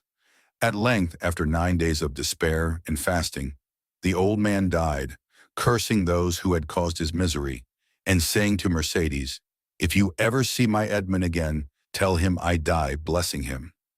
The abbé rose from his chair, made 2 turns round the chamber, and pressed his trembling hand against his parched throat. "And you believe he died?" "Of hunger, sir, of hunger," said Caderousse. "I am as certain of it as that we too are Christians." The abbé, with a shaking hand, seized a glass of water that was standing by him half full, swallowed it at one gulp, and then resumed his seat, with red eyes and pale cheeks. "This was, indeed, a horrid event," said he in a hoarse, "the more so, sir, as it was men's and not God's doing." "Tell me of those men," said the abbé, "and remember, too," he added in an almost menacing tone, "you have promised to tell me everything. Tell me, therefore, who are these men who killed the son with despair and the father with famine?" "2 men jealous of him, sir, one from love and the other from ambition, Fernand and Danglars." "How was this jealousy manifested? Speak on." "They denounced Edmond as a Bonapartist agent." "Which of the 2 denounced him? Which was the real delinquent?" "Both, sir, one with a letter, and the other put it in the post." "And where was this letter written?" "At La Réserve, the day before the betrothal feast." "'Twas so then. 'Twas so then," murmured the abbé. "Oh, Faria, Faria, how well did you judge men and things!" "What did you please to say, sir?" asked Caderousse. "Nothing, nothing," replied the priest. "Go on." "It was Danglars who wrote the denunciation with his left hand, that his writing might not be recognized, and Fernand who put it in the post." "But," exclaimed the abbé suddenly, "you were there yourself." "I," said Caderousse, astonished. "Who told you I was there?" The abbé saw he had overshot the mark, and he added quickly, "No one. But in order to have known everything so well, you must have been an eyewitness." "True, true," said Caderousse in a choking voice. "I was there." "And did you not remonstrate against such infamy?" asked the abbé. "If not, you were an accomplice." "Sir," replied Caderousse, "they had made me drink to such an excess that I nearly lost all perception. I had only an indistinct understanding of what was passing around me. I said all that a man in such a state could say, but they both assured me that it was a jest they were carrying on, and perfectly harmless. Next day, sir, you must have seen plain enough what they had been doing, yet you said nothing, though you were present when Dantès was—" "Yes, sir, I was there, and very anxious to speak, but Danglars restrained me. 'If he should really be guilty,' said he, 'and did really put into the island of Elba, if he is really charged with a letter for the Bonapartist committee at Paris, and if they find this letter upon him, those who have supported him will pass for his accomplices.' I confess I had my fears, in the state in which politics then were, and I held my tongue. It was cowardly, I confess, but it was not criminal." "I understand. You allowed matters to take their course, that was all." "Yes, sir," answered Caderousse, "and remorse preys on me night and day. I often ask pardon of God, I swear to you, because this action, the only one with which I have seriously to reproach myself in all my life, is no doubt the cause of my abject condition. I am expiating a moment of selfishness, and so I always say to La Carconte, when she complains, 'Hold your tongue, woman, it is the will of God.'"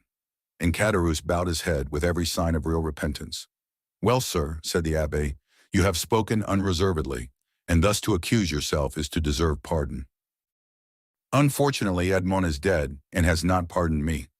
"He did not know," said the abbé. "But he knows it all now," interrupted Caderousse. "They say the dead know everything."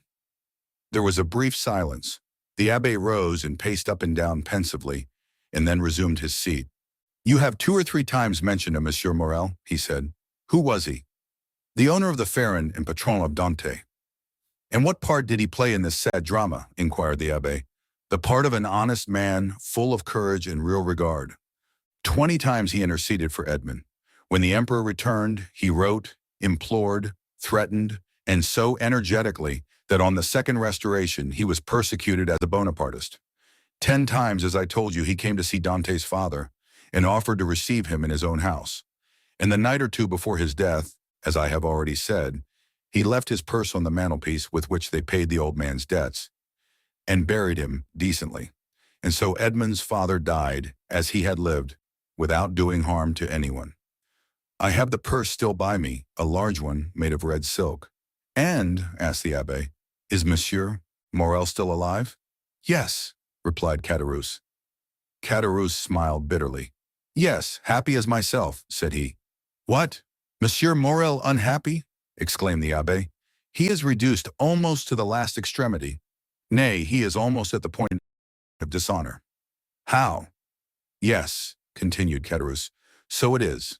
After 25 years of labor, after having acquired a most honorable name in the trade of Marseille, Monsieur Morel is utterly ruined. He has lost 5 ships in 2 years, has suffered by the bankruptcy of 3 large houses, and his only hope now is in that very Pharaon which poor Dante commanded, and which is expected from the Indies with a cargo of cochineal and indigo.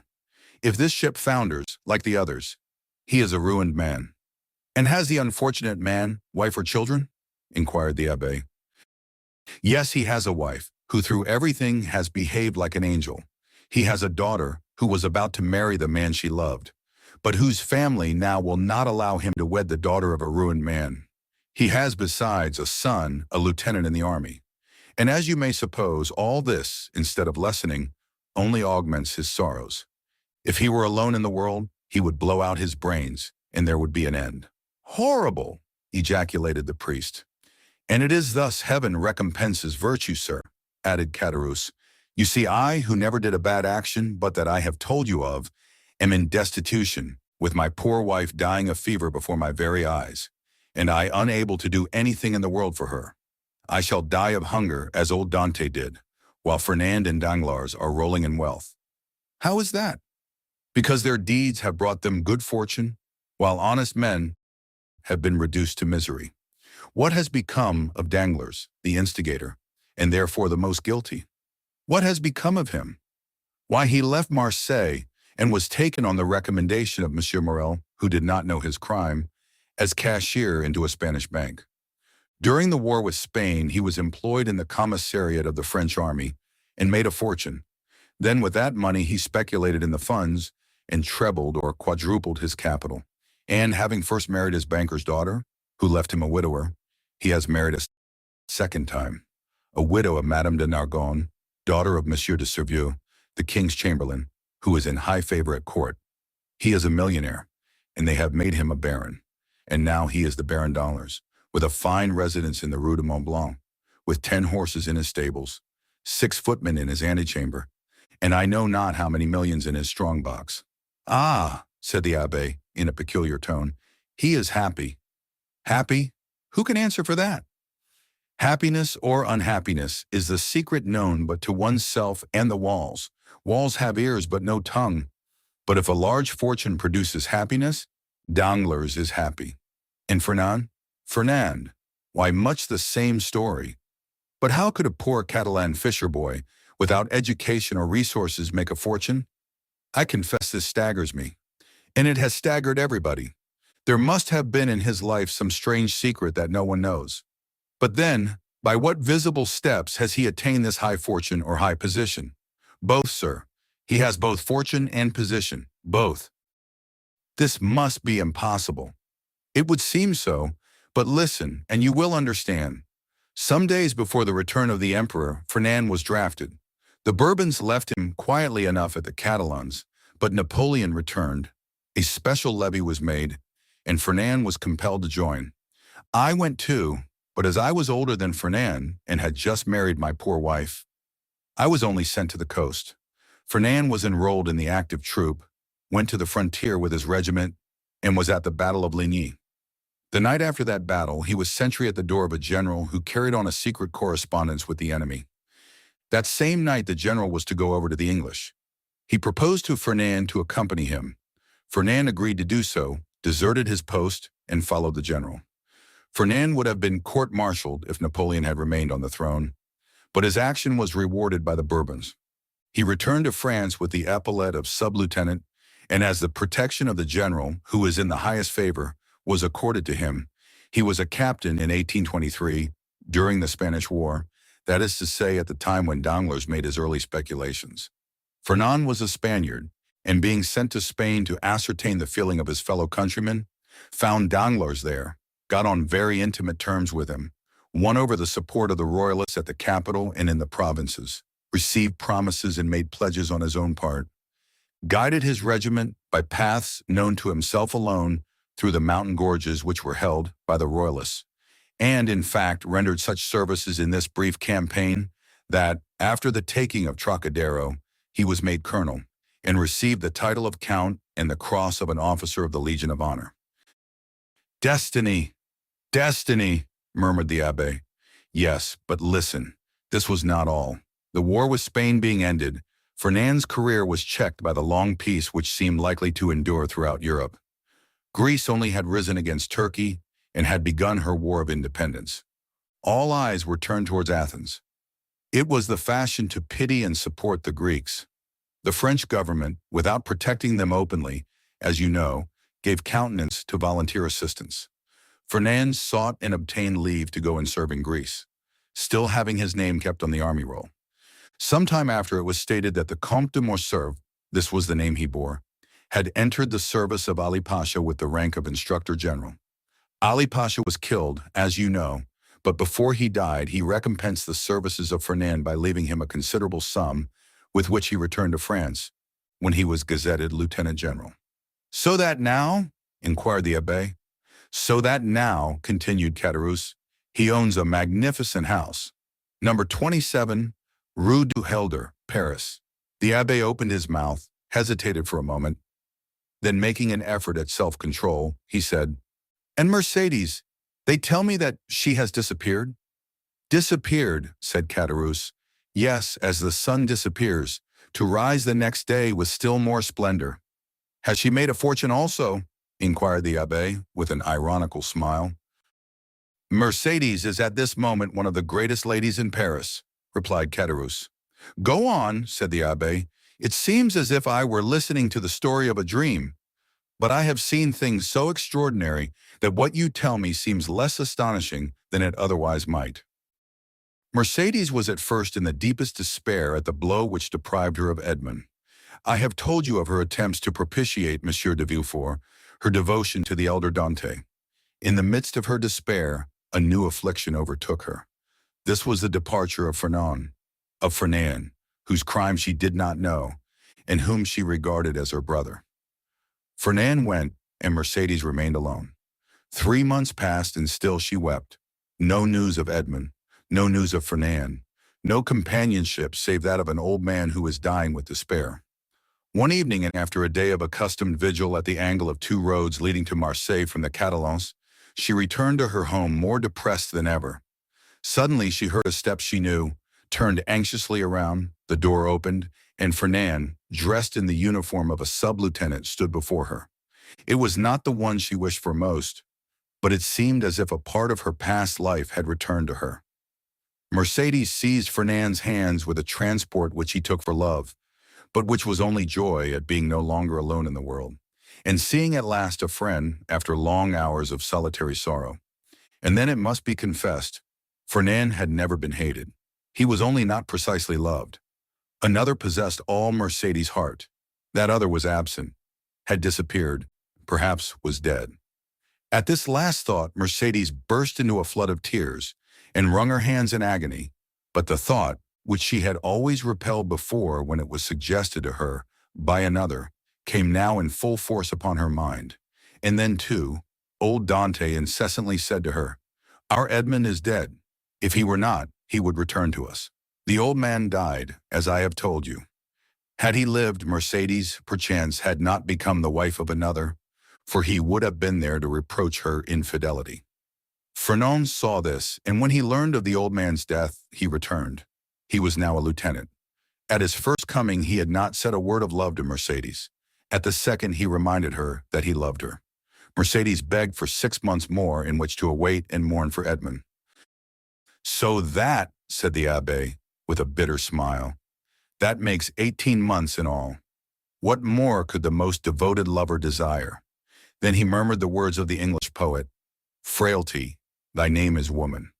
6 months afterwards, continued Caderousse, the marriage took place in the church of Acullis.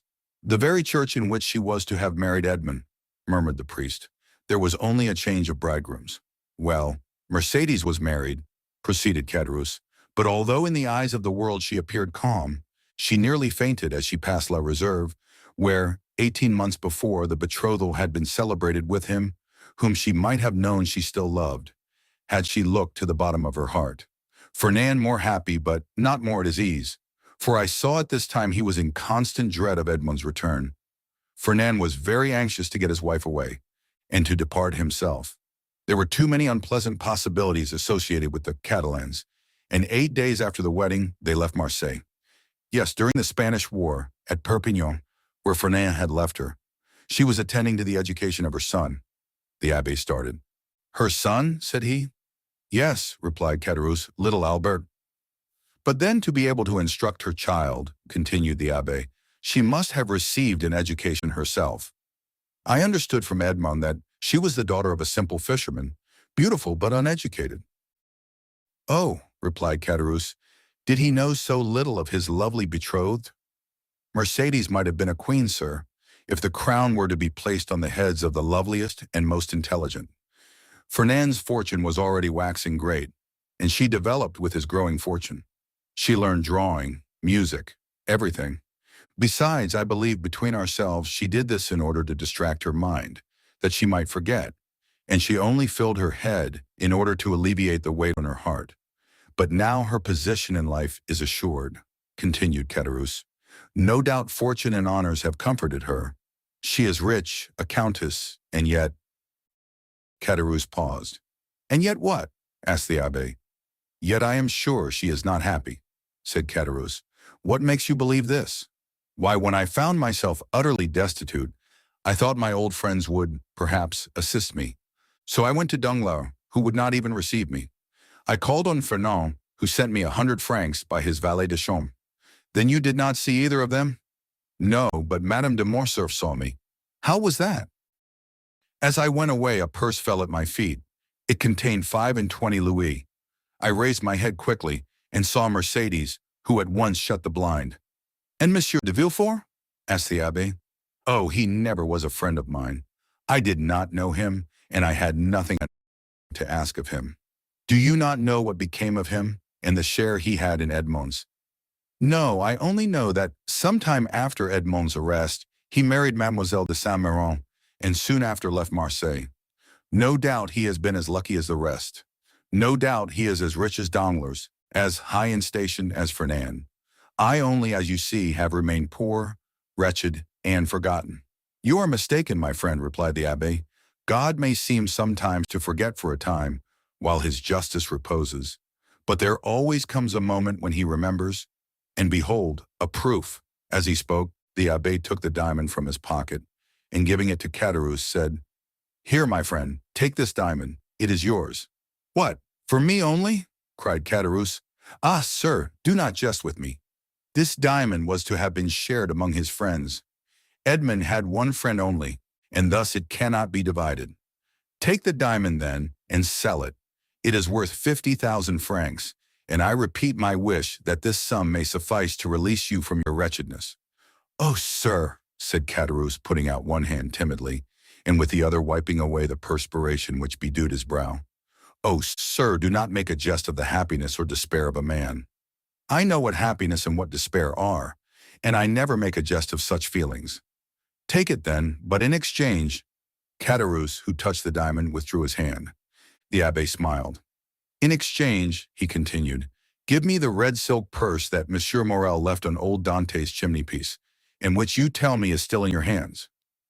Caderousse, more and more astonished, went toward a large oaken cupboard, opened it, and gave the abbé a long purse of faded red silk, round which were 2 copper runners that had once been gilt. The abbé took it, and in return gave Caderousse the diamond. "Oh, you are a man of God, sir," cried Caderousse, "for no one knew that Edmond had given you this diamond, and you might have kept it." "Which," said the abbé to himself, "you would have done." The abbé rose, took his hat and gloves. "Well," he said, "all you have told me is perfectly true then, and I may believe it in every particular." "See, sir," replied Caderousse, "in this corner is a crucifix in holy wood here. On this shelf is my wife's testament. Open this book, and I will swear upon it with my hand on the crucifix. I will swear to you by my soul's salvation, my faith as a Christian. I have told everything to you as it occurred, and as the recording angel will tell it to the ear of God at the day of the last judgment." "'Tis well," said the abbé, convinced by his manner and tone that Caderousse spoke the truth. "'Tis well, and may this money profit you. Adieu. I go far from men who thus so bitterly injure each other." The abbé with difficulty got away from the enthusiastic thanks of Caderousse, opened the door himself, got out and mounted his horse, once more saluted the innkeeper, who kept uttering his loud farewells, and then returned by the road he had traveled in coming. When Caderousse turned around, he saw behind him La Carconte, paler and trembling more than ever. "Is, then, all that I have heard really true?" she inquired. "What, that he has given the diamond to us only?" inquired Caderousse, half bewildered with joy. "Yes, nothing more true. See, here it is." The woman gazed at it a moment, and then said in a gloomy voice, "Suppose it's false?" Caderousse started and turned pale. "False," he muttered. "False! Why should that man give me a false diamond? To get your secret without paying for it, you blockhead." Caderousse remained for a moment aghast under the weight of such an idea. "Oh," he said, taking up his hat, which he placed on the red handkerchief tied around his head, "we will soon find out." "In what way?" "Why, the fair is on at Beaucaire. There are always jewelers from Paris there, and I will show it to them. Look after the house, wife, and I shall be back in 2 hours." And Caderousse left the house in haste, and ran rapidly in the direction opposite to that which the priest had taken. 50,000 francs, muttered La Carconte when left alone. "It is a large sum of money, but it is not a fortune." Volume 2, Chapter 28. The Prison Register. The day after that in which the scene we have just described had taken place on the road between Bellegarde and Beaucaire, a man of about 32 and 30, dressed in a bright blue frock coat, nankeen trousers, and a white waistcoat, having the appearance and accent of an Englishman, presented himself before the mayor of Marseille. "Sir," said he, "I am chief clerk of the house of Thomson and French of Rome. We are and have been these 10 years, connected with the house of Morel and Son of Marseille. We have 100,000 francs or thereabouts loaned on their securities, and we are a little uneasy at reports that have reached us that the firm is on the brink of ruin. I have come, therefore, express from Rome to ask you for information." "Sir," replied the mayor, "I know very well that during the last 4 or 5 years, misfortune has seemed to pursue Monsieur Morel. He has lost 4 or 5 vessels and suffered by 3 or 4 bankruptcies. But it is not for me, although I am a creditor myself to the amount of 10,000 francs, to give any information as to the state of his finances. Ask of me, as mayor, what is my opinion of Monsieur Morel, and I shall say that he is a man honorable to the last degree, and who has up to this time fulfilled every engagement with scrupulous punctuality. This is all I can say, sir. If you wish to learn more, address yourself to Monsieur de Beauville, the inspector of prisons, number 15, Rue de Nouailles. He has, I believe, 200,000 francs in Morel's hands, and if there be any grounds for apprehension, as this is a greater amount than mine, you will most probably find him better informed than myself." The Englishman seemed to appreciate this extreme delicacy, made his bow and went away, proceeding with a characteristic British stride toward the street mentioned. Monsieur de Beauville was in his private room, and the Englishman, on perceiving him, made a gesture of surprise, which seemed to indicate that it was not the first time he had been in his presence.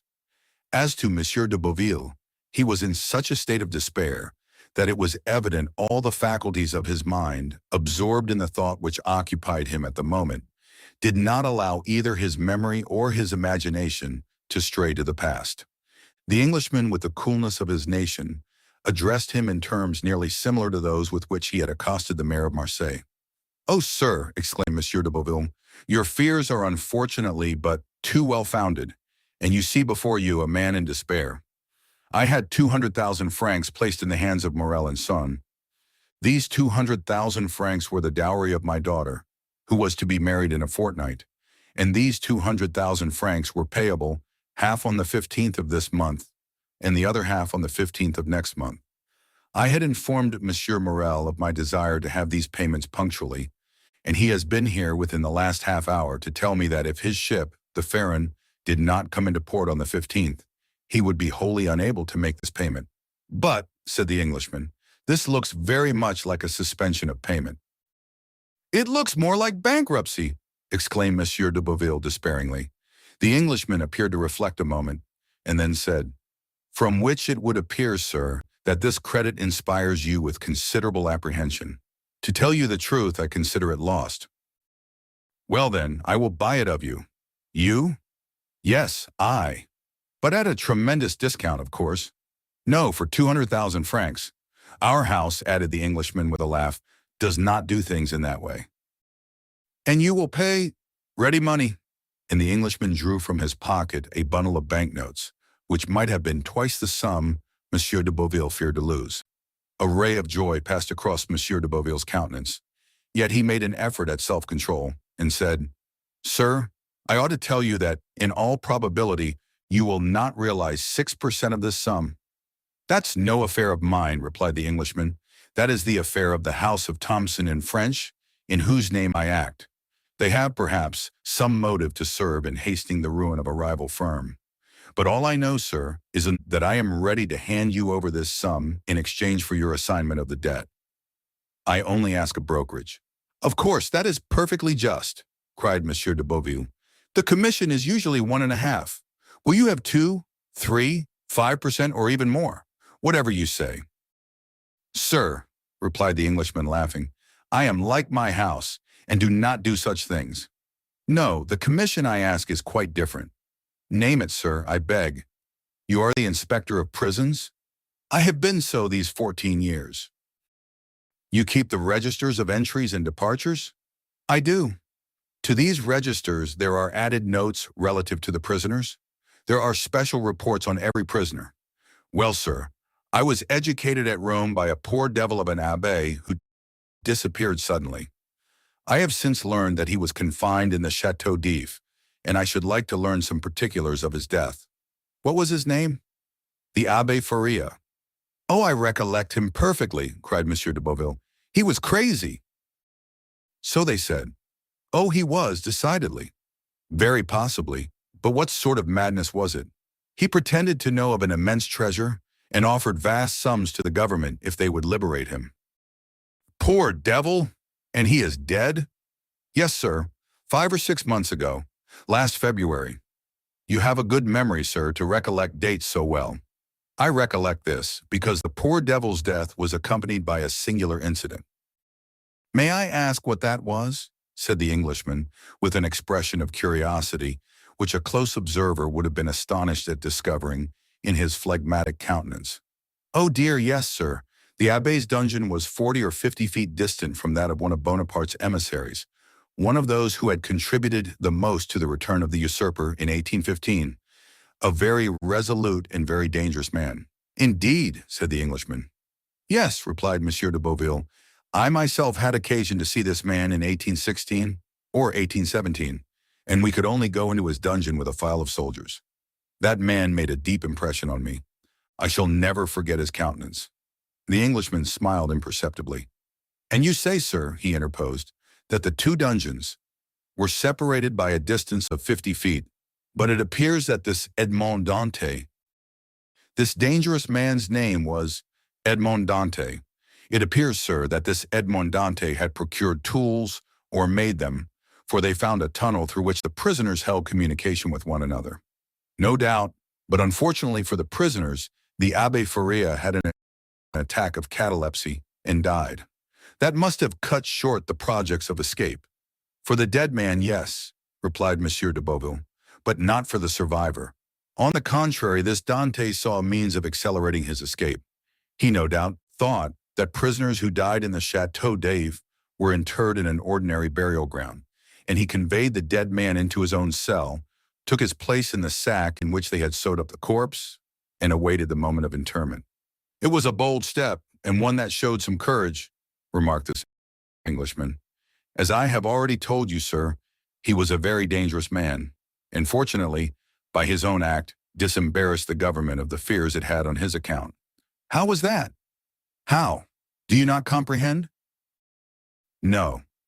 The Château d'If has no cemetery, and they simply throw the dead into the sea after fastening a 36-pound cannonball to their feet.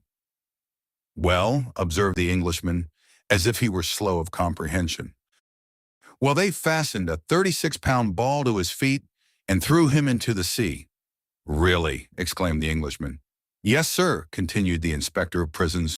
You may imagine the amazement of the fugitive when he found himself flung headlong over the rocks. I should like to have seen his face at that moment. That would have been difficult. No matter, replied de Beauville in supreme good humor at the certainty of recovering his 200,000 francs. No matter, I can fancy it. And he shouted with laughter. So can I, said the Englishman, and he laughed too, but he laughed as the English do, at the end of his teeth. And so, continued the Englishman, who first gained his composure, he was drowned?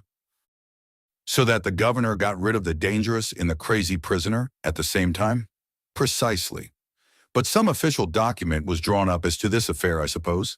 Inquired the Englishman. Yes, the mortuary deposition. You understand, Dante's relations, if he had any, might have some interest in knowing if he were dead or alive, so that now, if there were anything to inherit from him, they may do so with easy conscience. He is dead, and no mistake about it. Oh yes, and they may have the fact attested whenever they please. So be it, said the Englishman, but to return to these registers. True, this story has diverted our attention from them. Excuse me. Excuse you for what? For the story? By no means, it really seems to me very curious. Yes, indeed. So, sir, you wish to see all relating to the poor abbé, who really was gentleness itself. Yes, you will much oblige me. Go into my study here, and I will show it to you. And they both entered Monsieur de Beauville's study. Everything was here arranged in perfect order. Each register had its number, each file of papers its place. The inspector begged the Englishman to seat himself in an armchair and place before him the register and documents relative to the Château d'If, giving him all the time he desired for the examination, while de Beauville seated himself in a corner and began to read his newspaper. The Englishman easily found the entries relative to the Abbé Faria, but it seemed that the history which the inspector had related interested him greatly, for after having perused the first documents, he turned over the leaves until he reached the deposition respecting Edmond Dantès. There he found everything arranged in due order: the accusation, examination, Morel's petition, Monsieur de Villefort's marginal notes. He folded up the accusation quietly and put it as quietly in his pocket, read the examination, and saw that the name of Noirtier was not mentioned in it. Perused, too, the application dated 10th April, 1815, in which Morel, by the deputy procuror's advice, exaggerated with the best intentions, for Napoleon was then on the throne, the services Dante had rendered to the imperial cause, services which Villefort's certificates rendered indisputable. Then he saw through the whole thing. This petition to Napoleon, kept back by Villefort, had become, under the Second Restoration, a terrible weapon against him in the hands of the king's attorney. He was no longer astonished when he searched on to find in the register this note, placed in a bracket against his name. Edmond Dantès, an inveterate Bonapartist, took an active part in the return from the island of Elba, to be kept in strict solitary confinement, and to be closely watched and guarded. Beneath these lines was written in another hand, "See note above, nothing can be done." He compared the writing in the bracket with the writing of the certificate placed beneath Morel's petition, and discovered that the note in the bracket was the same writing as the certificate, that is to say, was in Villefort's handwriting. As to the note which accompanied this, the Englishman understood that it might have been added by some inspector who had taken a momentary interest in Dante's situation, but who had, from the remarks we have quoted, found it impossible to give any effect to the interest he had felt. As we have said, the inspector, from discretion, and that he might not disturb the Abbé Fauria's pupil in his researches, had seated himself in a corner and was reading Le Drapeau Blanc. He did not see the Englishman fold up and place in his pocket the accusation written by Danglars under the arbor of La Reserve, and which had the postmark, Marseille, 27 February, delivery 6 o'clock p.m. But it must be said that if he had seen it, he attached so little importance to this scrap of paper, and so much importance to his 200,000 francs, that he would not have opposed whatever the Englishman might do, however irregular it might be. "Thanks," said the latter, closing the register with a slam. "I have all I want. Now it is for me to perform my promise. Give me a simple assignment of your debt, acknowledge therein the receipt of the cash, and I will hand you over the money." He rose, gave his seat to Monsieur de Beauville, who took it without ceremony, and quickly drew up the required assignment, while the Englishman counted out the banknotes on the other side of the desk. Chapter 29. The House of Morel and Son. Anyone who had quitted Marseille a few years previously, well acquainted with the interior of Morel's warehouse, and had returned at this date, would have found a great change. Instead of that air of life, of comfort, and of happiness that permeates a flourishing and prosperous business establishment, instead of merry faces at the windows, busy clerks hurrying to and fro in the long corridors, instead of the court filled with bales of goods, re-echoing with the cries and the jokes of porters, one would have immediately perceived all aspect of sadness and gloom. Out of all the numerous clerks that used to fill the deserted corridor and the empty office, but two remained. One was a young man of 3 or 24, who was in love with Monsieur Morel's daughter, and had remained with him in spite of the efforts of his friends to induce him to withdraw. The other was an old one-eyed cashier called Coquels, or Cockeye, a nickname given him by the young men who used to throng this vast, now almost deserted beehive, and which had so completely replaced his real name that he would not, in all probability, have replied to anyone who addressed him by it. Coquels remained in Monsieur Morel's service, and a most singular change had taken place in his position. He had at the same time risen to the rank of cashier and sunk to the rank of a servant. He was, however, the same Coquels, good, patient, devoted, but inflexible on the subject of arithmetic, the only point on which he would have stood firm against the world, even against Monsieur Morel, and strong in the multiplication table, which he had at his fingers' ends. No matter what scheme or what trap was laid to catch him, in the midst of the disasters that befell the house, Coquels was the only one unmoved. But this did not arise from a want of affection. On the contrary, from a firm conviction. Like the rats that one by one forsake the doomed ship even before the vessel weighs anchor, so all the numerous clerks had by degrees deserted the office and the warehouse. Coquels had seen them go without thinking of inquiring the cause of their departure. Everything was, as we have said, a question of arithmetic to Coquels, and during 20 years he had always seen all payments made with such exactitude that it seemed as impossible to him that the house should stop payment, as it would to a miller that the river that had so long turned his mill should cease to flow.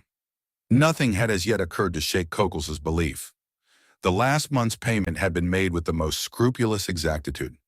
Coquels had detected an overbalance of 14 sous in his cash, and the same evening he had brought them to Monsieur Morel, who, with a melancholy smile, threw them into an almost empty drawer, saying, "Thanks, Coquels.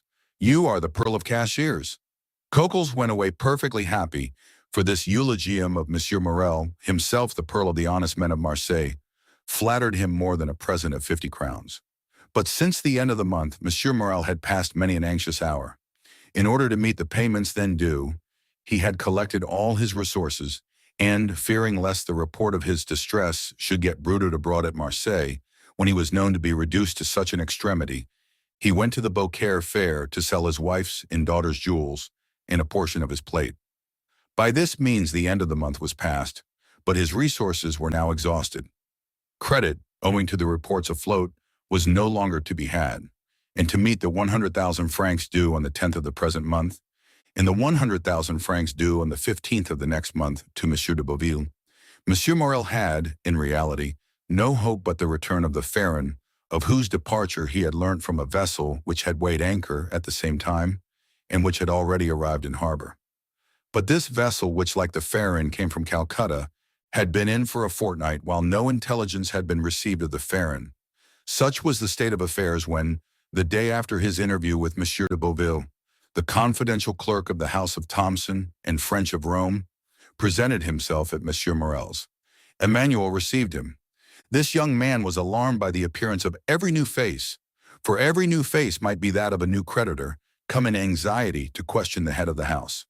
The young man, wishing to spare his employer the pain of this interview, questioned the newcomer, but the stranger declared that he had nothing to say to Monsieur Emmanuel, and that his business was with Monsieur Morel in person. Emmanuel sighed and summoned Coquel. Coquel appeared, and the young man bade him conduct the stranger to Monsieur Morel's apartment. Coquel went first, and the stranger followed him. On the staircase they met a beautiful girl of 16 or 17, who looked with anxiety at the stranger. "Monsieur Morel is in his room, is he not, Mademoiselle Julie?" said the cashier. "Yes, I think so at least," said the young girl hesitatingly. "Go and see, Coquel, and if my father is there, announce this gentleman." "It will be useless to announce me, mademoiselle," returned the Englishman. "Monsieur Morel does not know my name. This worthy gentleman has only to announce the confidential clerk of the house of Thomson and French of Rome, with whom your father does business." The young girl turned pale and continued to descend, while the stranger and Coquel continued to mount the staircase. She entered the office where Emmanuel was, while Coquel, by the aid of a key he possessed, opened a door in the corner of a landing place on the second staircase, conducted the stranger into an antechamber, opened a second door, which he closed behind him, and after having left the clerk of the house of Thomson and French alone, returned and signed to him that he could enter. The Englishman entered and found Morel seated at a table, turning over the formidable columns of his ledger, which contained the list of his liabilities. At the sight of the stranger, Monsieur Morel closed the ledger, arose, and offered a seat to the stranger, and when he had seen him seated, resumed his own chair. 14 years had changed the worthy merchant, who, in his 36th year at the opening of this history, was now in his 50th. His hair had turned white, time and sorrow had plowed deep furrows on his brow, and his look, once so firm and penetrating, was now irresolute and wandering, as if he feared being forced to fix his attention on some particular thought or person. The Englishman looked at him with an air of curiosity, evidently mingled with interest. "Monsieur," said Morel, whose uneasiness was increased by this examination, "you wish to speak to me?" "Yes, monsieur. You are aware from whom I come?" "The house of Thomson and French, at least so my cashier tells me." "He has told you rightly. The house of Thomson and French had 300,000 or 400,000 francs to pay this month in France, and, knowing your strict punctuality, have collected all the bills bearing your signature, and charged me as they became due to present them, and to employ the money otherwise." Morel sighed deeply and passed his hand over his forehead, which was covered with perspiration. "So then, sir," said Morel, "you hold bills of mine?" "Yes, and for a considerable sum." "What is the amount?" asked Morel with a voice he strove to render firm. "Here is," said the Englishman, taking a quantity of papers from his pocket, "an assignment of 200,000 francs to our house by Monsieur de Beauville, the inspector of prisons, to whom they are due. You acknowledge, of course, that you owe this sum to him?" "Yes, he placed the money in my hands at 4.5% nearly 5 years ago." "When are you to pay?" "Half the 15th of this month, half the 15th of next." "Just so, and now here are 32,500 francs payable shortly. They are all signed by you and assigned to our house by the holders." "I recognize them," said Morel, whose face was suffused, as he thought that for the first time in his life he would be unable to honor his own signature. "Is this all?" "No. I have for the end of the month these bills which have been assigned to us by the house of Pascal and the house of Wild and Turner of Marseille, amounting to nearly 55,000 francs, in all 287,500 francs. It is impossible to describe what Morel suffered during this enumeration. 287,500 francs, repeated he. "Yes, sir," replied the Englishman. "I will not," continued he, after a moment's silence, conceal from you that while your probity and exactitude up to this moment are universally acknowledged, yet the report is current in Marseille that you are not able to meet your liabilities. At this almost brutal speech, Morel turned deathly pale. Sir, said he, up to this time, and it is now more than 24 years since I received the direction of this house from my father, who had himself conducted it for 35 years. Never has anything bearing the signature of Morel and Son been dishonored.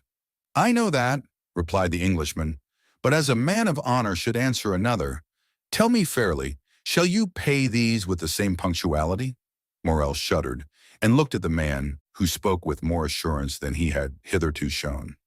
To questions frankly put, said he, a straightforward answer should be given. Yes, I shall pay, if, as I hope, my vessel arrives safely, for its arrival will again procure me the credit which the numerous accidents, of which I have been the victim, have deprived me. But if the Pharaon should be lost, and this last resource be gone, the poor man's eyes filled with tears. Well, said the other, if this last resource fail you? Well, returned Morel, it is a cruel thing to be forced to say, but already used to misfortune, I must habituate myself to shame. I fear I shall be forced to suspend payment. Have you no friends who could assist you? Morel smiled mournfully. In business, sir, said he, one has no friends, only correspondents. It is true, murmured the Englishman. Then you have but one hope. But one. The last? The last. So that if this fail, I am ruined, completely ruined. As I was on my way here, a vessel was coming into port. I know it, sir. A young man who still adheres to my fallen fortunes passes a part of his time in a belvedere at the top of the house, in hopes of being the first to announce good news to me. He has informed me of the arrival of this ship. And it is not yours. No, she is a Bordeaux vessel, Legeron. She comes from India also, but she is not mine. Perhaps she has spoken to the Pharaon and brings you some tidings of her. Shall I tell you plainly one thing, sir? I dread almost as much to receive any tidings of my vessel as to remain in doubt. Uncertainty is still hope. Then in a low voice, Morel added, this delay is not natural. The Pharaon left Calcutta the 5th of February. She ought to have been here a month ago.